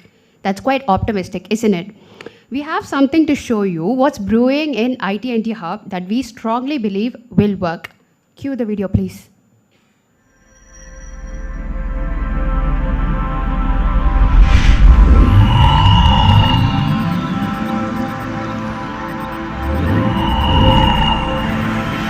IT&T, TamilNadu Technology Hub, established to harness Tamil Nadu's vast technology capability to build a thriving global innovation ecosystem by strengthening the R&D and innovation landscape, industry-academia collaboration, and international partnerships. We aim to be among the top 10 innovation hubs globally and help Tamil Nadu achieve a $1 trillion economy by 2030. IT&T focuses on deep tech and emerging technologies such as artificial intelligence, big data, ML, DL, NLP, augmented reality, virtual reality, metaverse and IoT, edge computing, robotics. The key sectors we focus on include climate tech, space tech and aviation, creative tech, cybersecurity, healthcare and life sciences, smart cities and transportation. Our core programs cover these areas.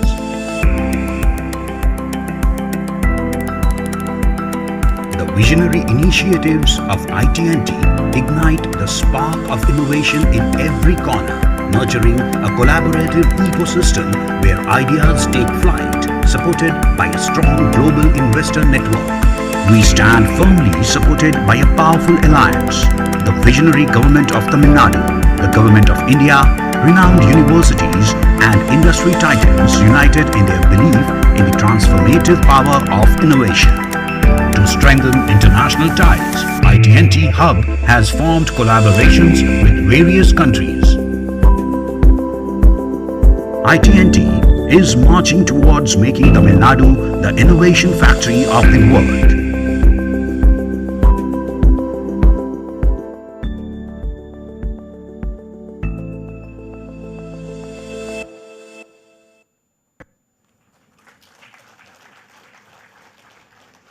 Summing up, we are not just about programs, we're about possibilities. Together, we are building the future. It is now my honor to invite the Honorable Minister Dr. Palanivel Thiagarajan, Department of IT and DS, to deliver the keynote address. Over to you, sir.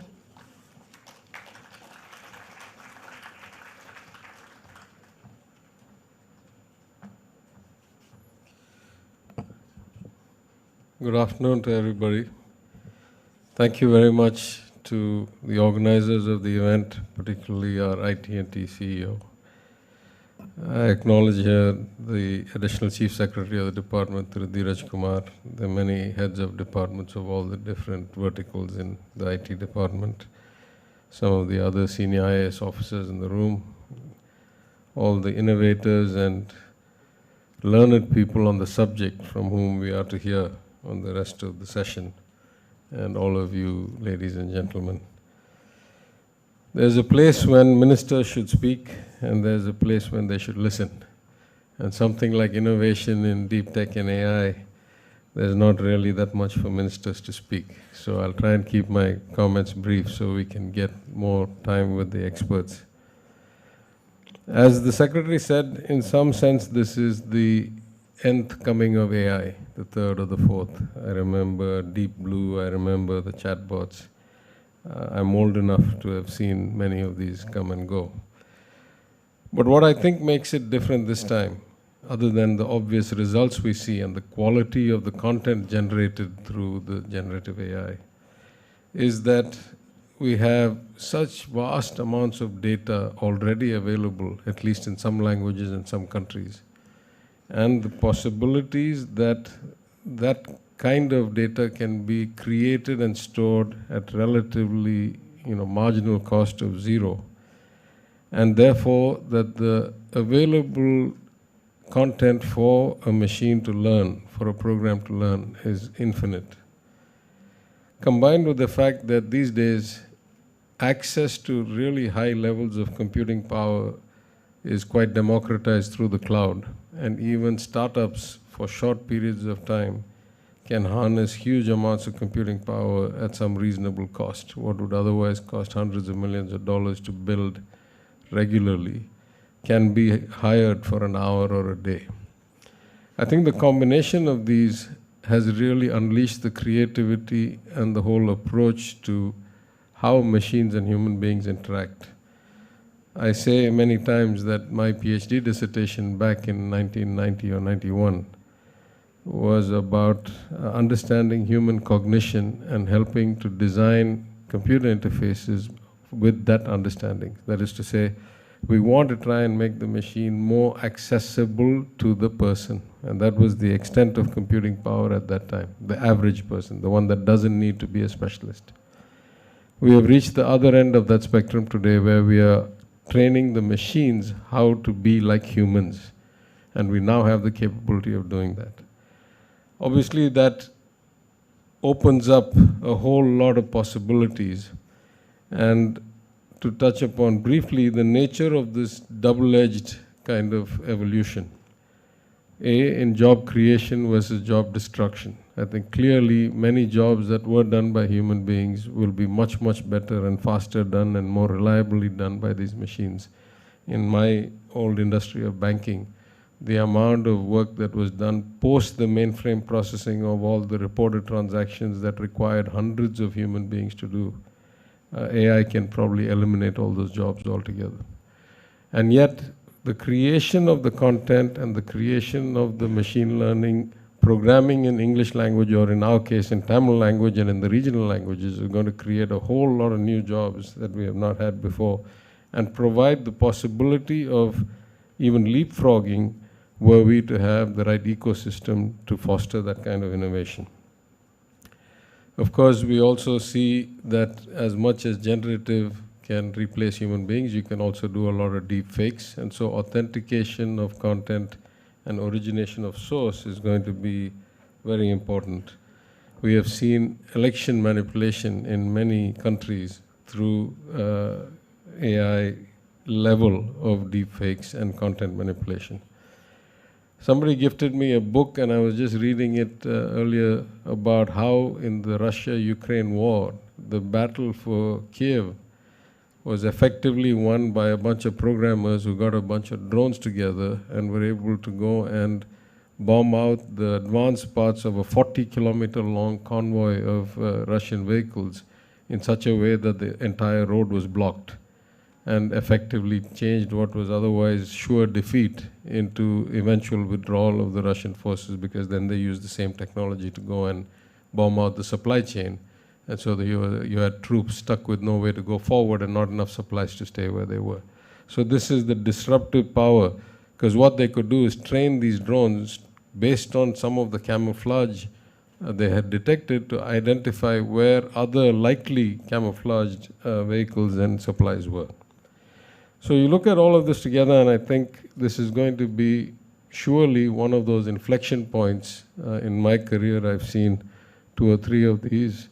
The widespread advent of converting analog and digital signals, which led to the ERP revolution and the automation of factories, the internet and email, which led to a different kind of connectivity, the Internet of Things, which led to a different level of automation and efficiency. And this is probably even more impactful than all of that together. As far as the government is concerned, I would say broadly there are 3 areas we're focused on when it comes to deep tech and AI. The first, and by far the most important to somebody like me who comes from a social justice philosophy and equity and inclusion agenda to public life, is that we can change the way government functions. We can remove a lot of the human elements and the disruption that bad human elements can create in processes. And we should be able to make it so inclusive that even the lowest level of education with voice interaction should be able to get resolution of their requests or needs from the government without having to worry about, running from pillar to post and seeing 10 different officers. So the way government functions and the way government interacts with citizens, we hope will be our primary target for where we can apply these kinds of technologies and improve. Of course, part of government's job is to facilitate or create that kind of ecosystem where entrepreneurs and creative people can facilitate growth and help grow the employment, which is so vital for us as we reap our demographic dividend.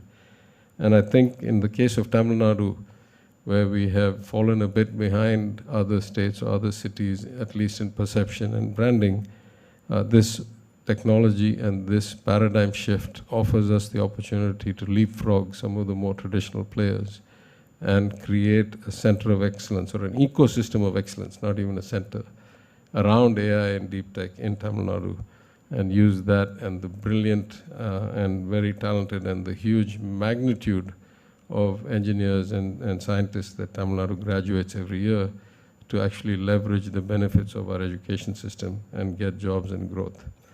And then, of course, though it's very hard for states to regulate things at a technological level, it's an international business in some sense, it's a national policy making, but to have inputs in our own way into the regulation and responsible use of such technologies, and to have our responsible, our duties to the citizens properly input through these technologies, especially as we fear about the quality of democracy deteriorating in general. So I think with those objectives, I'm here to learn as much as everybody else, and so I won't say much more.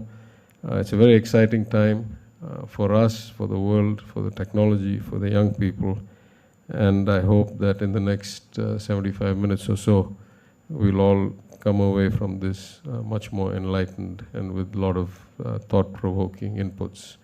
And I thank you once again for coming. Thank you.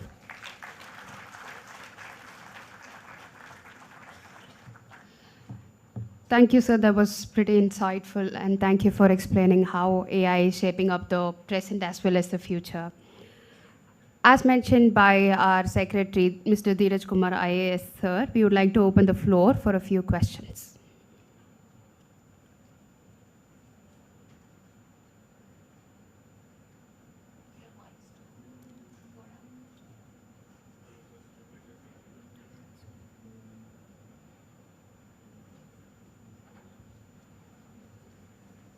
Hi, sir. Such a pleasure seeing you today. I'm Samir Kudur from the US India Business Council. My question to you is, as you know, India today holds a presidency for the Global Partnership on AI. So how big is the role of the states in discussions around GPAI presidency? And what are the things as far as regional languages concerned that you can perhaps put across to the central government in order to incorporate these ideas? I must confess that we have at least not officially had any interaction yet with the government of India, so it's news to me. What you're telling me is news to me. Of course, we have some of our very fine officers now serving in Delhi, and among others, my old finance secretary, Mr. Krishnan, is the MeitY secretary. So we'll follow up with him. I don't have any insight yet. But I will say that part of the issue with regional languages is that the data set and the existing engines in English are so far advanced that it's going to take a bit of work for us. I mean, we have lots of people, we have a lot of history of the language, we have lots of data as a government, but to get all these into a digitized, machine learnable, and in many cases voice learnable format is probably going to be one of the big manual tasks, and then even that some can be automated. I've been looking at technologies for that. But to create those data sets will be the basis for getting that level of sophistication that now exists in English into the regional languages. And it's our job to do that because we all want to preserve our mother tongue and our language. Yeah.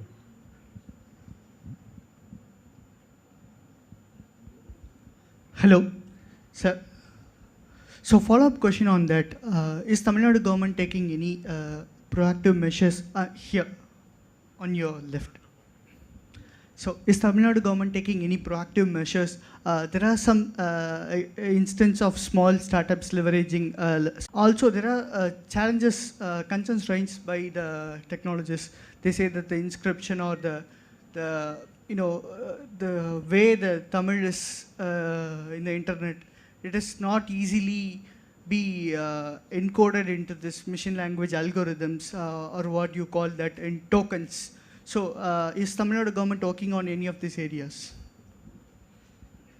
Yeah, I think we are broadly in the process of coming up with some incentive and support policies in the IT overall IT space, and certainly as the IT&T CEO mentioned around specific areas like AI.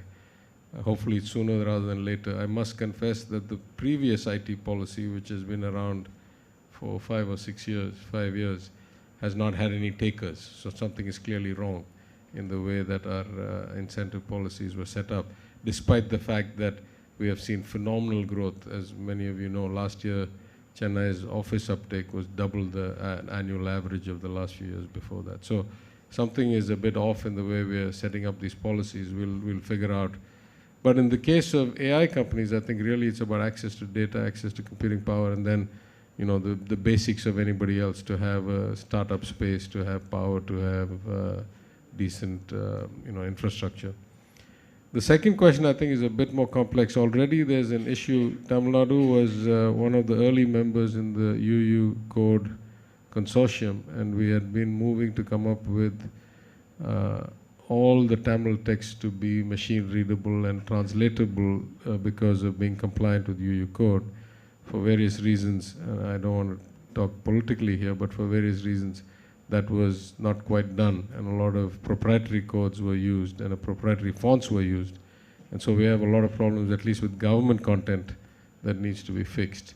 But there's a very clear solution, right? If they're all universal code, they can be translated easily and machine read easily, and the machine learning can be programmed easily. So the more we move towards the standard code fonts, then I think we'll be better off. We had to do that for other reasons anyway. We'll probably push even harder now for these reasons. Hello, sir. Sir, here on your left.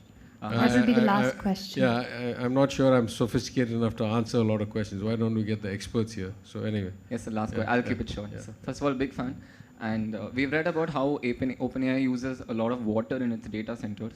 So if India were to develop one of its own, and given the water shortages in the country, and especially in a state like Tamil Nadu, where we have faced a lot of water problems and like water-based disasters, how would the government go about handling those kind of situations?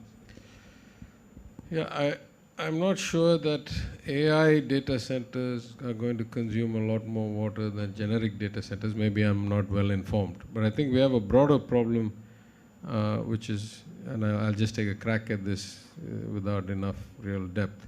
One is that data center power and water supply in general, I think, needs to be looked at both from clean energy as well as our overall water utilization is very, very inefficient. Even if you take advanced countries, the amount of recycling they do and the amount of multi-use, multi-reuse, we don't do much of that at all. So our long-term solution has to be not that there's shortage of water, as many of you can tell, is that we don't store it, we don't recycle it, we don't. So we got a structural problem.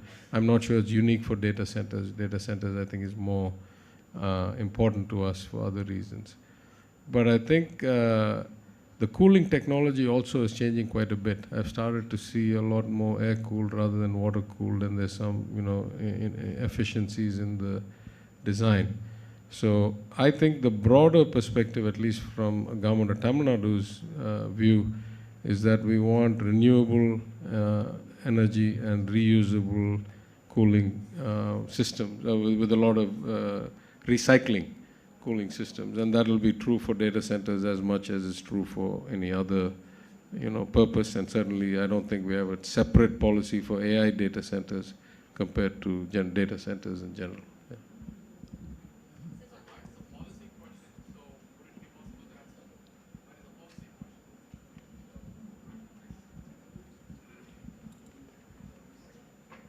I'm Gopi Balasubramaniam. I'm a CEO of a German startup working on quantum computation. My question is, quantum computing is a deep tech technology, and as you know, Europe and other Western countries have export regulations and restrictions. How does India and Tamil Nadu plan to tackle this in this context? Thank you. I can only give you one instance because I don't know about India. Actually, I can say two things. One, the government of India has sponsored two quantum computing centers. I'm not sure that's actually buying computing power, but maybe to innovate around quantum computing. One has already been allocated to the Northeast. I'm in talks with the government of India to get the other one allocated to Tamil Nadu. Hopefully they will. It's a natural, logical choice, but we will never know. The other aspect is that one of the countries that does particularly well in building quantum computers, as you may know, is Finland, because of their old engineering prowess and so forth. So actually we are in discussions with them for a few months now. Hopefully we'll accelerate those to see if we can procure one from Finland and use that to create some space for startups in the utilization of that and see how we can benefit the ecosystem with that. Thank you. Due to time constraint, we will not be able to entertain any more questions, sorry. Thank you so much, sir, for your time. May I now request Mr. Dheeraj Kumar, IAS Additional Chief Secretary to Government IT&TS Department, and Ms. Vanitha Venugopal, the Chief Executive Officer of IT&T Hub, to felicitate the Minister.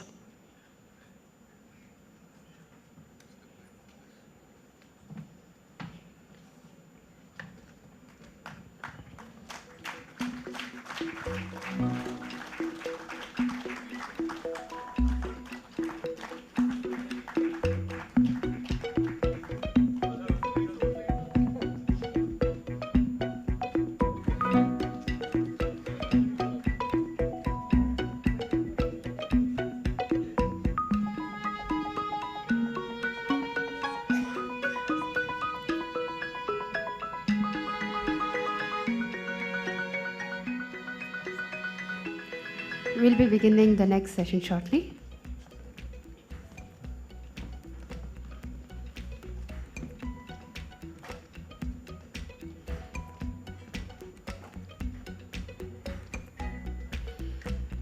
Any sufficiently advanced technology is indistinguishable from magic. We are now moving on to an engaging fireside chat on the ever-important topic AI demystified, to demystify the magic of AI, of course. I would like to welcome Mr. Rajendran Tandavani and Mr. Vijay Karunakaran to ignite the minds present in the room. Can I get Mr. Rajendran and Vijay on the dais?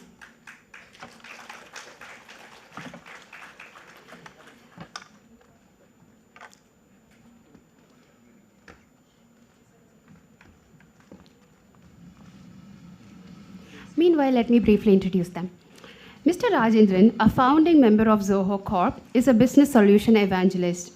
His vast experience in conceiving and nurturing creative concepts into full-fledged software applications and his role as president at Zoho Schools of Learning, Zoho's ongoing experiment in alternative education, make him a much sought-after speaker and a panelist. Inspired by the golden age of Apple under Steve Jobs, he believes in aspiring to be insanely great at whatever he and his team takes on. Our second guest is no less.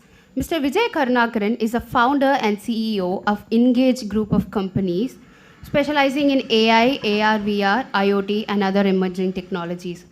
Mr. Vijay is an expert emerging technology professional with strong venture capital background with 3 decades of experience. He has been on the boards of various government tech initiatives, including Forest, Environment and Climate Change Department, Tamil Nadu Emerging Sector Seed Fund, and Tamil Nadu Online Gaming Authority. Prior to this, he was the director at Intel US for 15 years. I'll open the floor for you to chat. Thank you. That was a smart move, sir, seriously. To say the experts are coming, I'll keep my talk. I'm afraid I can't do that. When I first started interacting with Vijay regarding this talk, my first meme hunt was I wanted that Nagesh meme. Thiruvalayadal. Kelvigalai nee ketkiraya alladu naan ketkatuma. That was what I was looking for, because frankly, let truth be told, we are all blind people in a dark room looking for a black cat which is not there. Yeah, deep tech, particularly AI, even the things we think we know doesn't seem to be true 10 days from now. So that is the context in which we are starting this interaction. I have some questions to ask him. He has some questions to ask me. We may even throw it up and answer it ourselves, and let's see how this goes. I hope there's a timer running here. Your starting line, if you have an opener. My opening line is the positives outweigh the negatives. That's what it is. You could talk about all the pitfalls of AI, but I strongly believe through my multiple phases of industrial revolution that I have been through, that the positives outweigh negatives. We should look at things from that perspective. Right, let's jump right in then. That was a question I had in mind, underlined once again by our minister mentioning that English being such a darling baby of the internet and Tamil not much so, and what are we going to do? So that was my question too. This digital divide, I have always felt English was a colonial burden on us. I am waiting for the time when software engineering can be taught in natural native language. I think we have a big boost because Japanese don't learn programming in English. Germans don't learn programming in English. So they learn through their languages. So I was wondering over time, this resurgence of the native language was going to come, and our schools will start teaching higher technology in Tamil. But with this introduction of a chat GPT or a generative AI, has that gap once again expanded, almost uncrossably so? Will we once again have to suffer? Because once upon a time there was this technological divide, haves and have-nots, computers and no computers, then internet and no internet. And always we had to pay homage to the existing lead English had. What happens now, once again? What's your thought on that? So before I get to the answer part of it, let me set the stage. ChatGPT, right? ChatGPT uses around 175 billion parameters to crunch the numbers and to give this as a service to the public. Their computing power. Sad mentioned that computing is one of the key pillars. In any AI, it's the infrastructure, which is the computing, data, right? And of course the talent. Three pillars of any AI ecosystem, along with governance, of course. So the ChatGPT spends upwards of $20 million a month in crunching the numbers. They use thousands of H100 NVIDIA chips, the ChatGPT 4. Compare that with local, regional language. I know Bharat GPT is one of the LLMs that India has developed, and they use close to 30 to 40 billion parameters. So it's very difficult at this stage for startups to compete in that level. And we have to be very careful that we don't feed our regional data, regional insight into our citizens, into the larger language models, because the IP, the privacy is still not well governed at the international level, at the regional level. So it's very important that we put in all the governance as much as possible. So, and I would love to see, we have done some work. What I'm going to talk today is purely based on my experience the last so many years. We have built some language models on Tirukkural. So if you put in some content, it can spit out some Tirukkural-based content. But it requires a good bunch of computing power. So I would love to see it, but I think for a startup to have that kind of funding resources to compete, it's going to be really hard. I think it's very important for the government to come and step in, regional state, TamilNadu state, to come and step in and own that data set, including the Tamil language and things like that. So generative AI seems to be all about the number of parameters, and we are waiting for the time when it is not going to be just the quantity, but the quality of the connections too. Zoho, my own personal example, we pretty modest. We are in the millions even today. 200 million parameters is what we are working with. and 240, 250 GPUs, not the hundreds and thousands of GPUs that typical companies usually use. And that is where Sam Altman's message about challenging an Indian company, bring it on and so on, was really misconstrued when we took it up as a wrong message, as if he was thumbing the nose at us. But I think there is an opportunity for narrow generative intelligence where it is deep, it is contextual, it is relevant to the protected data set that you talked about. Because if you are in a CRM, for example, the database should not even look at the other company's data that the same cloud architecture is hosting.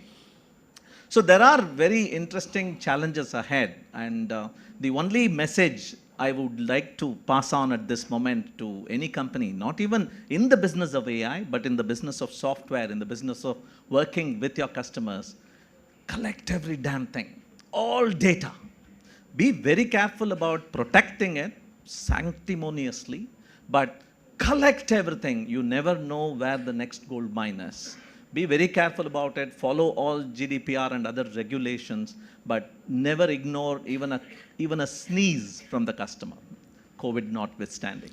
I would like to quote one of the conversations I had with a customer just a few months back. So the customer said, we need to build a system where I would like to ask the computer, hey computer, I would like to see the shop floor. And I would like to see what the top issues that I have to deal with today, right? So that's kind of work that we are doing right now. And this customer runs a large factory in the US. So what is involved behind it? Just let me break it down. Generative AI is very involved in it. Digital twin is involved in it. So what happens is we have to first build a digital twin of the entire factory. Then we have to connect various subsystems using IoT sensors. And we have to collect those data back to the digital twin so we could do a real-time 3D rendering. Right? Until generative AI kicked in, one of the largest challenge of metaverse. I'm not a big fan of Decentraland and other things. I'm not a big fan. Maybe I'm old school. But I'm a true believer, and there is a real ROI behind a digital twin, right? Where you could simulate the actual factory in 3D and predict and see and visualize what could go wrong. I'm a big fan of that. So one of the biggest challenge blockade for metaverse is cost of building content and generative AI. A typical a task that was taking probably a week of man-hours, you could do it probably in an hour's time. Right, so that's the beauty of it.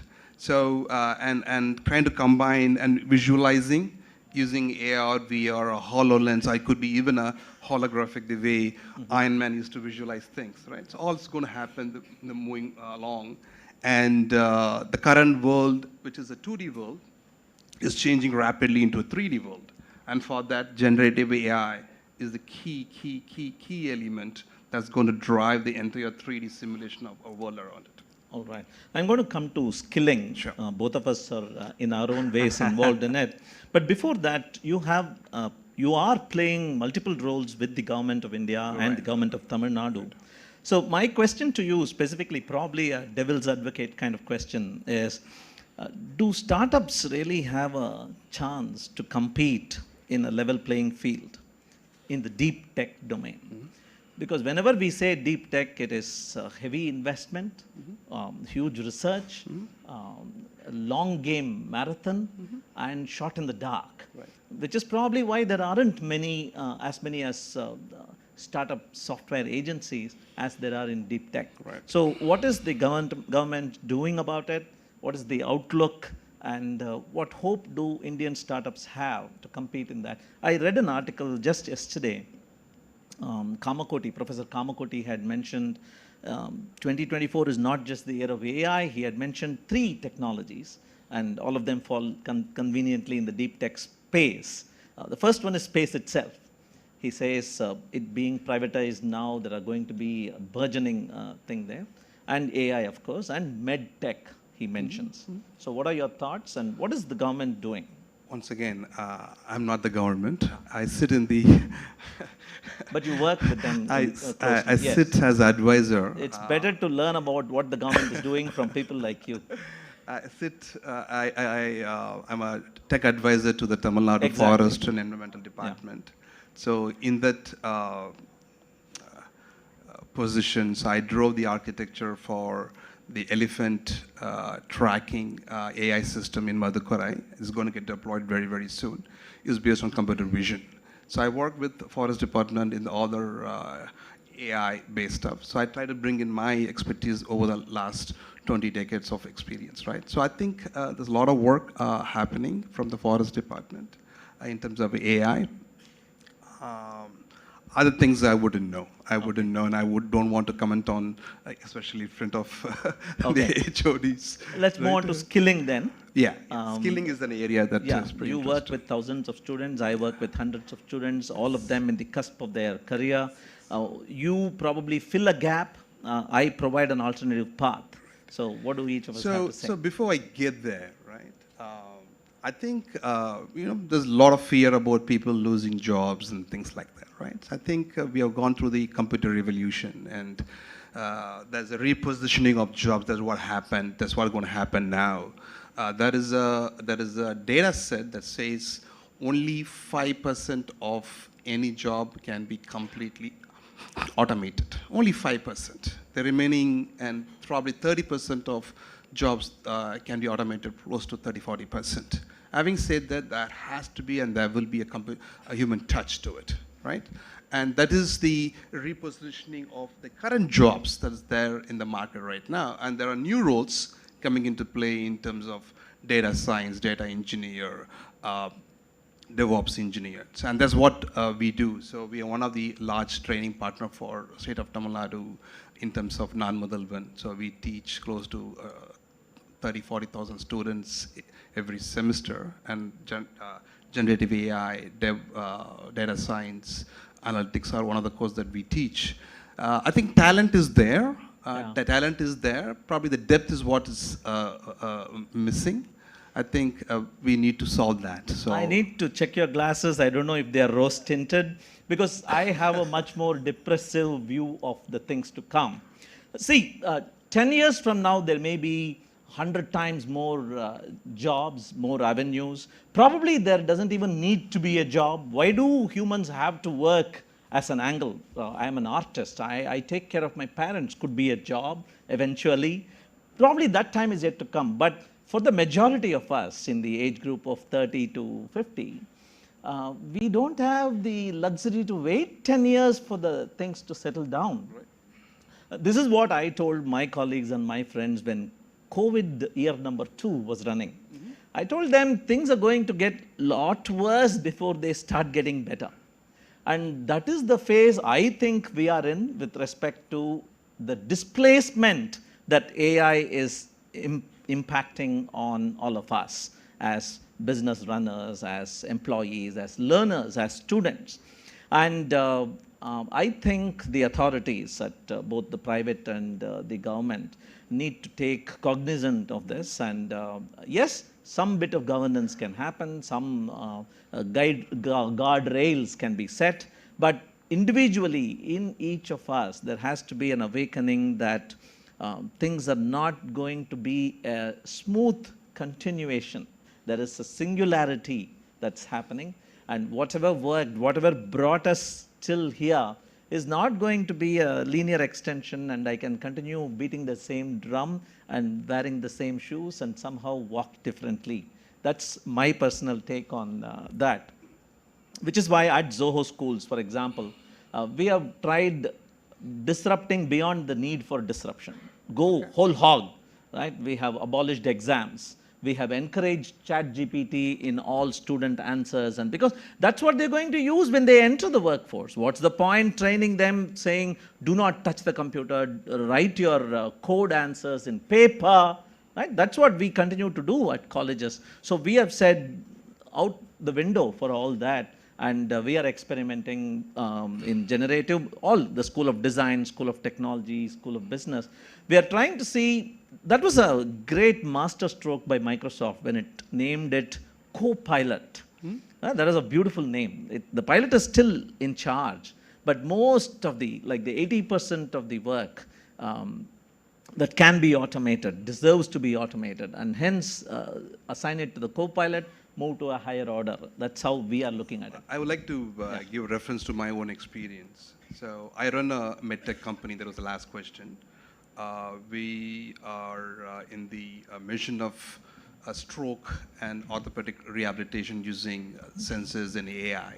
So all my AI engineers are been hired from tier 2, tier 3 cities, right? I don't have anybody from the IIT or from the Indian University, Indian Engineering College. They're all from tier 2, tier 3. Given a 3 months training, I can, with full confidence, I could say that they can do what they need to be done.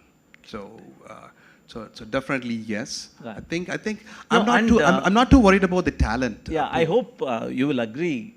I don't have anybody from IITs and IIMs. It's not people beating a track to your door and you saying no to them. They don't come, we don't take. That's the story with Zoho also. You guys have fun somewhere else, happy. We guys having fun here, fine. There is place for everybody. That's the take. Okay, tappa ninchikadinga. Yeah. No, I agree. Yeah. I agree. Correct. And, if it's IIT, I have to listen to them. I rather want people to listen to me rather They than wouldn't want to come to Tenkasi. Yeah. We have been asked to close in 2 minutes for Q&A. Yes, yeah. Q&A. So your closing thoughts. I think GP. I had a question. Probably I should slip that in. My question was about deep tech, not just AI. Deep tech. Yeah. It being a high-hanging fruit, a long gestation period game. Autonomous. Imagine there is a kid here, 20-year-old, star-eyed kid wanting to build an autonomous vehicle that will meander through T Nagar Ranganathan Street. Yeah, amazing project, but he is not going to work in Ranganathan Street. Yeah, she may probably succeed in 15 years. My question is, who gives her that stamina? What can we do to empower such people, play the long game? How do we take their eyes off the low-hanging fruit of an IT job in a software company in Chennai, in an IT park? How do we get them to also understand that there are these longer ones? So it's the difference between chick-lit and the Ramayana perhaps, and the Mahabharata perhaps. Aduvum irukku, appadina how do we show? Your thoughts? My thoughts, I think you have to empower the startups. You have to empower the SMEs. So you have to put the use cases. I think IT&T can do a good job in figuring out. The IT industry can figure out all the digital services that has to be implemented in the state of Tamil Nadu. And you could create an ecosystem of startups through which you can give them the computing power, you can give them the data, access to the problems where the IT digital services. I mean, there are hundreds of problems that we have in Tamil Nadu, right? From transportation to healthcare. He mentioned that there weren't takers. And we could provide a blanket of digital services across and define various problem statements and go get students, get young startups to go solve the problem. And they're not going to be expensive because IT can give the space, can give the computing power, problem is done, there's a market access directly. I think that's the way to do. And if you can do that consistently. I have one suggestion for such people. Start using email again. Because email slows it down. Yeah, instant messages, you need to see them, ... that bouncing thing. Everything immediate on the table. Start using email again. Probably that might help. I'm ready for questions. I think people will ask, what's email? Thank you, Mr. Rajendran. Thank you, Mr. Vijay. It was a really engaging chat. We are now opening the floor for some questions. I see a lot of hands. Yeah. Hi, my name is Kumar Raja. I am from New York City. I have an AI startup. I'm sure Vijay would agree with my question. It's more of a policy question. It's very difficult to outsource to India anymore for tech jobs. It's not as competitive in terms of pricing. It's not that there's no resources, but there's not enough trained resources. because it was dearth of resources, they all want to work for Microsoft or Facebook. That inflates the cost of the resources here. I'm pretty sure this training like non-Motherlin would help, at least to normalize those pricing. Is government consciously doing anything about it? And number two, I think you just mentioned about only it becomes a big player space. That is because those companies spent a lot of time on research, right? It's only because of why West, though we boast ourselves about historically, we were, oldest civilization, we were wealthy, we did trade across the globe, but we never spent time on research, right? So everybody, they spent maybe 3-4 decades for research. So I think it's So this guy, he is doing research. He's been running a startup for the past 2 years. He's doing research on cybersecurity. His question to me just a while ago was, how do I get work? So I told him, I think we are all sabikapattavargal, cursed. You probably have to widen your network, do some work for free, live within your means. That was the kind of advice I could give him. So yes, I'm sure he empathizes with you. Yeah. So, quick question. So, I don't want people to look India as a low-cost center, right? That should be the case. Yeah. I think we have the IP, we have the talent.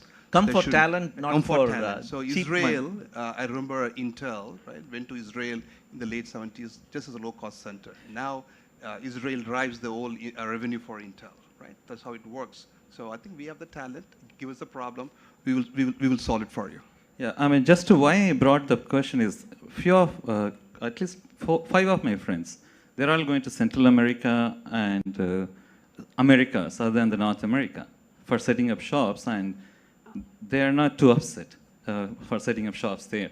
So yeah, the English is not the first language there, they're Latin or Spanish, but they're all catching up. So we have to be aware of that somebody is eating our cheese. Right, so and proximity to the Americas are a big advantage for them. Though they don't have too much power, so of us also, right? Even India doesn't have a trained. Yeah, we have a lot of trained engineers. We are running out of time. Yeah, he made his question. We can take this discussion outside post this session. Thanks. Hi, I have a question. Here. No, we are running out of time now. If you have any further questions, you can take it out post the session. Thank you. இல்லப்பா wait பண்ணு அவங்க விட்டாதான் நாங்க வெளிய இருக்கோம் பேசலாம் நம்ம கிட்ட one last question கேளுங்க yes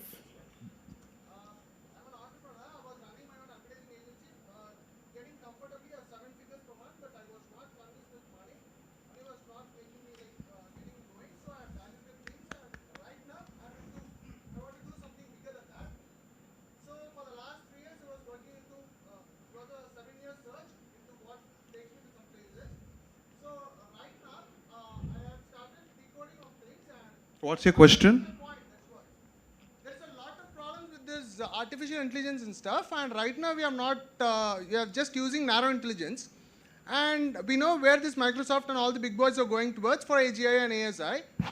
And it takes a lot of time over there, but the point is, what do you think that we develop our own things with better hardware and software, like encountering all the hardware and the software problems? Say for example, I do work on particle physics equally, so I want to counter things. What's the question, boss? Please. Okay. So that's what. What is your point? If we develop AI as a third front, countering Microsoft and Google. But it's going to be a long answer. Let's take it offline. I'll probably answer. I'll give you my version of it. Yeah, I don't know what the right answer is. See, 3.5 to 4 versus 4 to whatever next is going to be extremely disappointing. Most AI luminaries are now saying that we have hit the ceiling of the wrong room. Intelligence in the true sense of the word is not coming. Yesterday, for example, I had a Tirukkural misadventure with ChatGPT. Try asking ChatGPT for a Tirukkural about something and it generates its own Tirukkural. Seriously, it happened to me yesterday. Okay, 421 number oda sethu solludu. Okay, they are saying that there is some secret sauce that is missing and they are going back to the drawing board now, which is not hardware and processor and water intensive. It is brain intensive. So probably that is the direction you need to take. AI, the hype is real. It has hit the ceiling of the wrong room, is my opinion. Your entire advertising business is completely now driven by AI. Diluted that. Money was not convincing me, so I've diluted that. And just before a short span of time, as Michio Kaku has rightly said, the one who is gonna, there is a big race for this quantum computer. Sorry? Michio Kaku number the Yeah. Sir, can we take this discussion late? We are running out of time. Thank you so much. May I now request Mr. Anish Shekhar IAS, MD LCOT, and Mr. Praveen Nair IAS, CEO TNEGA, to felicitate the speakers.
Thank you so much, speakers. The response from the audience was also overwhelming. Thank you so much. Moving on with our schedule is our panel discussion on Gen AI and Deep Tech, the game changer. I would like to welcome the panelists to begin this session. But before that, I'll give you a short introduction about them. We have Ms. Nithya Subramanian, Head of Data and Analytics, AMEA, Kellanova. Can you have you on the stage, ma'am? Next, we have Mr. Kaushik Dey, Head of Research, AIML, Ericsson India. Happy to have you here with us, sir.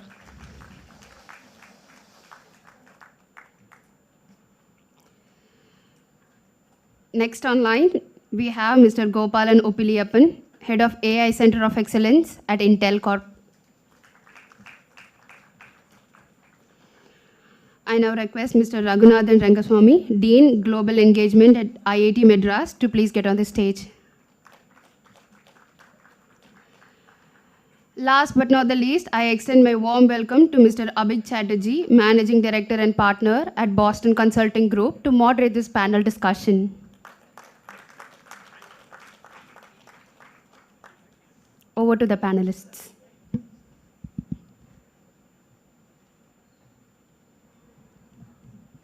First of all, thank you very much for having us on the panel. I was for a moment getting surprised why call a non-Tamilian to moderate a panel in Tamil Nadu. I am clearly out of my, if I would say, depth in terms of language and the great, if I would say, specific references around that. But that being said, first of all, big thanks to the state of Tamil Nadu for the excellent work, and Minister Sir for your extremely enlightening speech as well as the other luminaries who have gathered here, and to IT&T for driving such a marvelous journey ahead. And I'm sure the ambitions are going to very soon be met. I'll start with a small story. I know in this room, knowing the brain power that this state possesses and for what it is known, most of you would know of Isaac Asimov very well.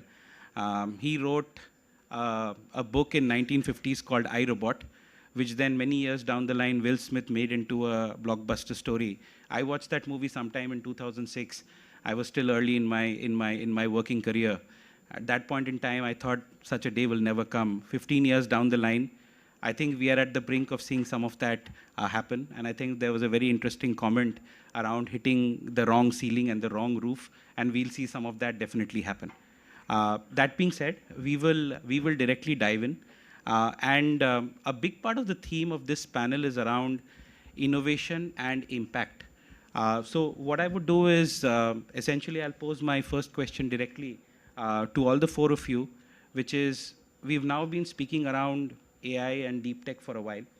Each of you represent very, very different, varied businesses, also a viewpoint from academia.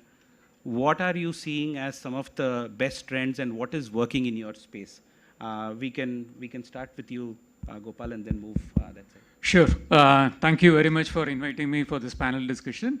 I lead the AI Center of Excellence in Intel India. So I'll take the semiconductor industry and look at the disruption, right? The way semiconductor industry is looking at it is disrupting the disruption, which today, if you look at it, the GPU paradigm that is happening, compute-intensive GPU paradigm, right?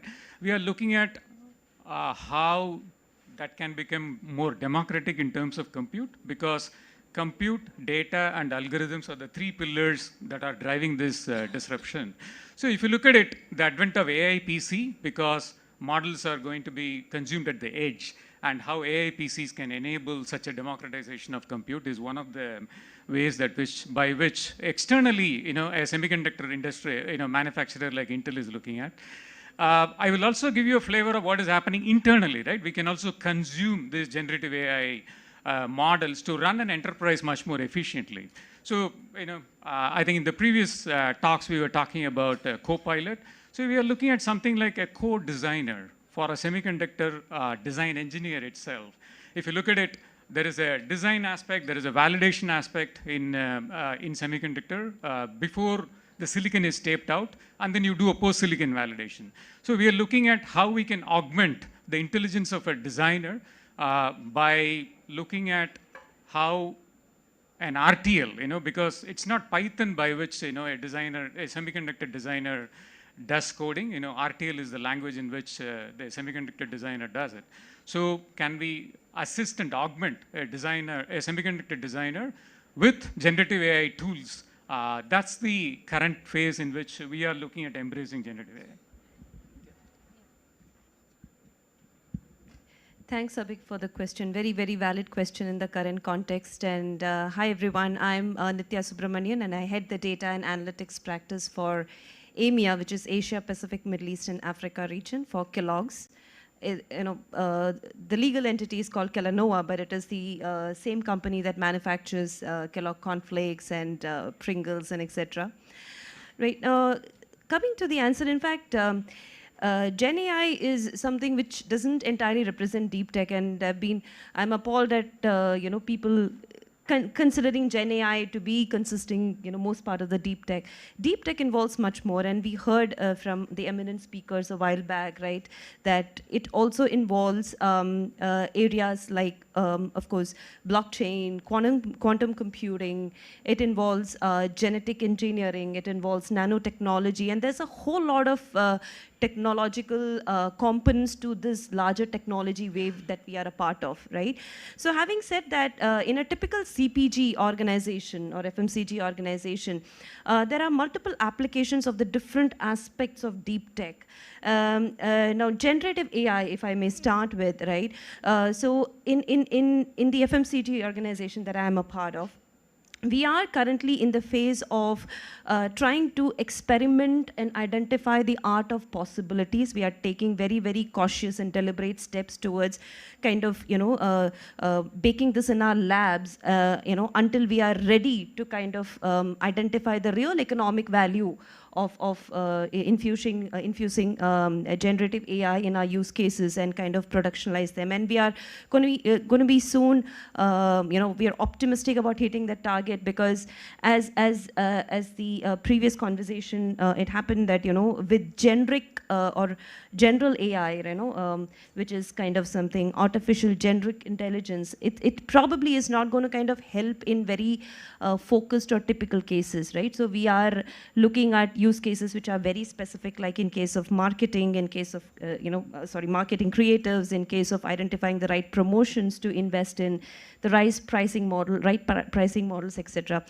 Apart from that, generative AI is also helping our developers, our IT team, in kind of coming up with I would say productivity improvements in areas like writing the code, in kind of reviewing and identifying the code is fit for purpose, and also identifying the various aspects that we are really worried about in terms of bias, in terms of ethics, in terms of misrepresenting outputs or misinformation, etc.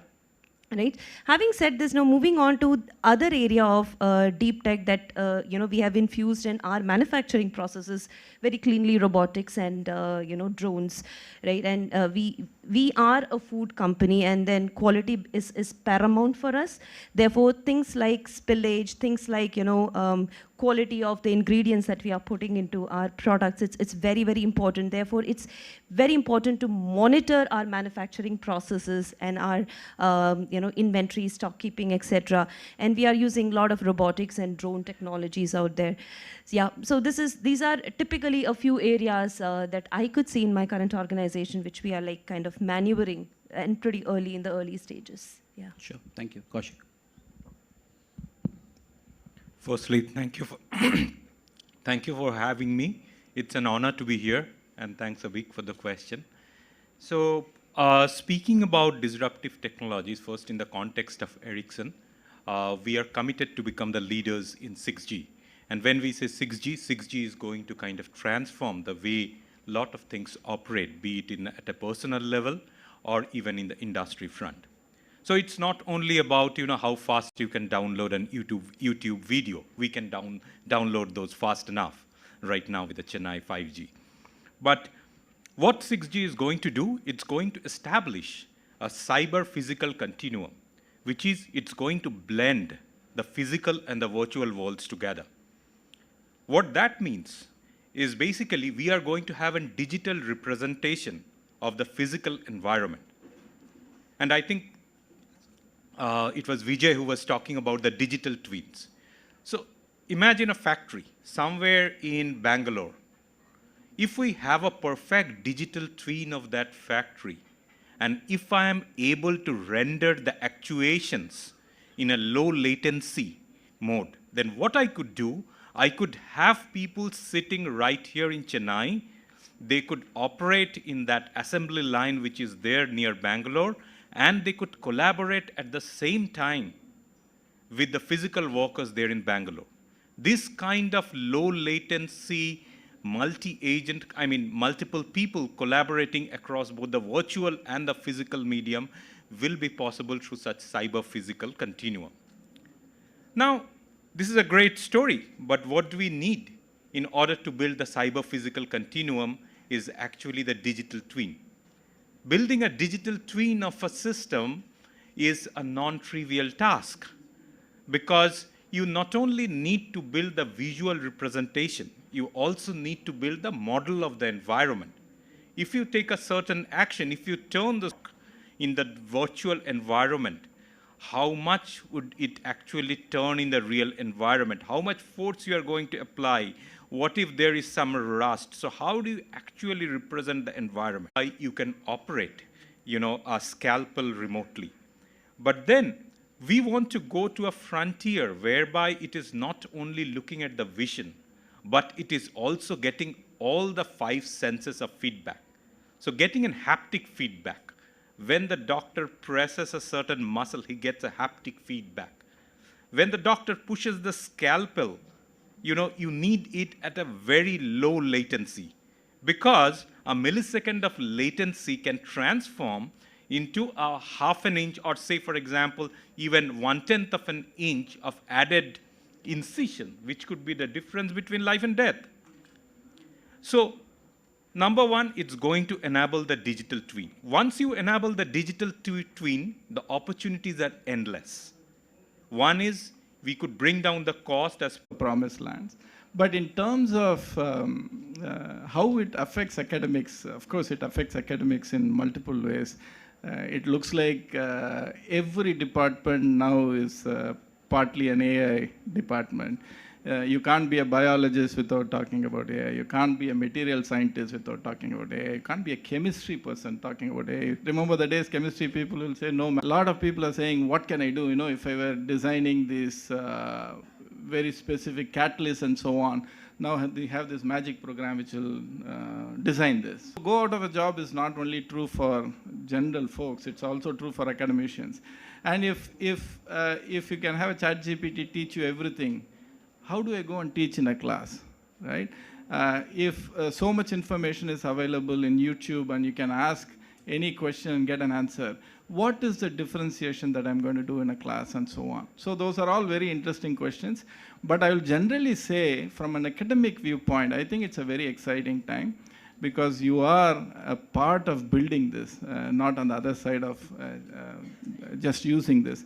So in that sense, the potential is enormous, and it's not very clear where this will end up.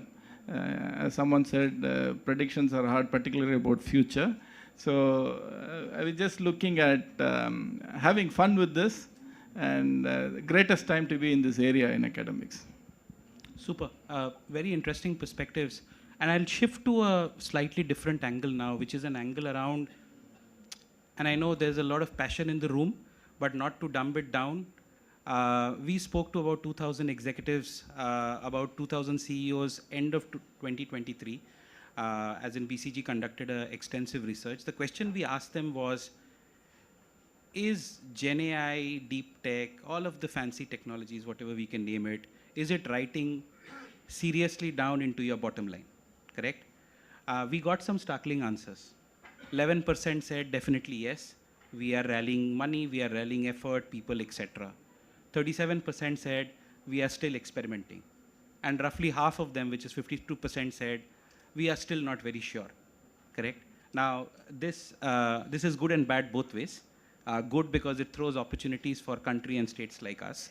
Bad because if the guy on top or the girl on top is not sure, then where does it go? A question to the panel here, and it will be great if we can time ourselves to a minute, is how are you as large corporates, which definitely has the muscle, willpower, intent, whatever we call it, going behind it, and what is the value that you are seeing? Okay. We can go in any sequence. You can. Sure. So, when we embarked on this AI journey, right, we also kind of noticed that the mortality rate, sorry, I'm using a very depressing term, mortality rate in AI projects is 80%. So if you're pursuing 10 ideas, only 2 will go to production or the so-called going live, right? So we have come up with frameworks and approaches on how to find such signals, symptoms in an AI project so that you can weed those ideas much, much earlier. So we in fact have a framework called taking an idea to production, right? Right from idea to production. How do you go through a systematic process by which you eliminate these false alarms or emotionally charged ideas, but will not translate to value? That's the way by which we have, again, have we mastered it? No, we are in the journey of figuring this out, right?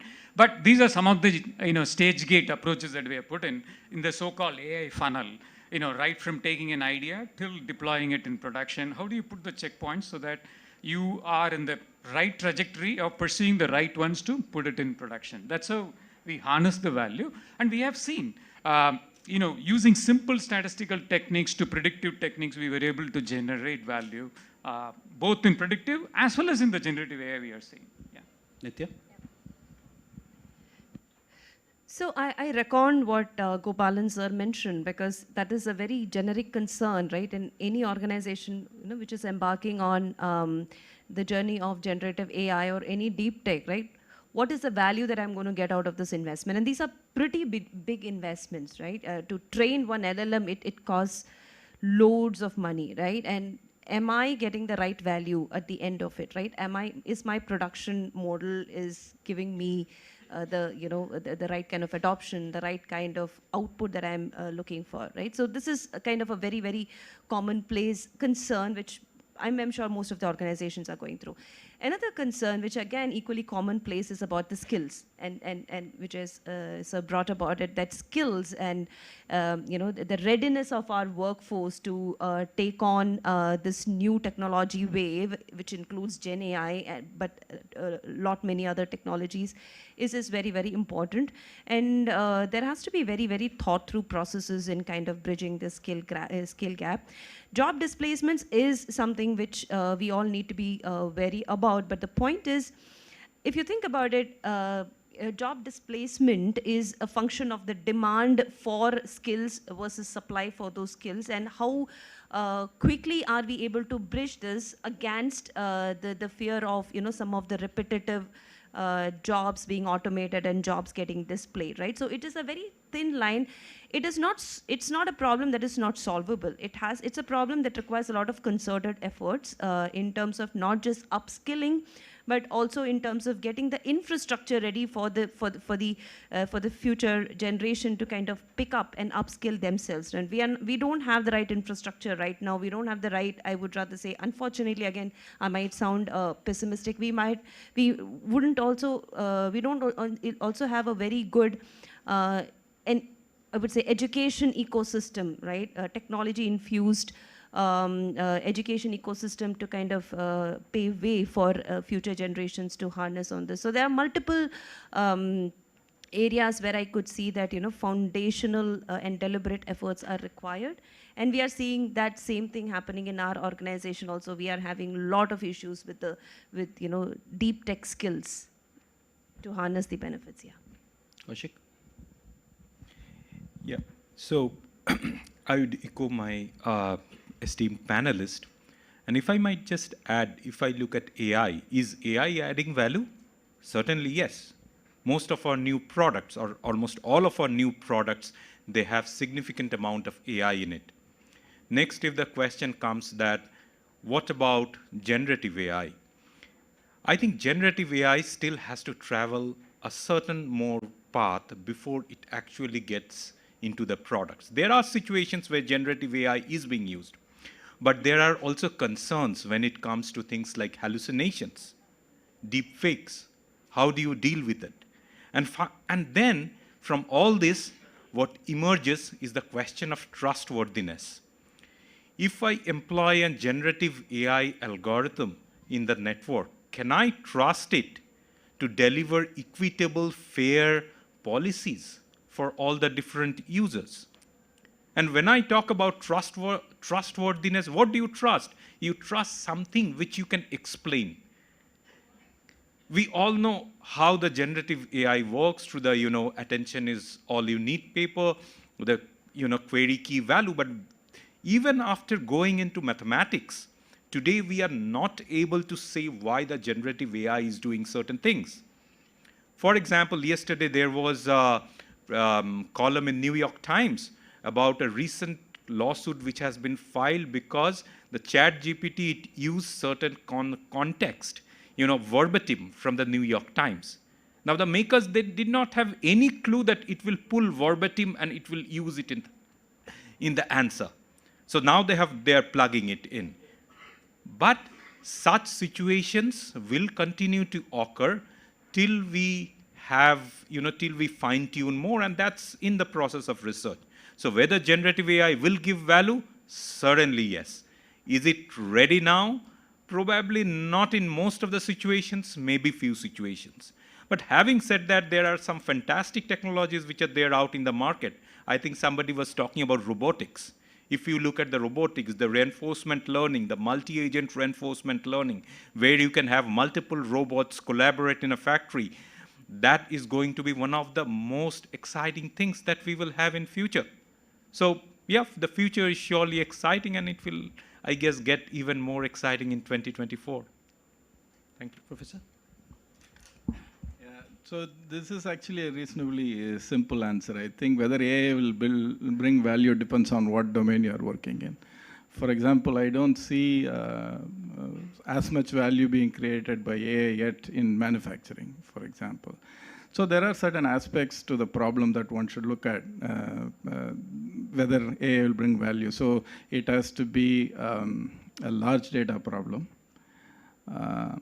You should have reasonable amount of labeled data, or you should be able to generate synthetic data.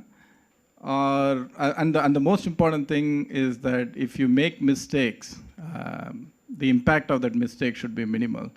So if a field has these characteristics, I think then AI has a lot of chance at succeeding. But if it's a small data field or labeled data is not there or mistakes are very expensive. For example, how many of us will go and sit in a flight where the probability of going to your location is 99%?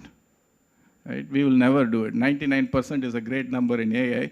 If 1 out of 100 flights is going to crash, no one is going to sit in a flight, right? So it is important to look at the characteristics of the problem and look at what problems require what solution. I think in the hype, you should not get into this, everything will be solved by AI. So that's a caution, but I think there are lots of problems with the characteristics that I mentioned, which is where Gen AI will have a real impact.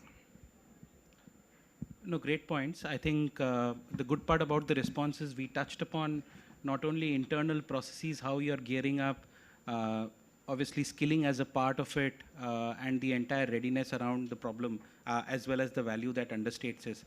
Professor, we'll take the question from you back this time. And that question is, I mean, obviously, you embody academia. The world tomorrow, I mean, the moment we talk about all of this future technologies, be it Gen AI, deep tech, etc., readiness of talent becomes extremely, extremely important, correct? Now, whether it being to solve problems for the government or even problems at a local level versus corporate, etc. And I'm sure there are many questions here in the room around as an individual. And if we look back at our careers, we didn't start as Gen AI experts, right? We've gained or picked up this knowledge. Any 2 words around advice to the talent in the room, how to pick up that, and more importantly, as a premier institute, how are you guys